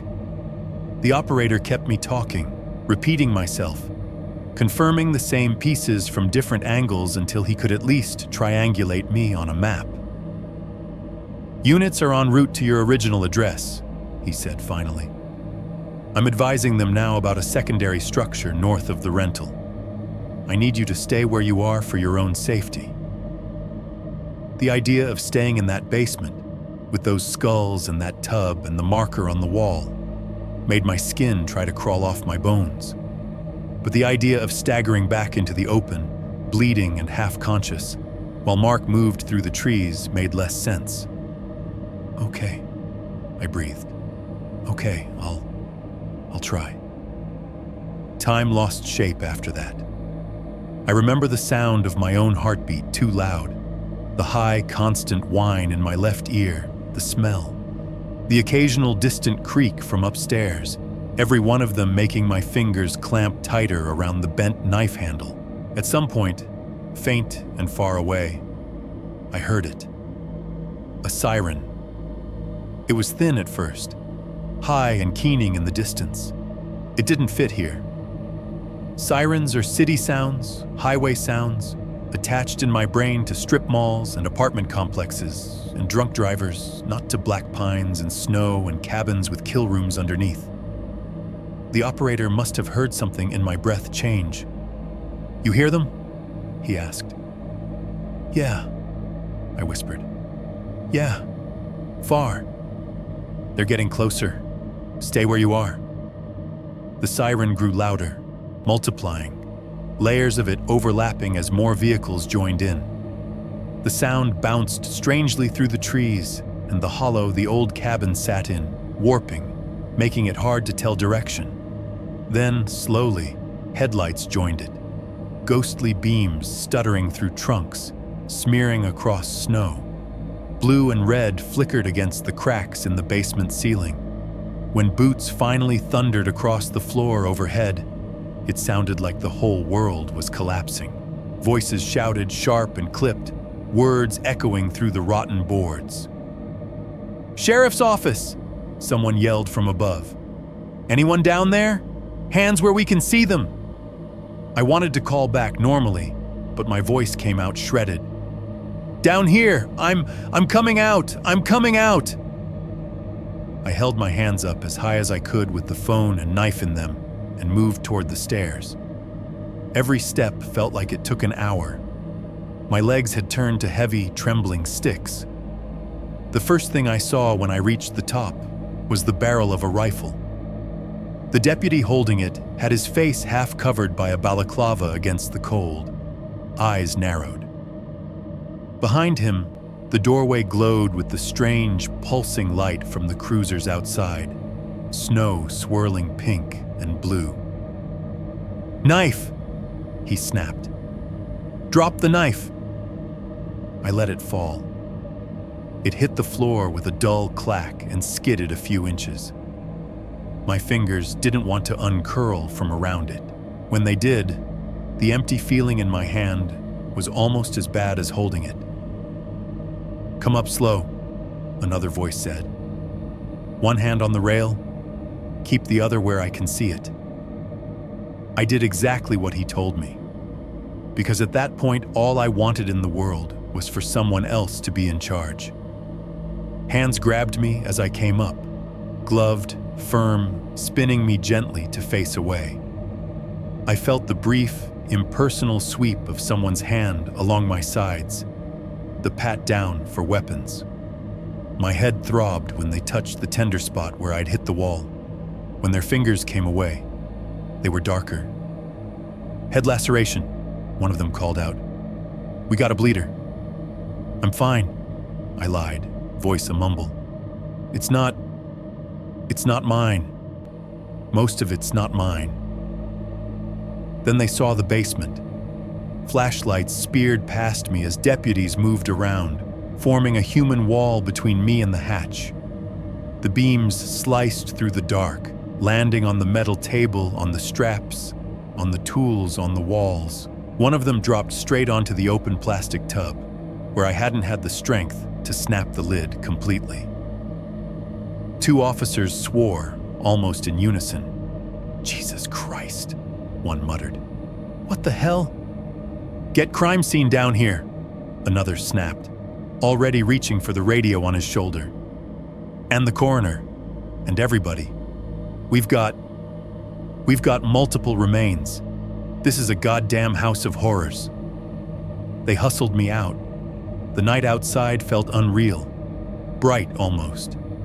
The cruiser's light bars painted the snow in looping patterns, red and blue reflecting off every surface, off the trunks of trees, off the windows of the old cabin. My eyes watered from the sudden change. Somebody wrapped a blanket around my shoulders. It was the standard ambulance blanket, rough and thin, but it felt like the best thing anyone had ever given me. EMTs descended, checking my pupils with little pen lights, taping gauze to the cut on my scalp, prodding my ribs, listening to my chest.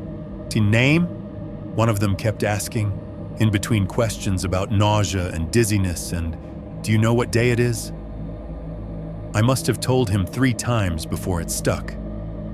The sheriff himself turned up. Older guy, thick mustache, hat pulled low, big jacket with the county patch on one shoulder. He looked like every small-town lawman you've ever seen in a diner at 6 a.m., only more tired. He squatted down in front of where I sat on the tailgate of an ambulance, blanket wrapped tight, hands shaking in my lap. "Listen," he said, voice even but not unkind. "I know you've been through something pretty damn awful, but I need you to run it for me from the top. I've got deputies at your rental. I've got more people heading out to a residence in the valley. I've got the state boys on their way.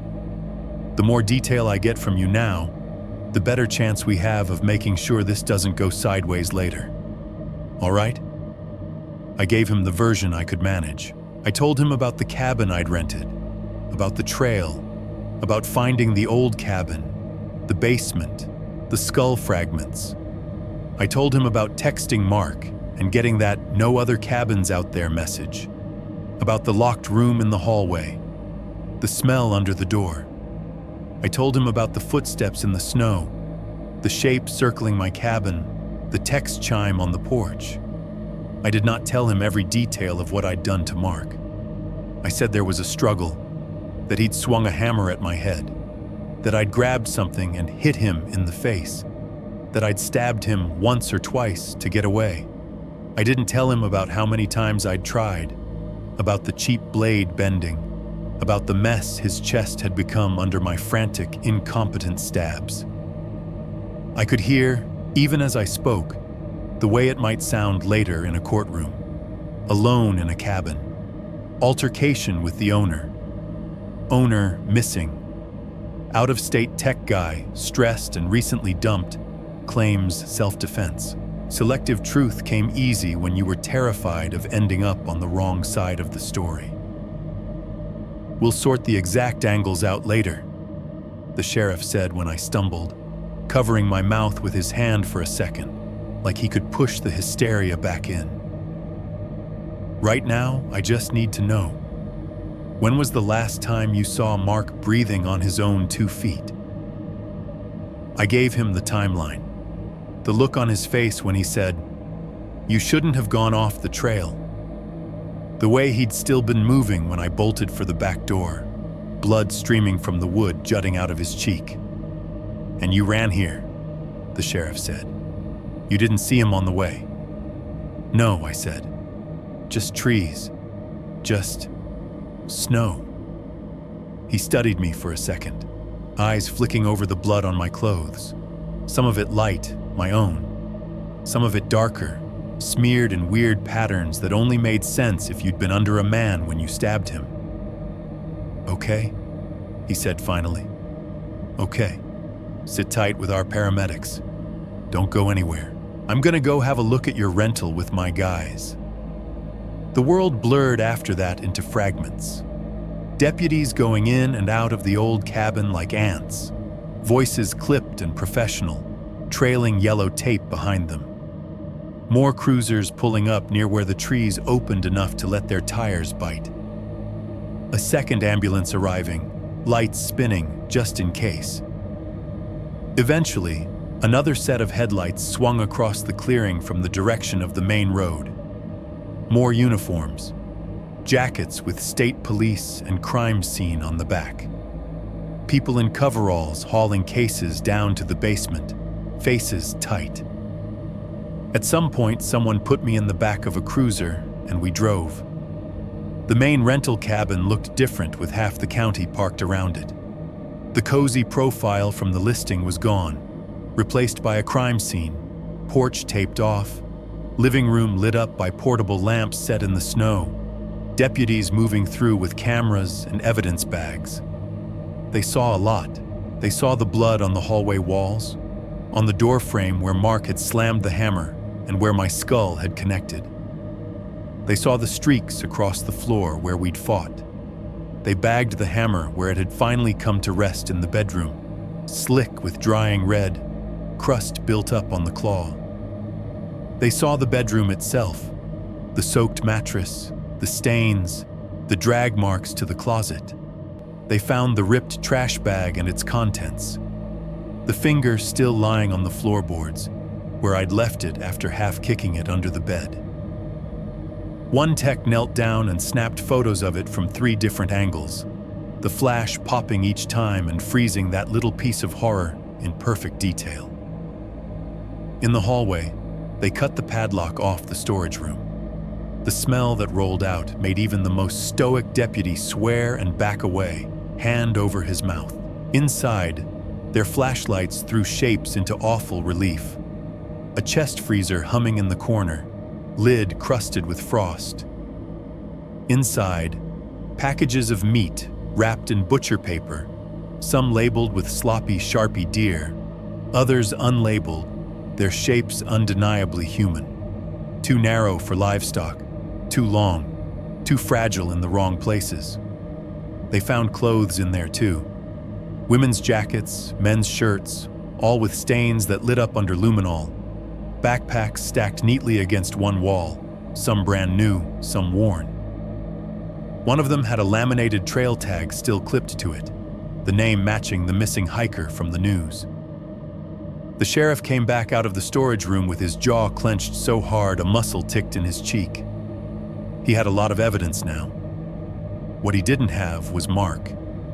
His pickup was gone from where I'd first seen it parked, down by the curve in the access road, just out of sight of the cabin. His house down in the valley, they told me later, was a mess of receipts and tools and a fridge half full of beer and generic freezer meals.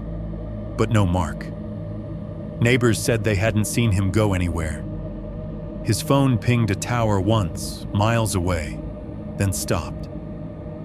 The sheriff's office would tell me, weeks later, that they'd put out bulletins, that they'd alerted airports, bus depots, border crossings, that they'd entered his plates into every system they had.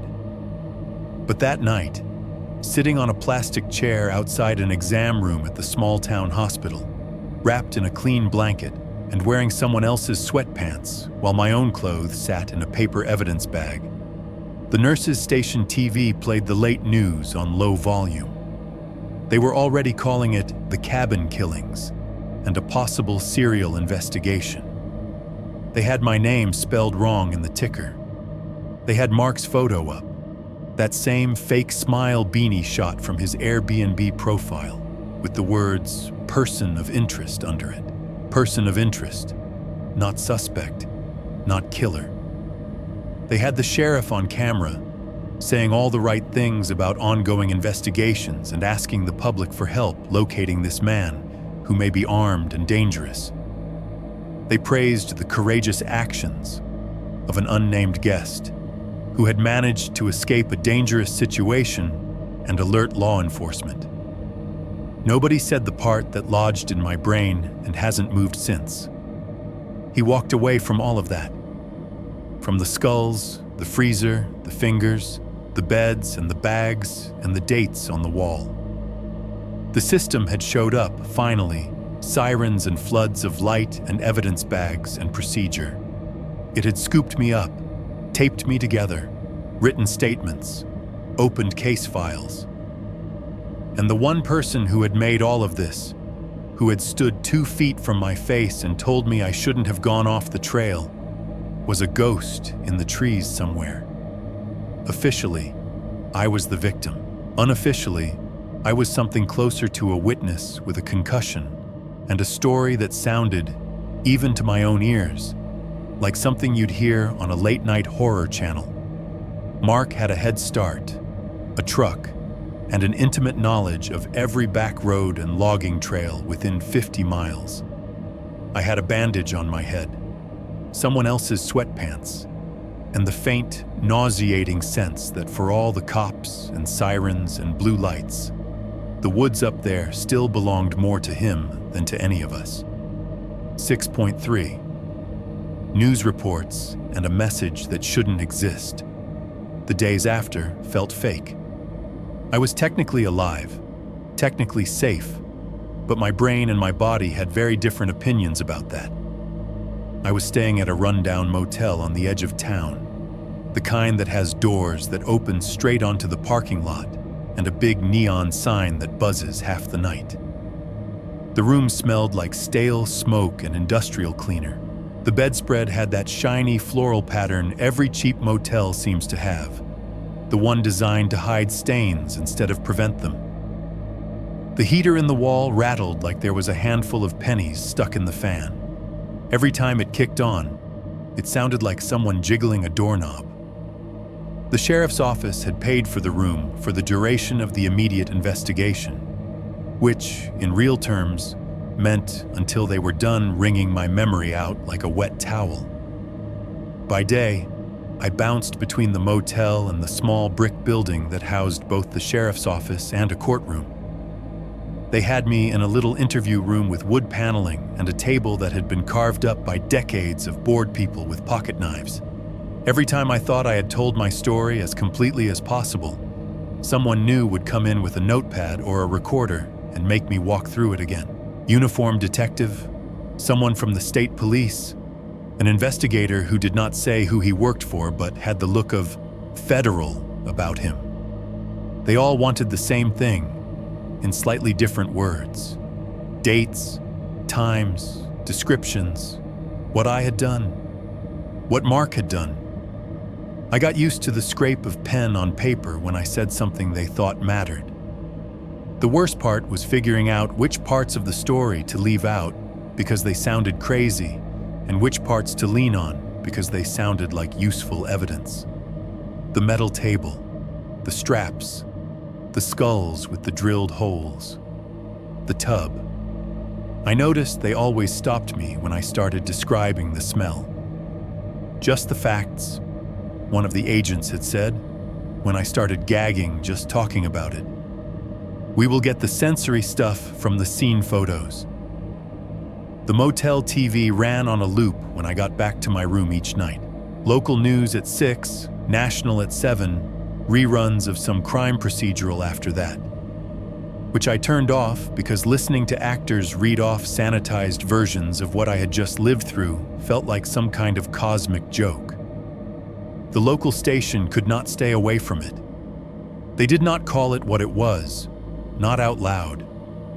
They called it a possible illegal butchering site. They called it a grisly discovery. They used phrases like suspected human remains and unlicensed processing of game and other material. They put quotation marks in their voices around certain words. The anchor, a guy with perfect hair and a frozen smile, kept his tone measured, careful, like he was reading a recipe. They cut away from aerial footage of the sheriff's cruisers and the yellow tape to stock footage of hunters in blaze orange, and then to some local lawyer talking about how we have to be cautious not to jump to conclusions. They showed the old cabin from a distance, blurred slightly, like the building itself was a victim whose identity needed to be protected. They did not show the basement. They did not show the table, or the skulls with the coins of bone next to them, or the tub full of parts. They said multiple remains. They did not say how many skulls, how many arms, how many people whose families had spent nights pacing and wondering why their phone never rang again. They did not say serial killer. One of the anchors almost did once. His mouth started to form the word Sirai, before his co-anchor jumped in with a suspect who may be connected to other missing persons cases, steamrolling over it. They put Mark's face on the screen maybe 3 times across 2 days. Each time it was the same photo. Beanie, half-built smile, standing next to his truck, the mountains blurred behind him. Underneath, Mark, last name, person of interest. Person of interest. It made it sound like he had maybe seen something from his front porch and forgotten to mention it. When the story moved to the national shows, the language got even softer. Possible illegal butchering operation discovered in a rural county. A rental host under scrutiny. Those phrases sat in my stomach like rocks. One afternoon, in one of the lulls between interviews, a younger deputy brought me a terrible cup of break room coffee and lingered in the doorway instead of leaving. He was probably mid-20s, buzz cut grown out a bit, dark circles under his eyes that looked like they had been there long before my mess landed on their doorstep. His name tag said, Harris. "You holding up?" he asked, leaning against the frame. "I keep thinking I'll wake up in my apartment, and this will just be some nightmare I drank into existence," I said.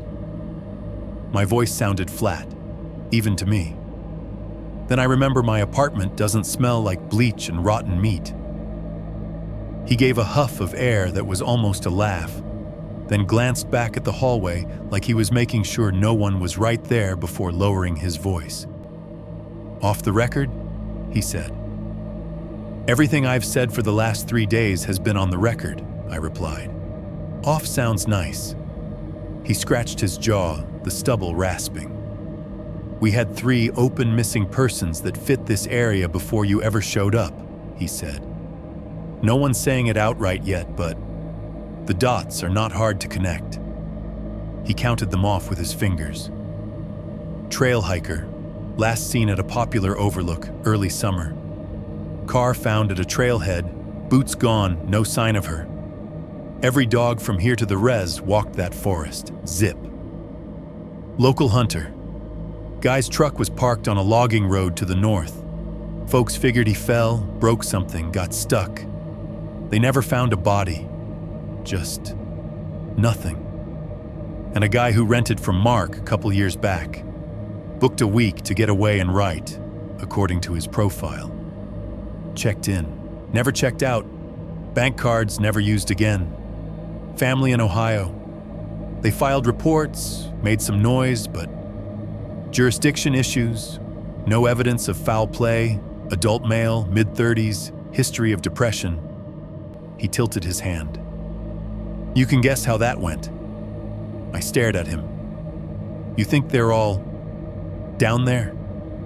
He shrugged one shoulder, but his eyes said yes. Coroner's office is going to be sorting that puzzle for a long time, he said. Dental, DNA, all that. We found a woman's backpack in that storage room up at your rental. Tag on it matches the hiker, far as I heard. Few items that might be hunter guys. Rest. He shook his head. The rest is going to be a mess. Why aren't you telling people that? I asked. On TV, in the press conferences. Why is everyone saying possible illegal butchering site? Like he just forgot to file some paperwork. Because panic makes people stupid, he said bluntly. Sticky so? Because if we say serial killer on the 6 o'clock news before we've even matched remains to names, this whole county turns into a circus. We'll have wannabe detectives tromping all over the woods with their GoPros, people from out of state driving up the mountain to gawk at the murder cabin like it's a roadside attraction. And somewhere out there is a guy who knows every logging road and game trail better than we do. He paused, then added, and because lawyers exist, if some defense suit can argue we poisoned a jury pool by labeling him before trial, they'll do it. You want this to stick if we bring him in. If, not when. After that, I stopped watching the news. I focused on concrete tasks instead. Calling my mom, who cried in quiet, chest-deep sobs and kept saying, "Come home," like I was still 15. Emailing my boss, who wrote back something corporate-sounding about taking all the time I needed, and then, in a separate line, "We're all really glad you're alive, man."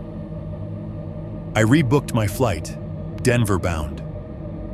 The original return trip had been scheduled for later, when I was supposed to come back glowing about nature and resetting. Now I just wanted metal and glass around me that someone else had security screened. On the last night before my flight, the motel room felt even smaller. My bag was half packed on the chair. The TV murmured in the background, volume low, some forgettable sitcom laugh track rising and falling. Outside, the neon sign hummed. Every few minutes, a semi rolled down the highway, and the thin windows vibrated. I could not stop checking the door. I had triple locked it, deadbolt, chain, the little metal swing bar. My clothes from that night up at the cabin were long gone, taken by evidence. I was in a pair of sweatpants the hospital had given me, and a fresh hoodie I'd bought at the one Walmart in town, the logo of the local high school team on the front. I was sitting on the bed, back against the headboard, phone in my hand, when it buzzed. Not the cheerful double ping of some app notification, the single insistent vibration of a text message, unknown number. No name flashed on the screen, just a 10-digit string with a 406 area code. Montana. For a second, I told myself it was the sheriff's office, or the deputy, or one of the investigators following up. Then the part of my brain that had been rewired recently said, very clearly, they always call. I opened it.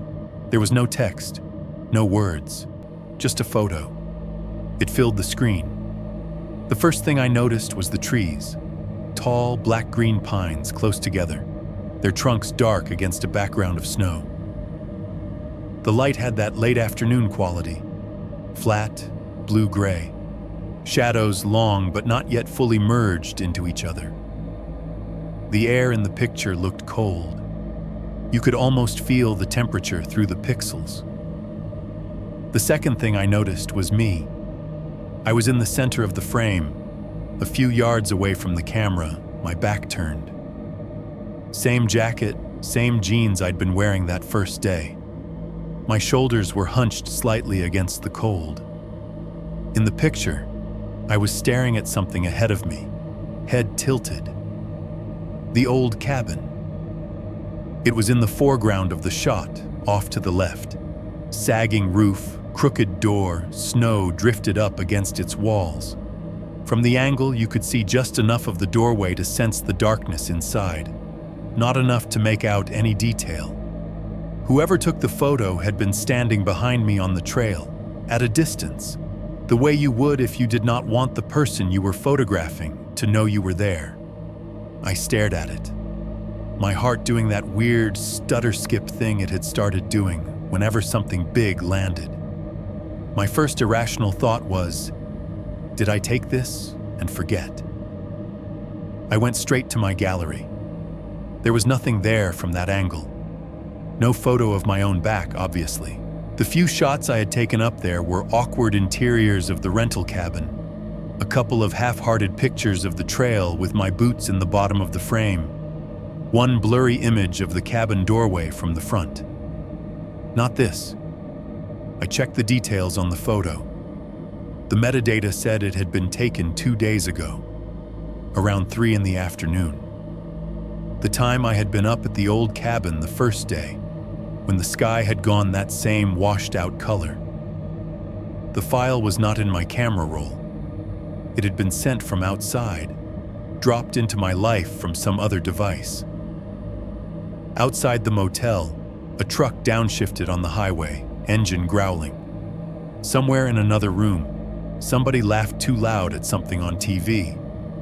The heater rattled in its metal shell, starting another cycle. The room itself tilted slightly, like it had when my head hit the cabin wall. Because for that photo to exist, someone had been standing behind me that first day in the woods. Close enough to frame the shot, far enough that I never heard them over the sound of my own boots crunching snow and my mind chasing its own tail. They had watched me as I looked at that rotting structure, probably watched me go inside, maybe watched me come stumbling back out with my stomach turning and my brain trying to paste rational explanations over piles of bones. They had kept that picture. And now, when I was in a motel room miles away, bags half-packed, flight home booked, everyone around me saying, "You are safe now," in measured professional tones, they had decided to send it. Just to say, I was there. Just to say, you never saw me. My fingers finally remembered how to work. I screenshotted the message, then hit the info button on the number. No name, no previous texts. Just the 10 digits and the little 406 at the front, staring back. I called the sheriff. He answered on the second ring, his voice sounding more exhausted than it had any right to for that hour. When I told him, he went all business again. "Do not delete anything," he said. "We will get a tech over there. I want that phone in our hands as is. You understand?" A deputy showed up 20 minutes later, cruiser lights off, just headlights sweeping the motel lot. He looked at the message, his jaw tightening, then took the phone gingerly with gloved hands and slid it into an evidence bag like it was a grenade.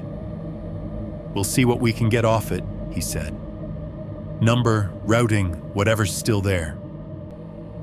They traced it. Of course they traced it.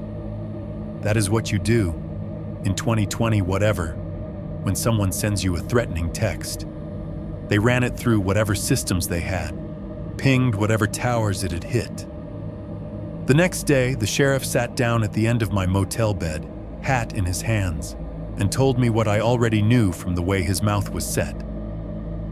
"Number was a prepaid," he said. "Bought cash from a convenience store 2 counties over, activated the morning before you got that message. Used once to send you that image. Then deactivated, SIM destroyed, far as we can tell." "So that's it," I said. My voice sounded wrong in my own ears. "He sends me a picture of my own back, and that's just..." Nothing. It is not nothing, the sheriff said. It is one more piece that says he is still out there, and he is still playing games. It is also one more thing that tells us he is watching, which means he is more likely to slip eventually.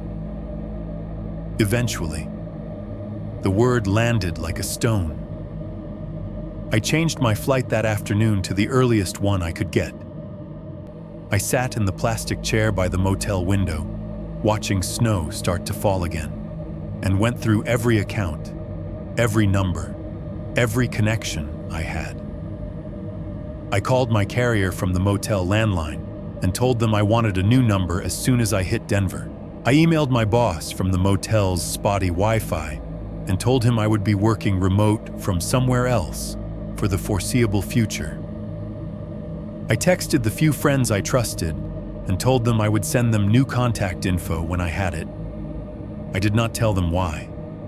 I did not say, because a man who drills holes in skulls and writes dates on basement walls has my old number. I did not say, because he had my back in his phone and I never even turned around. Within a month, I was out of Denver. New apartment, new number, new email, new routines built around grocery stores and gas stations and streets that had nothing to do with pine trees and snow and the sound of bone hitting wood. I scrubbed Montana out of my digital life as much as I could. No more saved listings, no more sleepy mountain cabin pictures, no more nature reset algorithms feeding me ads. Sometimes, late at night, my phone would buzz and my whole body would go rigid before I even looked at the screen. Most of the time, it was spam, or some app I forgot to uninstall, or my mom sending a heart emoji because she did not know what else to send. Every once in a while, though, there will be a number I do not recognize, an area code I do not immediately place. I used to assume wrong numbers. Now, I let them ring until they stop, screen going dark, pulse slowly coming back down. That picture burned into the inside of my eyelids. Me in the snow, turned away, staring at a cabin I should never have found, while someone stood just out of frame and decided very calmly that I would make a good addition to the list on his wall. 7.1. Years later, still hearing things at night. It has been a couple of years, give or take, since the cabin. I measure that time less by dates on a calendar and more by apartments. I am on my third one now. Third lease, third view of a parking lot, third set of neighbors whose names I will never really learn, but whose habits I know better than my own. When people ask where I live now, I say Kansas City. It was far enough from Denver to feel like a reset without being dramatic. Middle of the map neutral. Not mountains, not forests, not anything that looks like a tourism poster for getaway in the woods. Just a city with strip malls and office parks and flat squares of sky between buildings. My apartment is on the third floor of one of those big complexes that all look cloned from the same blueprint. Fake stone on the bottom, beige siding on top. A pool no one uses as much as they think they will when they sign the lease. My balcony overlooks a row of other balconies and a parking lot full of the same 5 types of cars. From the outside, my life looks pretty normal. I got a new job about 6 months after Montana. Still in IT, still staring at tickets and logs and the angry emails of people whose passwords expired at the worst possible time.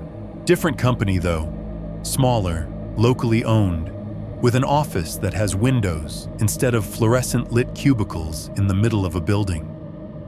I go to work, I answer Slack messages, I fix things remotely, I join meetings where everyone pretends a 15-slide deck about VPN usage is interesting.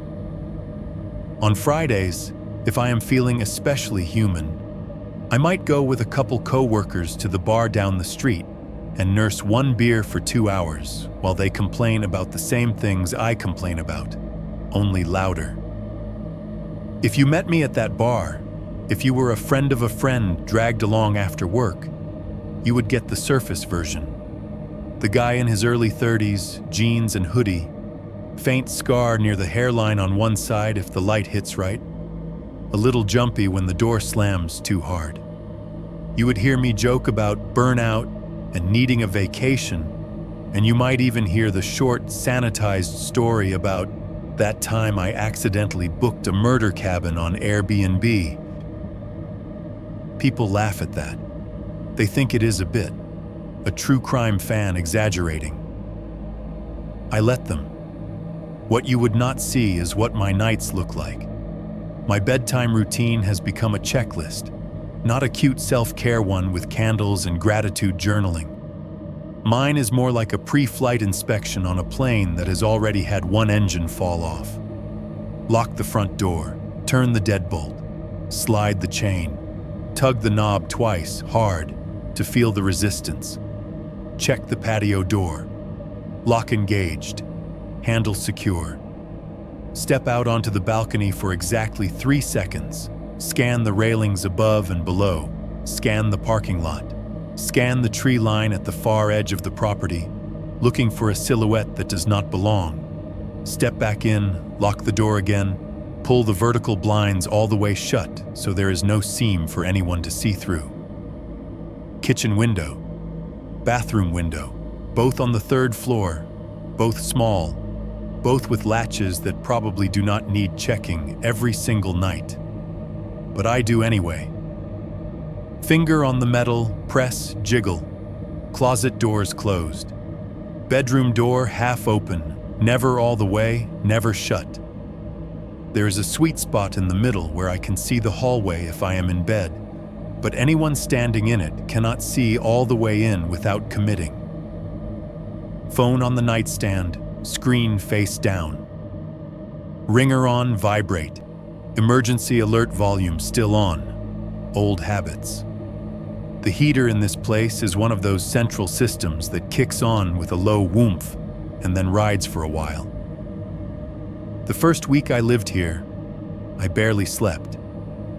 Every time the air handler started, I heard the cabin's furnace. Every time it clicked off, the silence pressed down in the same way, making me listen harder for things I did not want to hear. It is better now, but better is relative. I don't do forests anymore. My coworkers talk about hiking trails outside the city, about weekend camping trips, and I have become an expert at dodging invitations. Got plans, I say. Not really an outdoors guy.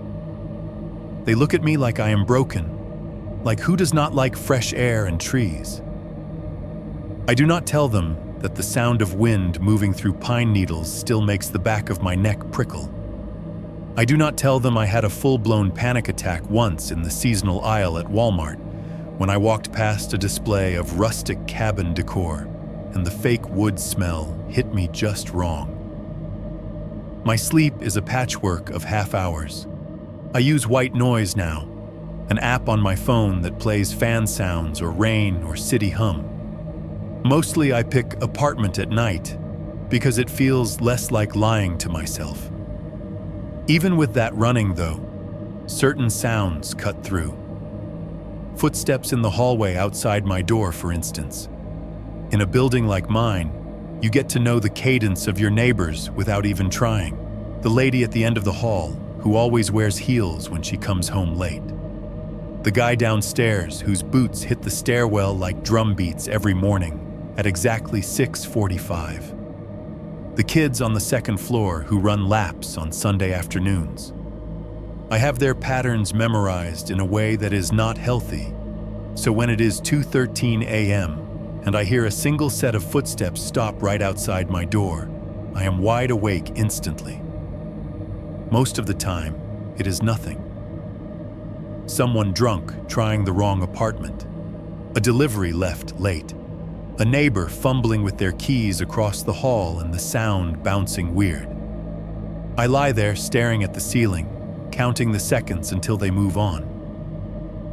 One time, there was a soft knock. Not even a real knock, just the faintest tap, like knuckles brushing the door by accident. I lay there with my breath frozen in my throat, every muscle braced, half waiting for the deadbolt to jiggle the way the cabin's handle had. It never did. After a full minute of nothing, I forced myself to get up, look through the peephole. Empty hall, bare carpet, beige walls, fluorescent light buzzing.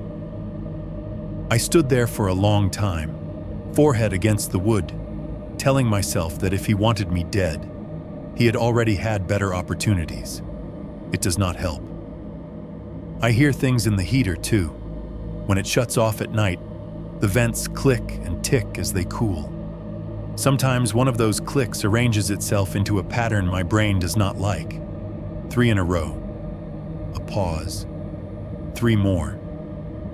It is probably just metal contracting, but the part of me that spent an evening listening to footsteps in the snow circling a cabin cannot help but label it.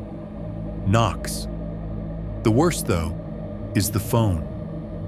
Rationally, I know that the little chime my current phone makes when a notification pops up is not the same as the sound the one in Montana made when a text landed on the porch right outside my door. Different model, different tone, different state. My body does not care about rational. If I am in the kitchen and my phone buzzes in the living room, my heart spikes. For a split second, I am back by that door, thumb still hovering over the send button, and then the sound plays from the other side of thin wood and everything tenses. I have changed the notification sound 3 times. It does not matter. Any chime that comes from a device I am not actively looking at turns my bloodstream to ice. My friends joke about me being hard to reach. I leave my phone on Do Not Disturb more than I probably should. My mom hates it. She worries. I tell her it helps me sleep. What I never tell her is that I am less worried about missing someone's call than I am about hearing a text come in from a number that is not supposed to know where I am. Every once in a while, I still search his name. Not every day. Not in a formal calendar reminder way. More like a quiet compulsion that surfaces when my insomnia gets bad. I will be lying there at 1 in the morning, staring at the little cracks in the ceiling paint, listening to the neighbor's TV through the wall, and the thought will just arrive fully formed. Maybe they found him.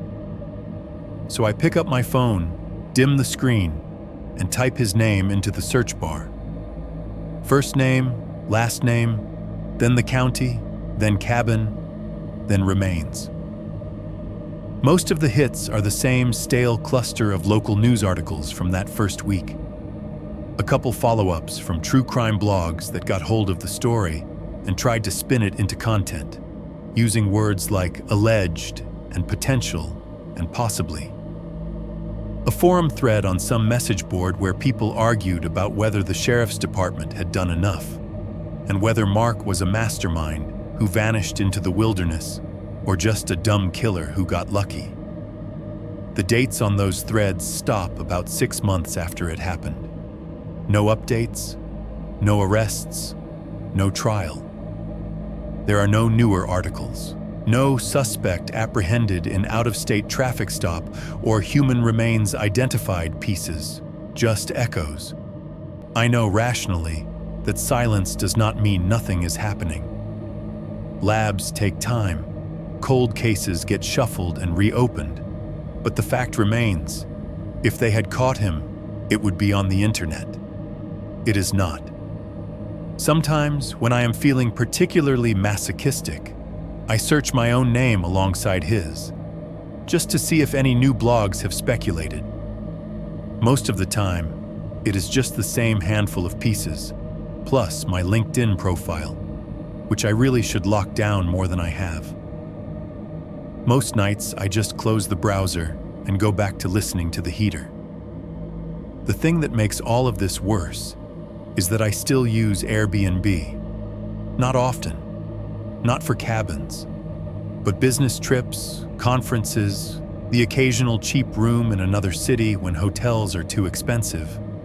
It is almost impossible to avoid these days. The interface is so familiar, it feels like muscle memory. One night, when sleep simply would not come, I opened the app without even thinking about it. It was muscle memory of a different kind. Thumb flicking from home screen to app folder to the little red and white icon. The login persisted from the last time I had used it. My profile picture, from a smiling vacation years before, popped up in the corner. I told myself I was just looking. I set the location to somewhere I had no plans on actually going. Vermont, I think, that first time. Late fall dates, entire place. Cabins, cottages, chalets, price range set to something completely arbitrary. The thumbnails appeared like they always do. Warm lighting, wood interiors, steaming hot tubs under snow-heavy trees. Marketing photographer fever dreams. A frame retreat in the pines. Writer's haven in the woods. Cozy cabin, perfect for couples. I scrolled. It hurt in a way that was hard to describe, like pressing on a bruise just to see if it still hurts. The pictures were almost identical to the one that had started this whole spiral for me. Stone fireplace, plaid blanket, a couch positioned just so in front of a big window with tree silhouettes outside. Somewhere between scrolling past a listing in Oregon and one in upstate New York, I realized what I was doing. I wasn't looking for a place to stay. I was looking for his name. Not his, specifically. Airbnb banned his account after everything came out, scrubbed his listings, wiped his reviews. I know because I checked back then, compulsively, watching cozy creekside cabin vanish from my history like it had never existed. But I was still scrolling, expecting, at any moment, to see something that felt wrong. A certain phrasing, a certain kind of photo, a profile picture of a man in a beanie standing next to a truck, smiling in that way that did not reach his eyes. I did it again the next week, and the next. Different states, different filters, always the same drawn-out pulse in my throat, waiting for something in the listings to jump out and say, "This is not safe." Most of the time, it was just strangers' vacation fantasies. Then, one sleepless night, bleary-eyed in the glow of my phone at 2:47 a.m., I saw something else. 7.2. The familiar photos and the trail behind the house. It started like every other insomnia scroll. Entire place. I had set the filter. Cabin, Wi-Fi, some arbitrary price range. Dates I had no intention of using. I bounced the map around from Colorado to Washington to upstate New York, dropping it on random patches of green and hitting search just to see what popped up. Most of it was harmless. A-frames with fairy lights strung along the rafters, lake houses with kayaks posed artfully on their sides, farm stays with goats in the background, and proud paragraphs about going off-grid that still listed high-speed internet as an amenity. I flicked past all of it, thumb moving on autopilot, brain half shut down. It was like running my fingers over scar tissue. Familiar, ugly, weirdly comforting in the predictability of the pain. Then I saw it. At first it was just a thumbnail in a grid of a dozen others. A small rectangle of brown and white and pine green. My thumb hesitated over it without me telling it to. One-story wood cabin, sloped roof, small front porch with a railing that looked like stripped logs, snow on the steps, a little metal chimney pipe jutting up from the roofline. My chest tightened. There are only so many ways you can build a cabin, I told myself. Of course they're going to look similar. It's like seeing a sedan that reminds you of your old car. You're primed to see patterns, but my thumb had already tapped it. The listing opened full screen. Quiet mountain cabin, perfect for remote work. That was the title. Black text on white. The same font as every other listing. The same bland enthusiasm. Underneath, a location. Not Montana this time. Different state, different mountain range, hours away on a map. Host, a name I didn't recognize. No last name displayed. Just a single, common first name and a tiny gray avatar circle showing a blurred photo of a person in sunglasses. 0 reviews. New host. I should have backed out right there. Instead, I scrolled. The first photo was the exterior. Bigger now, filling my screen, all the details exposed. The porch. 3 steps up, boards slightly uneven. The railing, logs with the bark stripped, the knots still visible. The door centered, with a small glass panel at the top. 2 windows, one on each side of the door, trimmed in white. My brain tried to rationalize. It really did. Those are just standard decisions, it said. Builders reuse plans. People copy each other's ideas. There's only so much you can do with 4 walls and a roof, but my eyes kept snagging on little things. The way the front steps leaned slightly to the left, like the ground had shifted under them. The exact angle of the roof where the snow had slid halfway and then refrozen. The placement of a particular knot in one of the railing posts, 3/4 of the way up, a dark oval in otherwise lighter wood. I had never taken a full front-facing photo of the original cabin, not that first day. My pictures had been close-ups.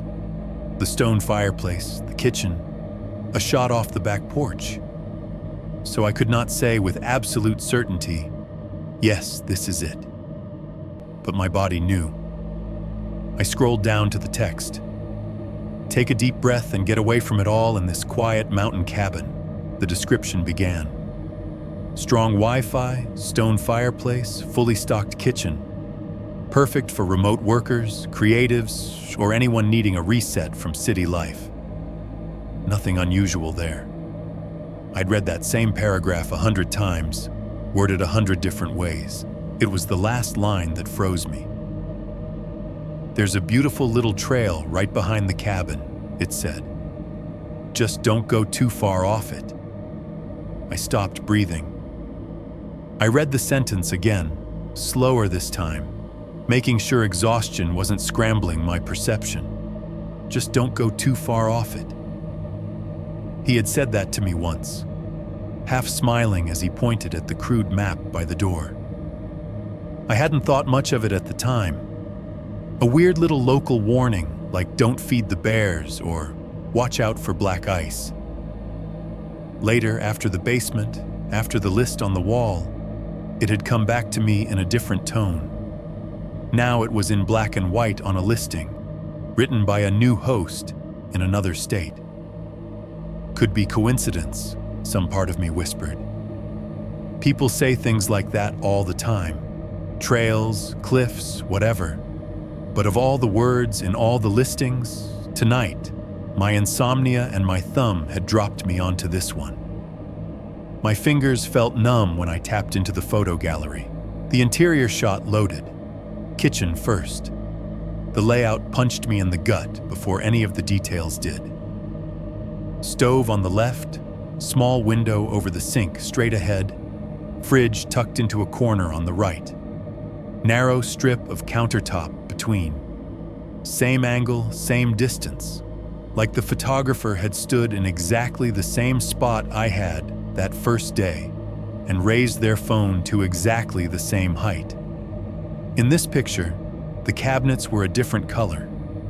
Whoever owned it now had either refinished them or installed new ones. Lighter wood, modern handles instead of the knobby old ones I remembered. A red kettle sat on the stove. There was a little bowl of lemons near the sink, utterly staged. But the bones of the room were the same. The same little notch in the ceiling line where the vent pipe ran up. The same hairline crack in the tile backsplash near the outlet. The same narrow gap between the fridge and the wall where no one had bothered to add a spacer. My thumb trembled as I swiped. Living room. Couch different color. A soft gray instead of the scratchy brown one that had been there when I stayed. New rug, new coffee table, some tasteful fake plants by the window. The stone fireplace, though, was the same. I knew those stones. I had stared at them for hours at a time, trying to let my brain turn into something smooth and heavy and quiet like them. There was a particular dark, flat rock halfway up on the left, with a diagonal white streak through it. It was in this photo, too, exactly where I remembered. You could say again that stone is stone, that maybe all mountain cabins get their rock from the same quarry, but I knew that streak. I had traced it with my eyes while pretending not to hear a phone chime on the porch. My thumb flicked again, faster now, as if rushing through the images would somehow prove me wrong. Bedroom. Same location in relation to the living room. Same window on the far wall. Same placement of the bed. Headboard against the wall opposite the door. Mattress oriented toward the doorway. The linens were different. Bright white duvet, 3 too many throw pillows. The nightstands matched now, not the mismatched pair from before. There was an abstract art print over the bed, something with blue swirls and gold leaf. What stopped me was the direction of the shot. The photo had been taken from the doorway, looking in. The edge of the hall visible on one side, the far corner of the room on the other. It framed the space in a way that was almost identical to the last mental image I had of that room. Standing there, knife in my hand, staring at the stained bed and the drag marks that led to the closet. In the photo, the walls were clean. No visible stains, no marks. Fresh paint, maybe. New drywall, if someone had gone that far.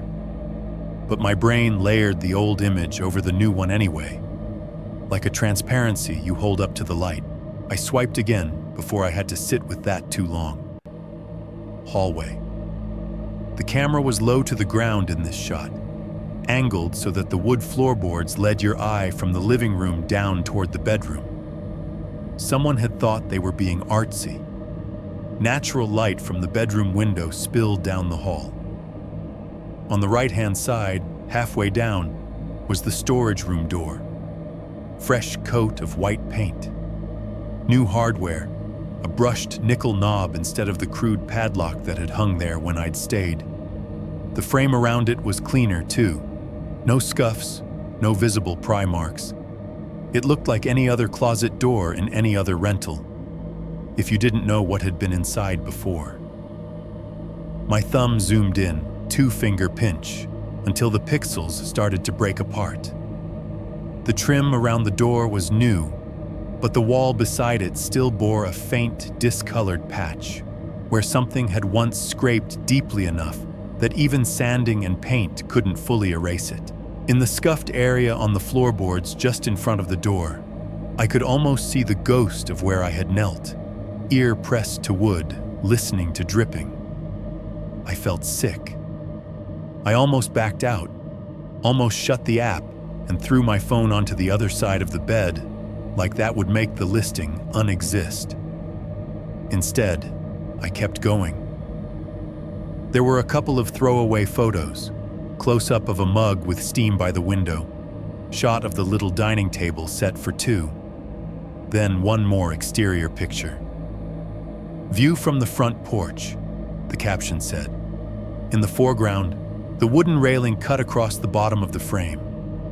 Beyond it, the yard fell away into a gentle slope of snow, broken by tufts of brown grass. Farther out, the tree line began. Pines mostly, dense, their trunks a vertical barcode against the white. The light in this one was different. Early morning, maybe. The snow closest to the camera glowed with a faint golden tint, while the trees remained dark, their needles almost black. I stared at the photo for a long time without really knowing why. Something about it itched at me. Not the obvious, the shape of the yard, the way the tree line curved.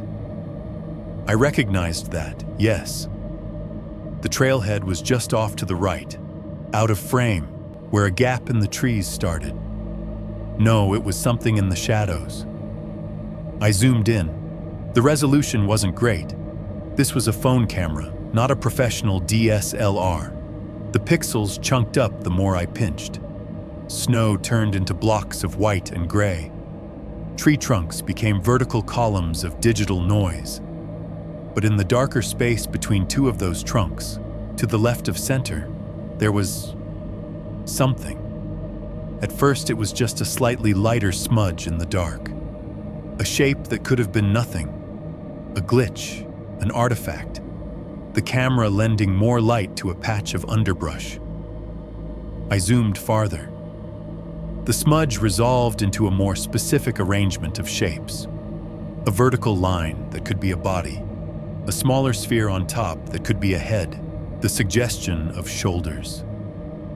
A lighter patch where a face might be, turned toward the cabin. Above that, a dark band circling the head, thicker than the rest, like the brim of a hat or the edge of a beanie. I sat there in my bed in Kansas City, the glow from the phone screen bleaching my hands, heart pounding so hard it made the image tremble, and tried very hard to tell myself I was seeing patterns where none existed. My rational brain put up a fight. Low-res image. Pareidolia. Humans see faces in everything. Clouds, electrical outlets, knots in wood. Of course I was going to see a human figure in a grainy patch of shadow, especially with my history. But it did not explain the line in the description. Just don't go too far off it. I backed out of the photos to the main listing again, staring at that sentence, reading it over and over while my fingers hovered, not sure what to do. This could be some new owner who bought a place cheap after a scandal, fixed it up, and decided to cash in, I thought. People do that. They flip houses all the time. They don't always tell the whole story. Or it could be something else. A fake name on a fake host account. A new email. A different truck parked out front. Same cabin. Same trail. Same man behind it all. Changing masks. My thumb moved almost of its own accord, sliding down toward the contact host button, then freezing just above it. What exactly was I going to say?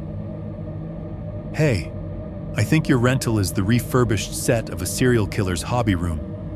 And also I might have stabbed you once? A notice popped up at the bottom of the screen. Only one guest has looked at this listing in the last week. For a second, I was irrationally certain that guest was me. That the app somehow knew this was not a casual window shop, but a return to a crime scene. I swallowed, flicked back up to the photos one more time, and zoomed into the trees again. The shape was still there. Pixelated, ghost-like, face an indistinct blur. The beanie shape was still the same. Dark, snug, familiar in a way that made my stomach turn. I did not sleep at all that night. I lay there with the phone screen dark beside me, every sound in the apartment building amplified. The elevator hum, the neighbor flushing the toilet, a car door in the lot below. Behind my eyelids, the image stayed. Me at a cabin years ago, unaware of someone watching from the trees, and a new listing now, inviting strangers to come reset right back into the same set of walls. In the morning, shaky from lack of sleep and too much coffee, I opened the app again to see if it had been some kind of nightmare. The listing was still there. Same title, same photos, same line about the trail, and that blurry figure in the trees, waiting, whether I looked at it or not. 7, 3, refresh, vanish, and the sound of a notification. I did not move for a long time. The listing sat open in front of me, bright on my laptop screen in the dark of my bedroom. The only other light was the little blue LED on my router and a thin line of sodium orange bleeding in from the parking lot through the blinds. My hand was on the mouse, fingers cramped from how hard I was gripping it. The scroll wheel was under my index finger, right where it had been the night I'd seen the trail note and the blurry shape in the trees. I kept reading that last line in the description over and over. There's a beautiful little trail right behind the cabin. Just don't go too far off it. I could feel my heartbeat in my teeth. Eventually, some rational reflex kicked in. Screenshots, I thought. Save it. Send it. Prove you are not just staying up late hallucinating UI. I took 3, full page, the title and host name, the photos with the hallway and the porch, and the smear of pixels in the trees. Each time the little shutter sound played in my headphones, my whole body flinched. Then I did what I should have done years earlier, when I first got that text with my back in the frame. I opened a new tab and typed in Airbnb's Help Center link. The support page loaded, smiling corporate stock photo and all. I clicked through to Report a Suspicious Listing, filled in the form. The URL, the host name, the line about the trail, the fact that I believed this cabin was connected to an ongoing, unsolved homicide investigation in another state. My fingers shook so badly that I had to correct my own email address twice. When I hit submit, a little message popped up thanking me for helping keep our community safe. An automated email landed in my inbox a few seconds later. We've received your report. Our team will review this listing and take any necessary action. It sounded like a boilerplate apology for a double booking. That wasn't enough. I opened another tab and tried to search for the listing from scratch, just to see if it would show up for someone who hadn't been doom-scrolling cabins at 3 in the morning. I typed the title exactly. Quiet Mountain Cabin. Perfect for remote work. In quotes, along with the town name. Hit enter. Other rentals popped up. A bungalow downtown. A cottage by a lake. Not it. I went back to the map view and dragged it roughly over the area the listing had said it was in. Refreshed the search. Dozens of pins bloomed across the screen. Not the one I was looking for. I told myself it could be buried a few pages deep. New listings don't always float to the top. Algorithms do weird things. So I clicked through page after page, scanning thumbnails. Still nothing. My mouth had gone dry. I flipped back to the original tab, where the listing was still open, mocking me with its perfectly staged photos and its cheerful little check-in instructions. My cursor hovered over the refresh button. I knew, on some level, that doing this would make everything worse. That as long as the page stayed loaded, the listing existed somewhere in the system in a way I could point to. That the second I refreshed, I might be giving it the chance to slip. I clicked anyway. The page blinked white, then reloaded. This listing is no longer available. The message sat there dead center, plain black text on stark white background, where the photos and the title and the host's fake name had been a second ago. No explanation. No, this host has chosen to pause reservations. Just gone. There was a link below it, so helpful and neutral it made my skin crawl. See other places to stay in this area. I stared at those words until they blurred. Any sane person would have felt relief right then. The dangerous thing had been removed from the shelf, taken away by some invisible hand. Somewhere, some trust and safety specialist had gotten my report, clicked a button, and nuked the listing. But that wasn't what it felt like. It felt like someone had turned the light on in a room just long enough for me to see what was hanging from the ceiling, then flicked it back off and left me with the after image burned on my retinas. The timing was wrong. Airbnb is a big company. Reports go into queues. People work shifts. Nothing moves that fast unless it is already in motion. There were 3 possibilities, as far as I could make myself admit. 1. I had gotten incredibly lucky. I had scrolled at exactly the right time to see a malicious listing, reported it with the right words, and someone on the other end had actually read the phrase, "human remains," and hit delete. 2. The listing had violated some unrelated policy, pricing, fake photos, something, and was already under review. My report had landed on a pile that was about to be acted on regardless of me. 3. Whoever made the listing had never intended for it to be up for long in the first place. Had put it up as bait, or as a joke only they understood, or as a test, just to see how fast it would be noticed, how fast it would be taken down, who would see it in between. I sat there with my hand on the mouse, and that thought lodged in the back of my skull like a piece of shrapnel. He wanted you to see it. I forwarded the screenshots and the no longer available page to the detective whose card I still kept in my wallet. Subject line, no pleasantries. I think he's listing the cabin again under a different name. I wrote the bare facts in the body. The title, the wording, the trail line, the shape in the trees, the way it disappeared as soon as I refreshed.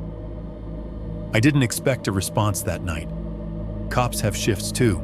I hit send and watched the email swoosh out into whatever tangle of servers it had to cross to find him. When I finally closed the laptop, the room felt too quiet. The little blue LED on the rotor blinked. The fridge in the kitchen hummed. A car door shut softly in the parking lot below. Somewhere in another apartment, someone laughed at something on TV. I sat on the edge of my bed for a while, palms pressed into my knees, feeling the grain of the denim under my skin, trying to convince myself that the worst thing that had just happened was that I had lost an opportunity to give law enforcement a clean link, that the cabin was still where it had always been, rotting in the woods, maybe flipped, maybe stripped, maybe sitting with police tape sagging around it, that he was just a man, that he could not get into my life any more than I let him.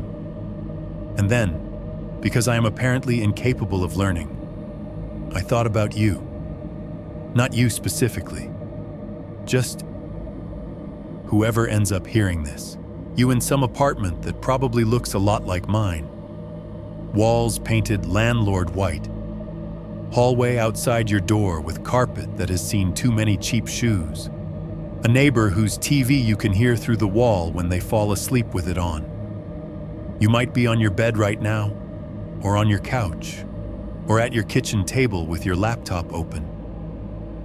Maybe you put this story on in the background while you did dishes or folded laundry. Maybe you're half watching the door in your peripheral vision just because you do that when you listen to stuff like this. Maybe you've thought, at least once in the last year, about booking a cabin in the middle of nowhere, a reset, a detox, a quiet little place with a trail out back. Maybe you've scrolled past a dozen places that looked harmless. The string lights, the hot tubs, the carefully curated stacks of books on the coffee table. Maybe 1 or 2 listings had something in the wording that made you pause, and you couldn't quite explain why, so you just scrolled on. Here is the part I want you to remember, if anything from this mess sticks. The system is not omniscient. Background checks miss things. Reviews get faked.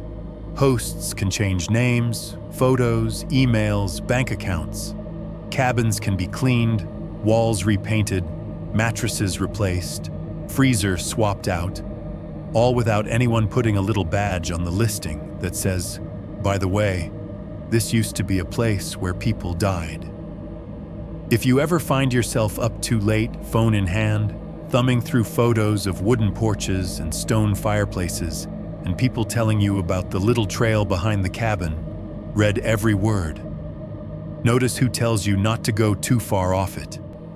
Notice who seems more interested in how far away from other people you'll be than in how you'll get help if something goes wrong. And if the person renting it to you has no reviews, a blurry face, and a location that sounds like it could swallow sound, ask yourself why the listing feels like it's waiting.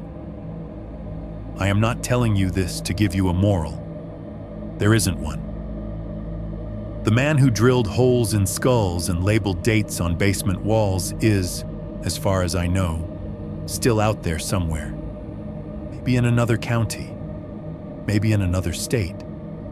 Maybe in an apartment like mine, scrolling through the same app, laughing at how easy it is to get people to pay to walk into places they'll never walk back out of. The cabin you just heard about was scrubbed and taped off and cataloged, but wood can be reused. Land can change hands. Listings can disappear and reappear and disappear again, like they never existed, except in the memories of the few people who have seen what's underneath. That night, after the listing vanished, I left my laptop on the desk and walked out to the kitchen. I left the light off. The apartment was a dim, familiar maze. The digital clock on the microwave glowed green. The city outside my window hummed its usual low, distant noise. My phone was on the counter, where I dropped it earlier when I sat down with the laptop. Screen dark, face up, waiting. I poured a glass of water from the tap, the sound loud in the quiet. My hand shook only a little when I lifted it. I had just set the glass down when it happened. My phone chimed, just once. The clean, neutral tone I'd chosen months ago. Not too cheerful, not too harsh. Ordinary.